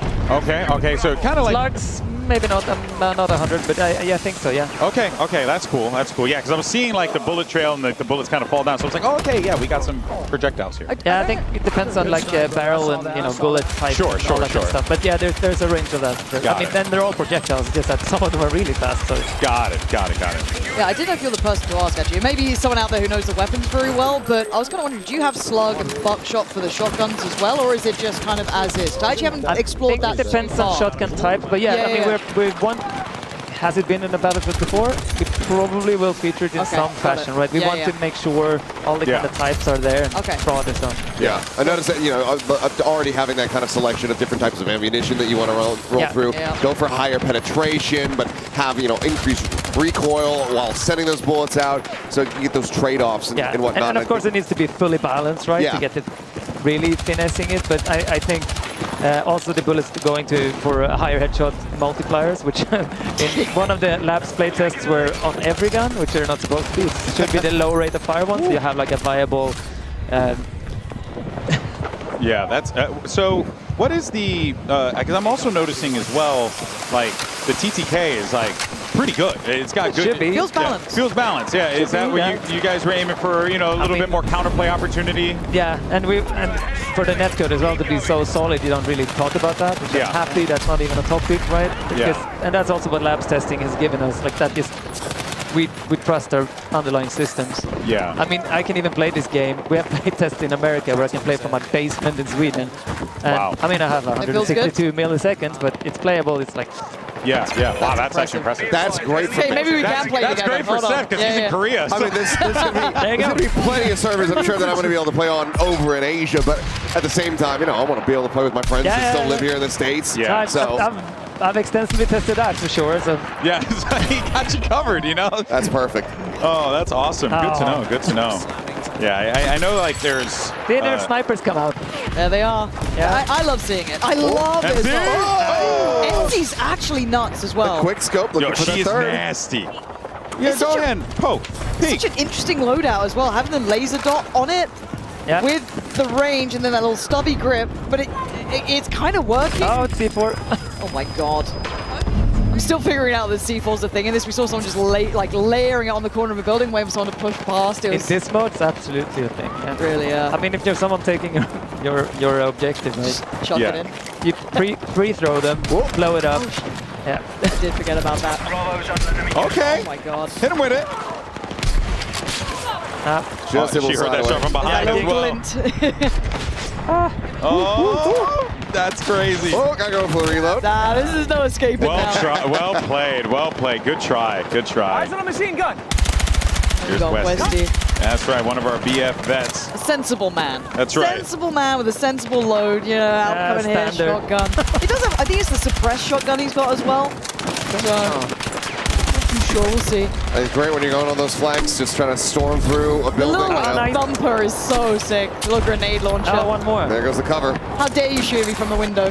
There you go, it's gone.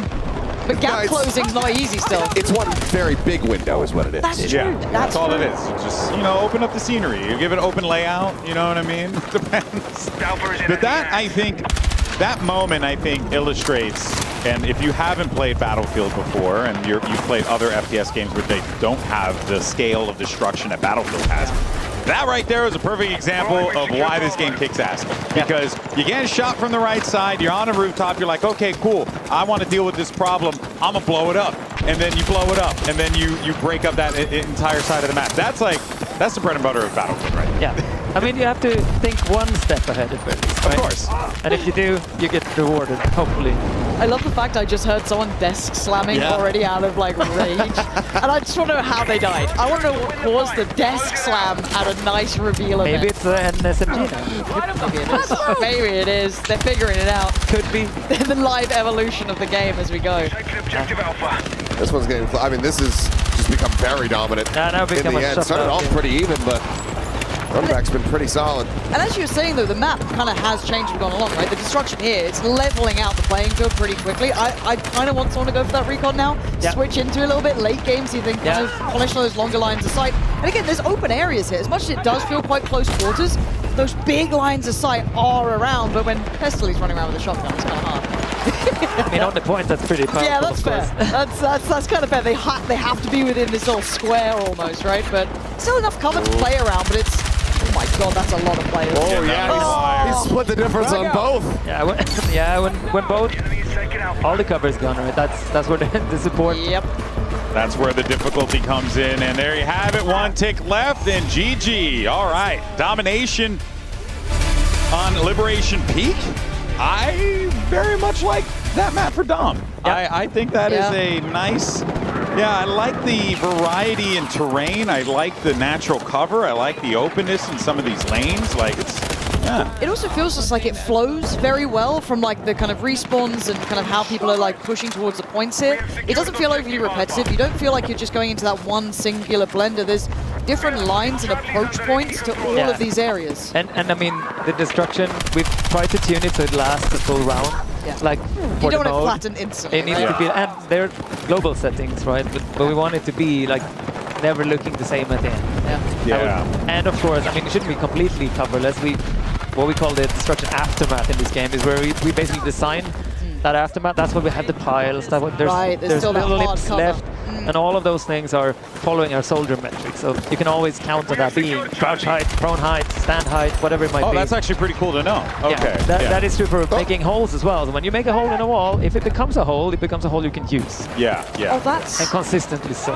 That's interesting. So we saw, who was it? I think it was Scump earlier getting caught trying to res someone. Someone just created a little bit of a gap in the wall. And then you saw the evolution going, oh, there's a gap in the wall, we now have to be worried about it. But if they knew that they could have pushed that back maybe, worked through it, that could have been a different outcome. Oh, we got a close game going on over here. Yeah. It's really close. Feels like all of them are starting to kind of come to a culmination here and come to a finish, but this one is going to be tight-knit. But being on that B point is always brutal. You've got both sides now coming out. You kind of have to just go, maybe we lose B, but we just push together towards one of the other cap points. And the spawn rotates as well, so it's really hard. A triple cap. This is going to be a really bad spot here for Westian crew.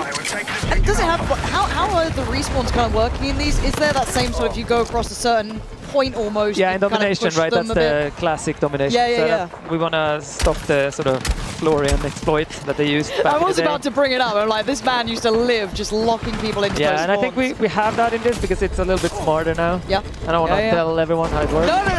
But there's method to the madness. Yeah. Okay. I'd say it's better. And it's been, we've run Domination quite far, or quite long on laps as well. And it works around that. It's working, yeah. Perfect. Man, the genuine Tarek, hey. Tarek had a game. All right, taking down tactical Brit, Benny and those boys. So he brought the guns out. That's the difference. Yeah, he took off the jacket. He allowed the guns. Pestely's got a shotgun under a car. That's just mean. He's like just a human landmine under there, just waiting. I know. That is just mean. All right, well, we actually do have an interview with Aliak standing by. She's there with one of our creators. Aliak, what's going on? Yeah, I just found a Broken Machine who just won his map. You won Domination, huh? We just won that one, yeah. It was great. A lot of fun on that map. Very close quarters. It's pretty cool. Okay, how did you enjoy that? I didn't enjoy the sniping, but once I got the SMG, I felt back in the groove, so yeah, it was a lot of fun. All right, do you have any favorite new mechanics? Ooh, I mean, the destruction, the tactical destruction is one of my favorites, just taking down the walls, everything coming down, stopping people from camping and hiding away, it's great. How have you been enjoying the event so far? Oh, it's great. It's really next level. They've done an amazing job. So many people. I think there's like 300 people here, which is insane. Definitely a lot of us. Any crazy moments, any favorite moments in the game? Oh, I took out a jet with an RPG, so I might have to send you that clip. That was really nice, so yeah. Please do. Okay, question. Maybe the most important one. Is Battlefield back? It's back. 100% back. Yeah. Let's go. You heard it here. Thank you so much, Broken Machine. Back to the desk. Thank you so much for that, Aliak. Yeah, I mean... Damn right it is. Yeah. Look, it's always difficult because when you do these types of events, right, it's always like, oh, yeah, of course everyone's going to say that the game is doing good, But I cannot stress enough. Like, we're just having a really good time watching the game and playing it. Have you met Battlefield fans? Honestly, if it wasn't good, they'd have told you by now. Honestly, It was dangerous. I'm like, are you going to ask him that? No, I guess we're good. Battlefield is actually back. Look, obviously there's plenty of people that are out there, watching this, probably being like, okay, you know what? It's looking all right, but I'm still not sure. I'm not going to pre-order yet.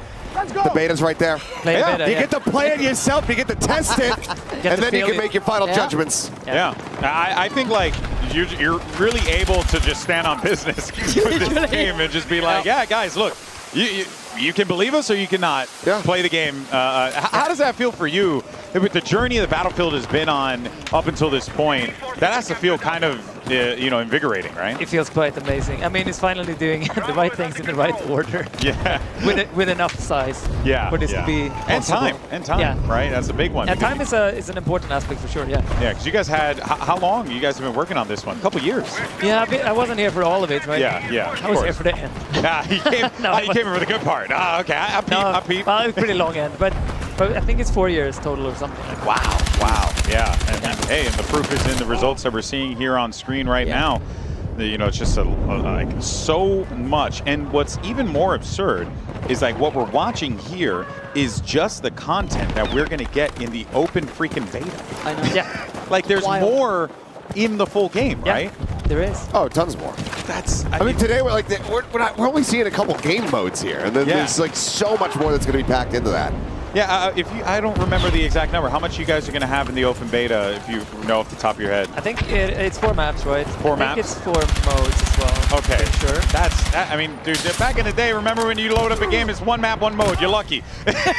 You get a day. Good luck. Have fun with the beta. Yeah. But now, like, look how much time you get with it. And on top of that, just so much content coming out of it. I mean, the labs thing, I keep harping on it, but it's so enabling because it also shows us, hey, that's the way to do it. So open beta is really, truly open. That gives us so much input, both feedback, but also the data, right? From players playing at home, playing normally, recording problems, because there will for sure be something. Of course. But that's the way to do it. Exactly. It's very honest. It's like transparent. This is the game. It's game development. Yeah. It's game development. That's just the nature of the beast. I mean, I gotta call it out. Like, we've been going here for many hours, many lobbies, people loading in. Yeah. We haven't had crashes. We've had maybe like one thing where some shaders were looking a little bit weird. Everything has been fantastic. It's been awesome. Yeah. Yeah. No, and I mean, I think that's the testament, right? Yeah. Sure, there's been things leaking, right? Yeah. Sure. But that's the downside of it. It's more like when does it happen? Yeah. But it's worth it because the stability and performance and just like quality control. Yeah. We've been in and out of games just nonstop here. Yeah. And I think that is if that's how it's going to be here, I can't only imagine what we're going to be experiencing in the open beta. I mean, obviously, open beta, then that's the true test, right? Yep. Everyone's configuration, weird setups, connections, PCs, wherever they live different. in the world, right? All of that. Yep. But that's part of the what's gonna testing, get us. right? Yeah. Yeah, that's just that's the beast known as game development, man. And it truly is something awesome, for sure. We got, of course, now we're jumping into some Conquest again. We got a big game going on here, team. This is going to be a wild one for sure. Yeah, Battlefield boys back in the vehicles. They'll be happy enough. Oh dear, maybe not. Maybe I've lied. Oh dear. Got your teammates. Oh, okay, we're bugged. Yep. That's brutal. If you don't have a horn to honk, you fire the cannons. I guess it works. Who was that? I don't know who he just absolutely rinsed. That's so funny. Now, what can I do to get friendly fire? I mean, there's ways to get friendly fire. I like how you're like, I have thought about that. Yeah, we have thought about that. And the problems with that as well. That's something you want. Oh yeah, for sure. I mean, look. Like you don't want it to be exploitable. You don't want it to be trollable. Yeah. It's the internet. It's harder nowadays than it was back in the day. Yeah, it's true. You need to make sure that it's not like breaking everything. I mean, Adrian, I want to see one of those hits. If you make it happen, it would so be help wild. me God. Well, I love that we were seeing him zero up there as well, right? Up to 500 meters. Now going to try and maybe re-go about it. This is one of the only maps, or I guess, kind of modes where we're seeing this range coming in. So, starting to see them actually scale up, use these sniper rifles properly. Going off. Okay, that jet's going to be taken to the sky now. If he gets this. Come on, nice trying. This is a hair you can just kill the helicopter now because it has no health. Yeah, that thing is smoking. It's ready to just crumble. There's also a plane in the sky too, so if he doesn't handle the helicopter, the jet will. Yeah, nailing shots like that, it's so few and far in between where you're able to have it. When people really master that, it's great, but oh man. All right. Kill off that too.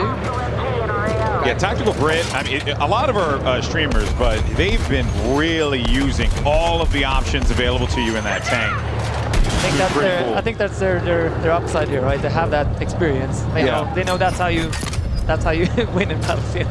You adapt, you change, you do something else. No, it is impressive seeing the difference as well. Oh my God. Into the spray down attempt. So does, I mean, I was about to say, you know, some of the classic Battlefield guys may not be as mechanically, you know, nuts as your, you know, Crim 6 or Nadeshot, but you're seeing them understand the game in such a different level. As said, Battlefield can be approached in so many different ways. Oh my! Westy just got... What just killed Westy? I think a helicopter just crashed on top of them. Wait, that's what it was? I don't, I was like... Hey guys, I'm gonna go to the next objective. It was flying in, I think layering in some rockets, and then just absolutely ate it. Holy moly. That's nuts. But again, like you said, that's Battlefield. It's revenge for all the trailers where there's a lot of helicopters dying. Poor old helicopters, man. Those pilots haven't been doing great, but... I mean, there's also, I mean, LMGs, for example, they do quite a lot of damage to helicopters if you get close. Like, if you go in, like, optimal range for those, they hurt. Oh, like, really? You don't want to get close to that. Nobody figured that out yet, but, like, that's the thing. I just love that you're giving me all these tips so that when I open up the game and I play engineer and support, I can live my best life. Would the kind of higher caliber sniper rifles do a similar thing as well? They hurt, they hurt, like, but it takes too long. Yeah, so you'd want your LMG to be the one to... You want them on an entry, right? So they basically fly into all your bullets traveling because they're projectiles. Yep. Yeah, I haven't seen the bullet drop-off scene crazy yet, but I kind of want to keep my eyes on it here, right? Because this is when the scale comes pretty in. fast. I mean, that's one of those things too. We want to make sure that it feels super satisfying too. It could be I think the snipers with picks as well are not like the longest range. Yeah. Right. Yeah. I would love to see some, you know, like A to F combat happening. Like, get some people up into the mountains real quick. Yeah, give those 800 meter across the entire. Yeah, exactly. Like, I want to see that coming in, because when people really nail that shot, especially when trying to lead a target, and you just watch that bullet arc and just right into the helmet, it's just one of the most satisfying things. Speaking of. Here, okay. And again, not zeroed up, just kind of aiming a little higher. That was you're looking at nice that. one. C to E? We'll take C to E. Yeah. You know, I'm all right with that. I'm smacking shit. Aiden's trying it, man. Back into the mountains. Yeah, that southern side on the mountains is so nice to play from. Great vision across, but as soon as you're seen, you feel screwed. See that, guys? You want some range, but... Yeah, there's a tank. I think also, or an infantry fighting vehicle, I guess. And the key thing with those are damage zones, right? So the back is your... Is where to go for. Yeah. Okay. Or mines, right? An attempt? And that is... oh, he got him! Whoa, nice hit. Look at his face. Look at his face. He's like, yo, I can't believe I did that. Come on, give me like a 200 meter shot and I'm on board. Give me a little distance. Yeah, it's like dealing with the vehicles and stuff like that. Feels like it comes with time. Like, some people will learn it quickly because they'll go, oh, of course, I should aim for this point of the vehicle. This would work out. It's really important for us that doesn't become frustrating, right? Yes. So because if you're a new player to Battlefield, we don't want to be like, oh, freaking vehicles. Get away. I just played in from that. It needs to still feel like I have a shot. Yeah, there's an outplay. There is something I need to do that I'm not like knowing. I need to figure it out.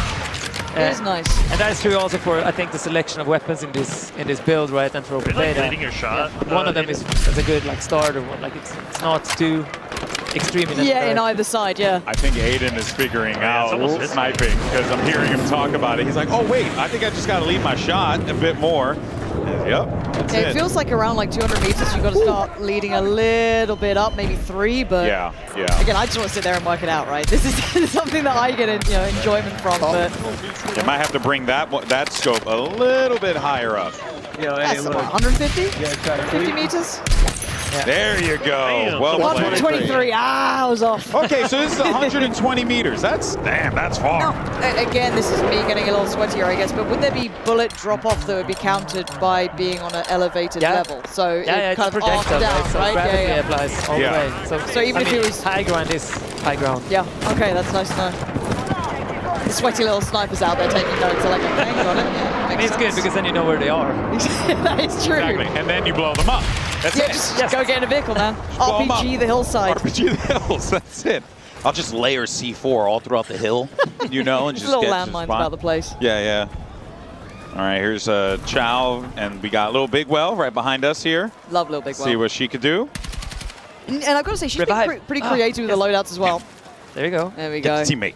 Dragon Res. Yeah, I wanted to say that before, like the OG Battlefield screws. I think they might not be the mechanically top tier anymore. But they know what to do. But the squad part, when they play together, I mean, that's the secret sauce, right? And I think that's where Battlefield shines as well. We saw it in one of the game modes earlier when they went for like a back cap on one of the points. They were losing out in the gunfights. The recovery was fantastic. And then Stoda, Westy, all of these guys were just playing it perfectly.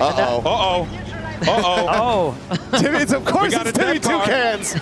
Timmy! This man it's loaded up with C4. This man is C4 obsessed. Blow him up!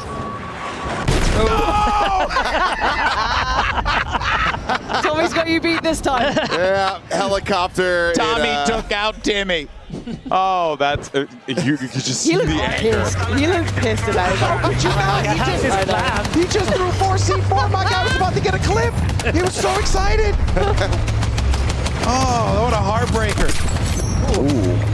And also Headshot the noises in this game. I don't know what it is. It's so satisfying. Like the headshots out, like everything. Gone for that. Like we wanted to feel like the dopamine hit from all of those little. It feels different from any other Battlefield in the past, right? Yeah. Okay, I know I'm not crazy. No, we're really trying to amp that up. Like we wanted to feel that the whole progression, whole flow of every action needs to go through and give you a kickback. You feel it, though. Again, this game isn't like a mill sim, right? It's that arcade sidestep.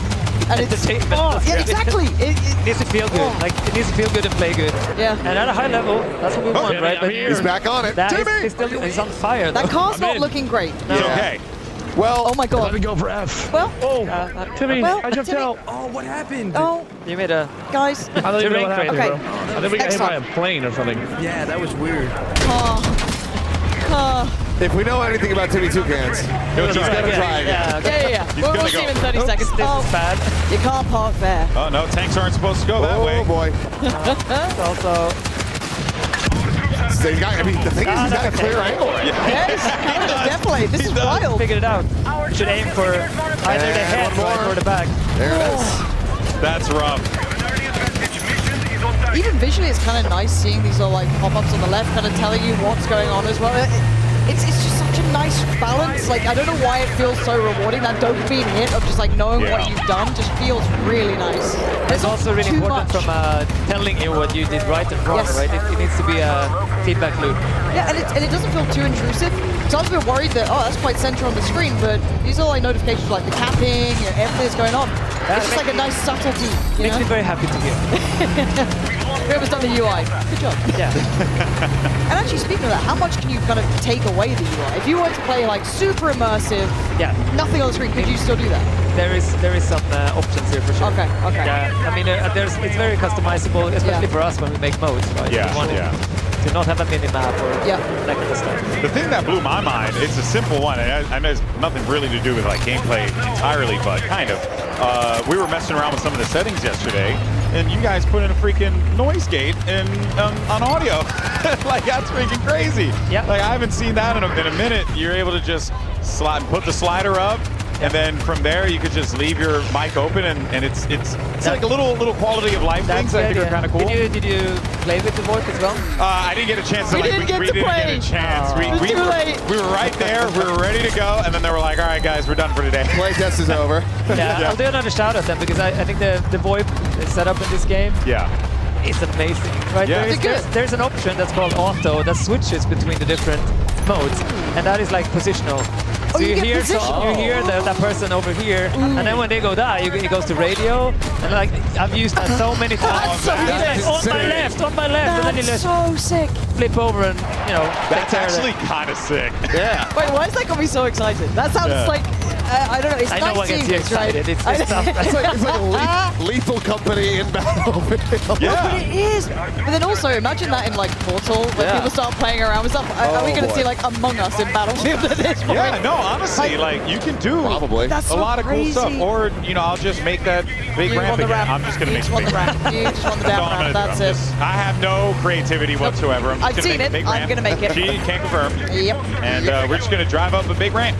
It's going to be fun. I really want to try Portal. That is the one thing that totally caught me off guard is that Portal system coming out of how much you can do. And it feels like that old school creating like a community sort of vibe as well. Go in there with your friends, make your own stuff, get that sort of energy. It really does. I think it's also, if you're an organized group, right, regardless of what it is, I want to play a different way. I have my followers like these guys, or I'm just like, I'm a platoon of all, like we have like several hundreds of us. You can set stuff up, you can play it your way, you still get the XP.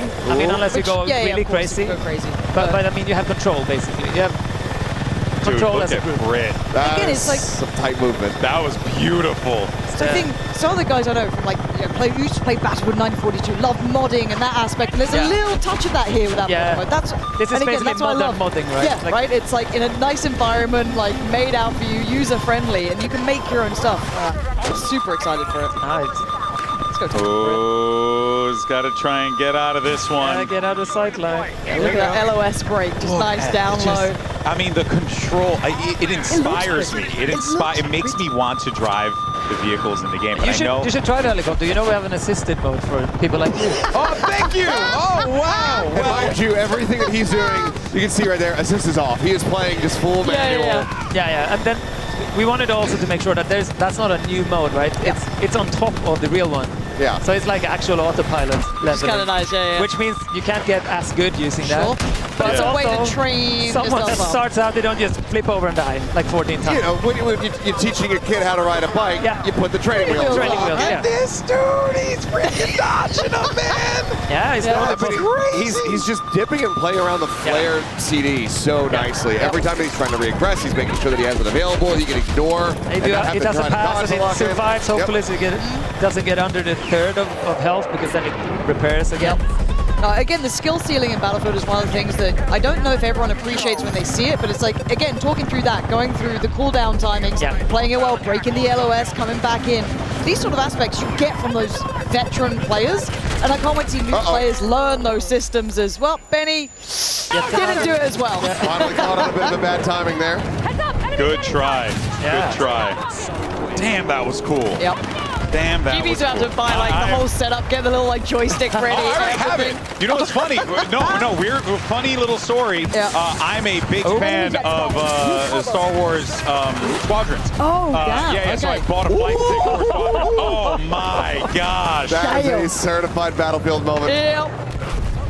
That Westy's was awesome. grinning. Look at that little face. He knows what he's done. He knows he got content. He knows he got content. It's good. It's Happy good. to see it. Happy to see it. Oh, man. Well, as this game winds down, David, we got to say goodbye to you. You have some other business to attend to, because you're so important right now. You know, a lot of stuff going on. Thank you, man. Appreciate you coming on here, answering some tough questions. And hopefully, we get to do this again a fifth time. Yeah, hope so too. Thank you for watching. It's been great. No, thank you so much, brother. Appreciate you. And of course, guys, you can catch David Sirlin, I'm sure, a little bit more on the broadcast. And also just, online. He's just freaking Battlefield Godfather over here. What a legend. But yes, good times. Good times. As we wind down. I'm so pumped up about the radio business. Dude, that was like, so why is that nuts? I want it. I want to try it. I had no idea that was even a thing. I want to try all of it, frankly. Just every single feature, every single setting, every weapon mod, every attachment. There really is. And look, so much. I haven't played the most recent Battlefields in a minute, right? Like, I've taken a little hiatus from this, but this I just need my little friends online, put the kids to bed, time to hop on, let's have a game or two. I need to play this. I need to play it. It's ridiculous. Yep. Like, why does it look so good? Yeah, and then also too, just the amount of things that you can do, and it can be all so unique, which is obviously more or less what we come to expect from Battlefield, because there's always going to be not that one. What? I mean, this is what I was asking about, like the buckshots. Hold on, I want to know if that's like a certain loadout. Because like everyone thinks shotguns only shoot close. It's a lie. Dude, he's gonna parachute in for a shot. Okay, this guy's actually wild. Let's go. Beautiful. No! No! Yeah, cut away! Okay, we don't gotta see that. Cut the tape. Oh man, poor. Well, you hate to see it, kids. Nice. Honestly, I would have just committed on the parachute, full on, landed on that fool, and taken the dog tag. That's what I would have done. Unbelievable. And then I would have died. I would have died. It wouldn't have worked. Person would have heard me coming from a mile away. Here's the final, well, I shouldn't say the final, but here's a big push here with the tank, trying to shove the tank off the road. Okay. For a second, I thought that thing was going to be loaded with a C4. Yeah, I was waiting for, oh my god, it should have been. Well, RPG finds him. Someone was going to get the mark eventually. I think we had the interview with Broken Machine just a moment ago, right? Yep, so kind of nice to hear his follow-up He thoughts. said he shot a jet out of the sky with an RPG. Well, I see. I look. Maybe he did. I believe There it is. There's the Do it jet. again. Oh my god! Imagine if he did right Send then. it. Right, like literally the second we said it. Come on, Machine. Pretty please. Pretty please. That's friendly. That's a friendly. No. Put it away. Put it away, Chief. Those enemies right in front of you, though. See that LMG does some good work here. Again, pretty close range, though. You're getting kind of into the nitty-gritty. That hip fire ain't gonna be working. That ain't gonna work. No. Not from that range. Good try, though. Good try. And, man, pretty fun day.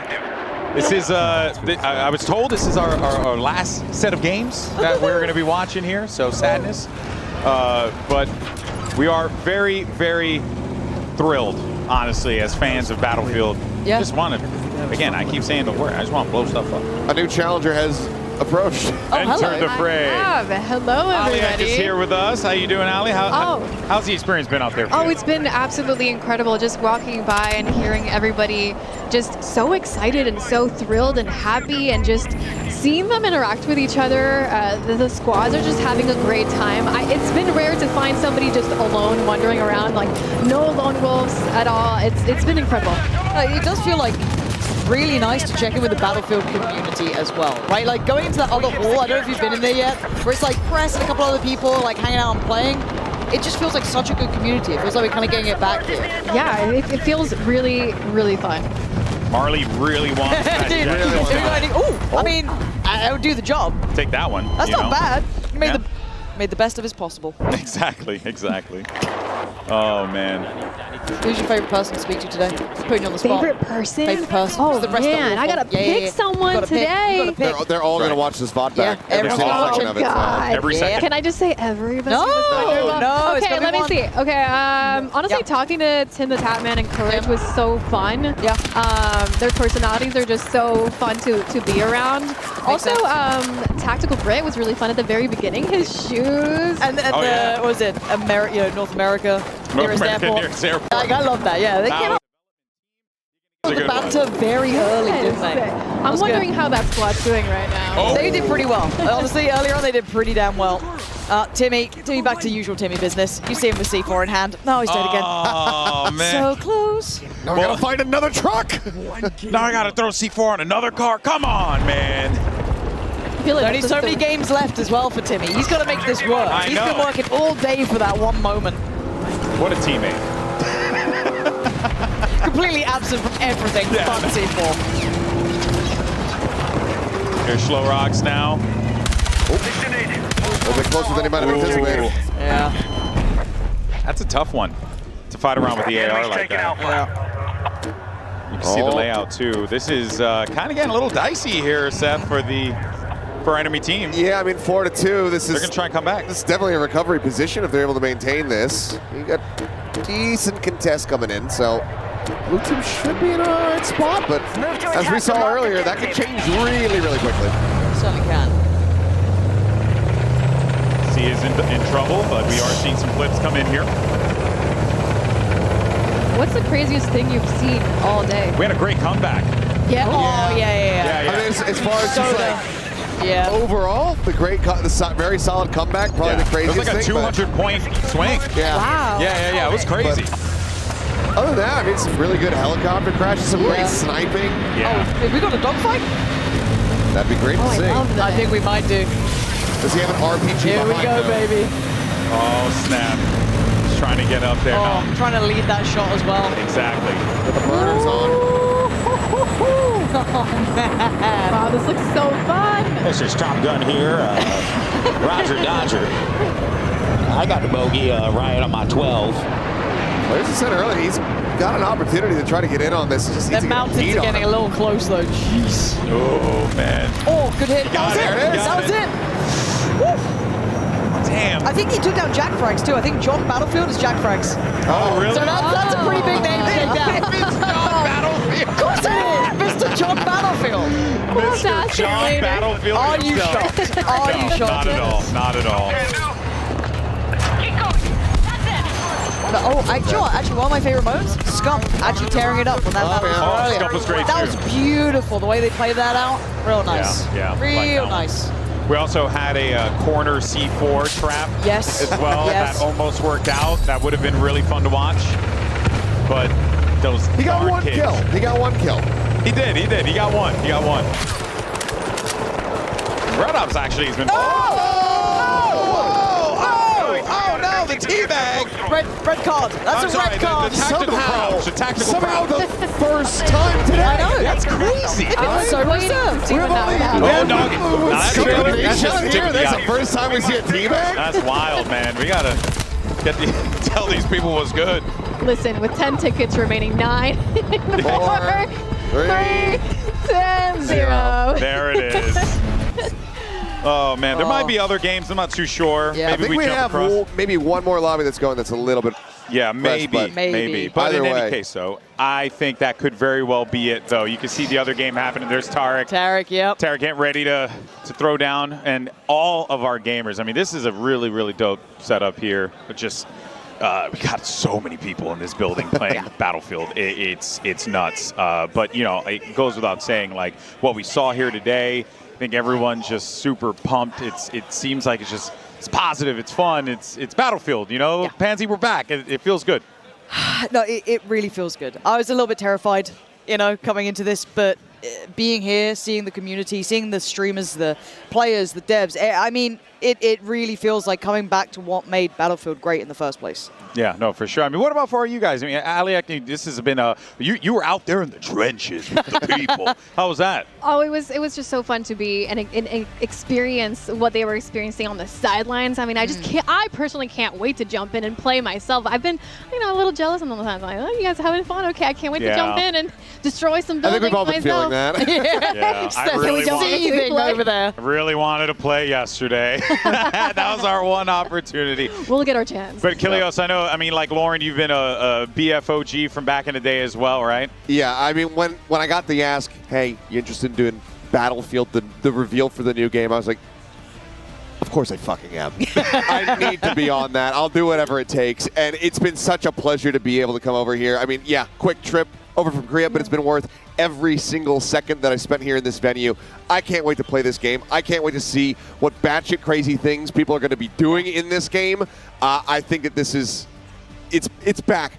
We're so damn back. Yeah, we really are. We really are. Well, guys, most importantly, you know, I do want to thank our entire production team, the crew behind these cameras, our incredible dev squad. Give yourselves a round of applause. Thank you so much for all the hard work that you guys do. The team that set up this crazy thing that's behind me, absolute insanity. This whole set, so gorgeous, and everyone worked so hard over the course of the last week to make this thing a reality, and our incredible production team in the back as well for kicking all the asses along the way, and to my awesome broadcast team, of course, Pansy, Aliak, and Achilleos, absolute legends in our industry, and it's an absolute pleasure to be able to work with you guys. Thank you. Thank you for allowing us to do this. But folks, that's it, all right? There's a lot of hardworking people that made this show happen, and most importantly, they made it happen for you. But the good news is, this ain't the last stop, because we got the beta happening next week, baby. So make sure you pre-order now, and more importantly, we're gonna see you on the battlefield in October 10th. We'll see you then, friends. Have a good one. Take care.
Oh shit, I'm dead, bro.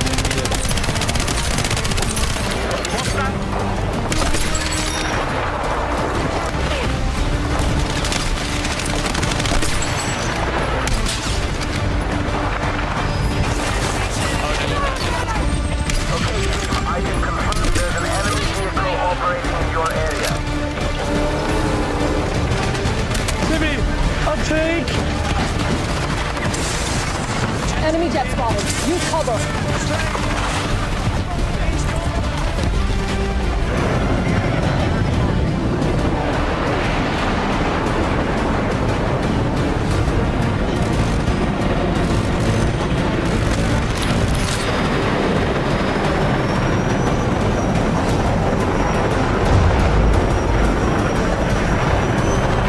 Oh, doggy.